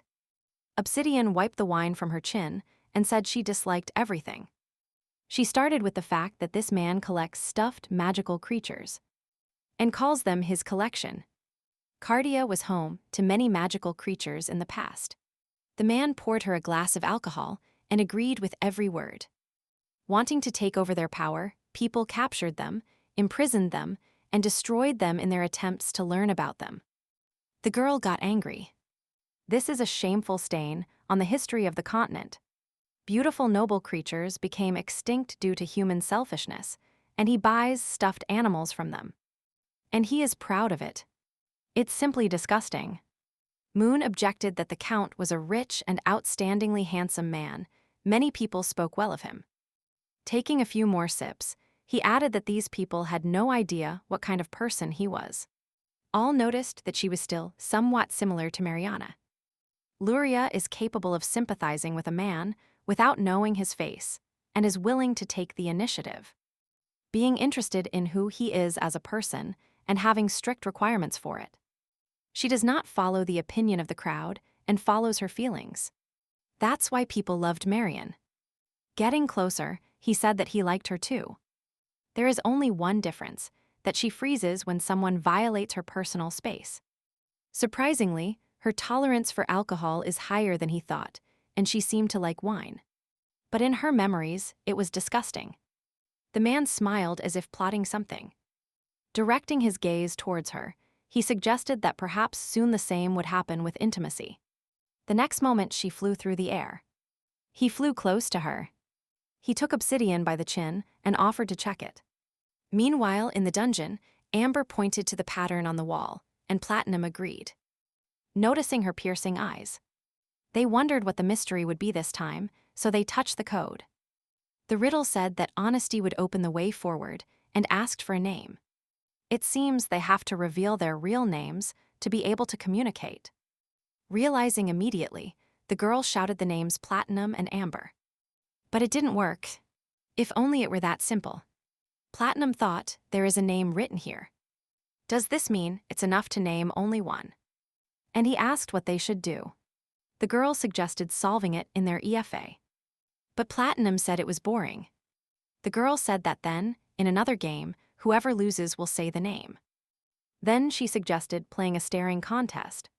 The rules were to look into each other's eyes and never look away. She challenged him to see who would look away first loses.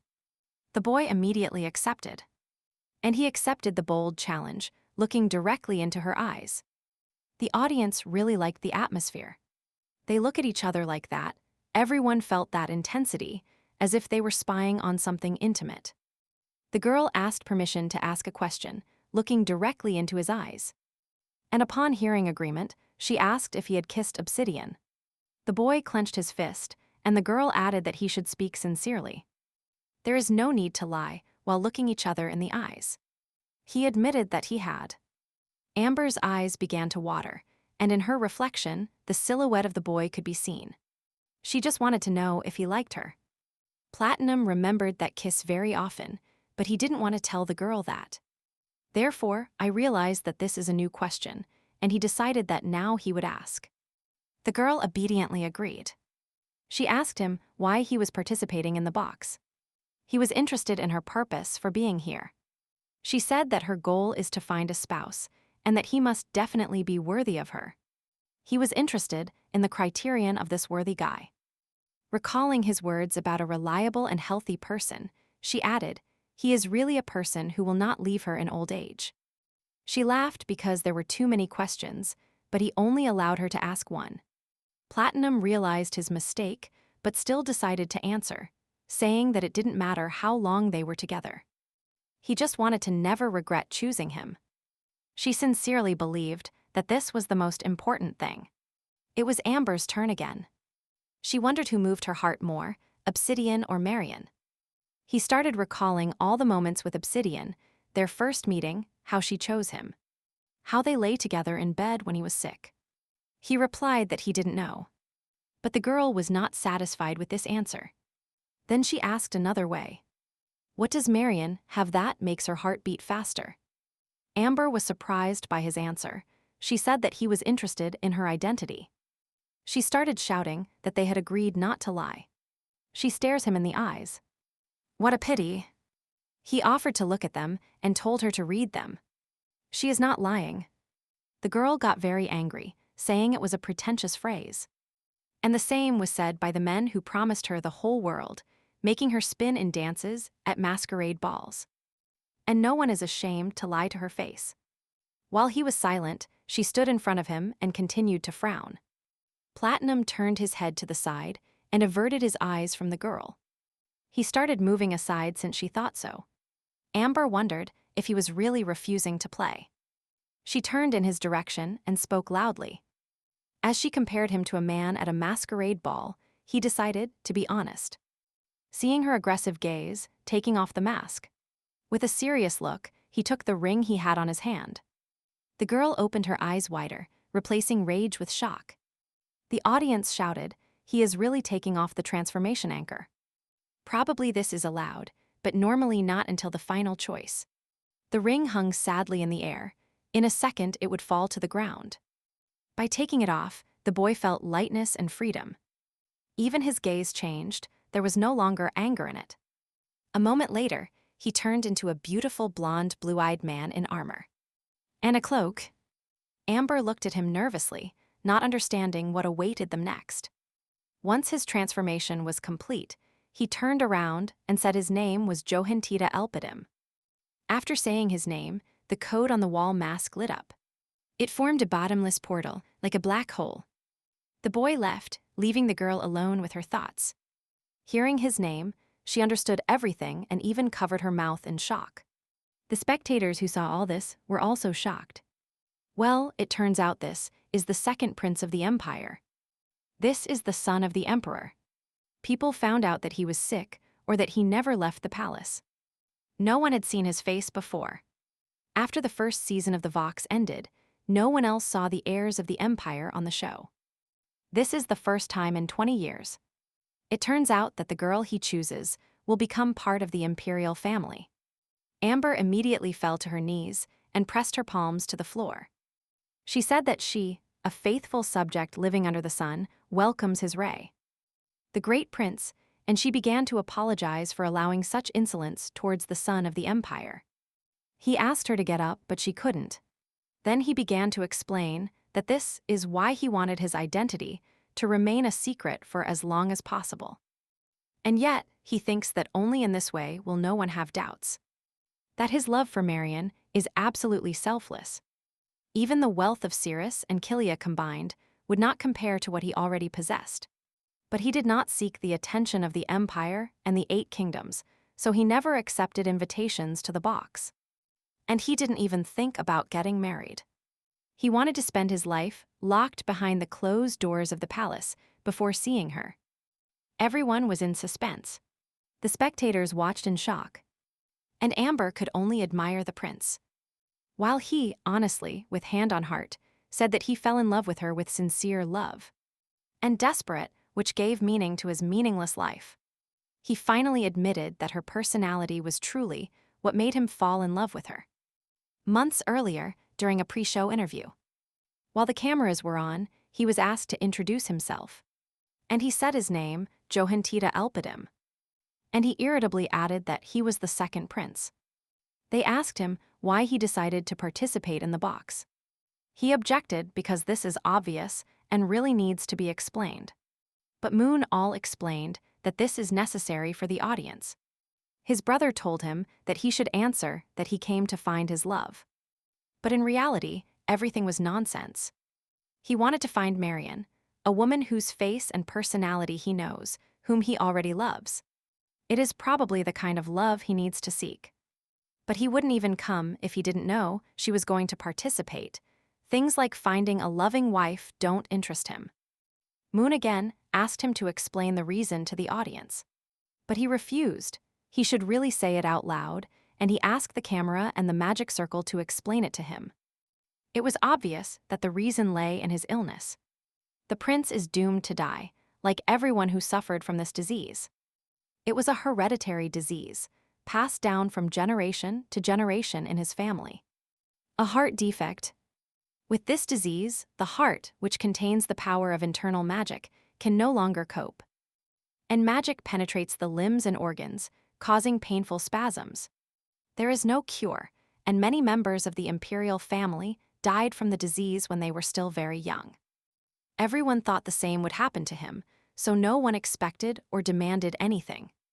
Everyone believed he wouldn't even live to adulthood. Therefore, the prince was not involved in politics, did not engage, showed no interest in anything, and, like everyone else, he waited for his life to end. He once watched one of the episodes with Marion. She was with Viserys in it. He told her that he didn't know her at all, and that if he had a terminal illness, what would she do? Although he was not sick, he was still interested. When Marion accepted the invitation to the box, she decided for herself that no matter how the future changed, she would remain faithful to her feelings until the end. So even if it's foolish, she will choose with her heart. And this tells him that a moment of brief, bright emotions is also especially valuable. Hearing these words, the boy felt his worth despite his illness. Thanks to her words, the prince wondered how he would remain in the memory of the people who knew him. He didn't like the answer and wanted, no matter when the time came, to die without shame for how he had lived this life. Even if you have little time, allow yourself to get attached to someone, and perhaps in the end you won't regret having less time than others so much. She encouraged him to act, to look beyond the walls of his chambers, to meet people and, finally, to learn something new. Meeting her changed him and made him a better person. And the prince wished with all his heart that she would always be happy. And perhaps he was a little jealous of Viserys for being married to such a woman. He constantly had his head in the clouds. And he didn't even think that Viserys would be destined to leave this world before him. He immediately realized that Marion would not forget him so quickly because she valued brief love, but brilliant no less than long-term love. But Johann believed he understood why he decided to take the second boat, to protect the sovereignty of his husband's country. Even if she loved him like Viserys, he decided that he was ready to accept this burden. He made his father promise that if he found his wife in the box, he would allow him to change his country's laws. Johann will marry Marion and repeal the law prohibiting a woman from claiming the throne of Cilia. And she will be able to rule Viserys' country even after he is gone. He just wants to remain in her memory as a man who loved her and acted for her happiness if she remembers him this way. Then there is no point in regretting his death. His frankness is commendable. He resolutely pursues his goal, and nothing can hinder him. Pure Platinum was welcomed into the box. The girl froze, looking only at the wall. Platinum knelt next to her and asked Amber to look at him. He swore that he was not lying and approached the box, already keeping love in his heart. Perhaps now he was blinded by feelings for someone completely different. But he is determined to remain faithful only to her. Amber was very surprised by this explanation of the answer. Meanwhile, in the library, Munal found a classic among novels written in an ancient language. Obsidian loved this book very much as a child. It seems she can even quote it. So the man said, since she loves books so much, they will try to make this a benefit for their cause. Theory without practice is dead, and this also applies to relationships. But then the girl will really have to kiss the book. Moon asked her to tell him the plot of this novel, and she began to say that this is a story about how the main character falls in love with a merman. He approached her and asked her to tell him more details. Then she added that the merman taught the girl magic, and for this, she invited him to land. And he accepted the invitation. She showed him how people live on the surface, then taught him to dance, and then a spark ran between them. This particular scene was the girl's favorite scene in the book. The man saw what he needed and immediately decided to start with this, snapping his fingers. Suddenly, a magic circle appeared beneath them. Obsidian noticed that the magic also touched the table. FR. FR. FR. He resolutely took her hand. Then he kindly explained that it was difficult to convincingly portray something one had never felt, and that perhaps a favorite scene from the book would help evoke the necessary experience. Raising their hands higher, he told them to imagine themselves as the heroine, and him as a merman who had just set foot on land. And they are not yet in love. He whispered in her ear, ordering them to dance. Their dark eyes met hers, and her heart beat faster. Sparks clearly flew between them when he told Obsidian to dance around his heart. Más rápido. Claramente saltaron chispas entre ellos cuando le dijo a Obsidian que bailara alrededor de su corazón.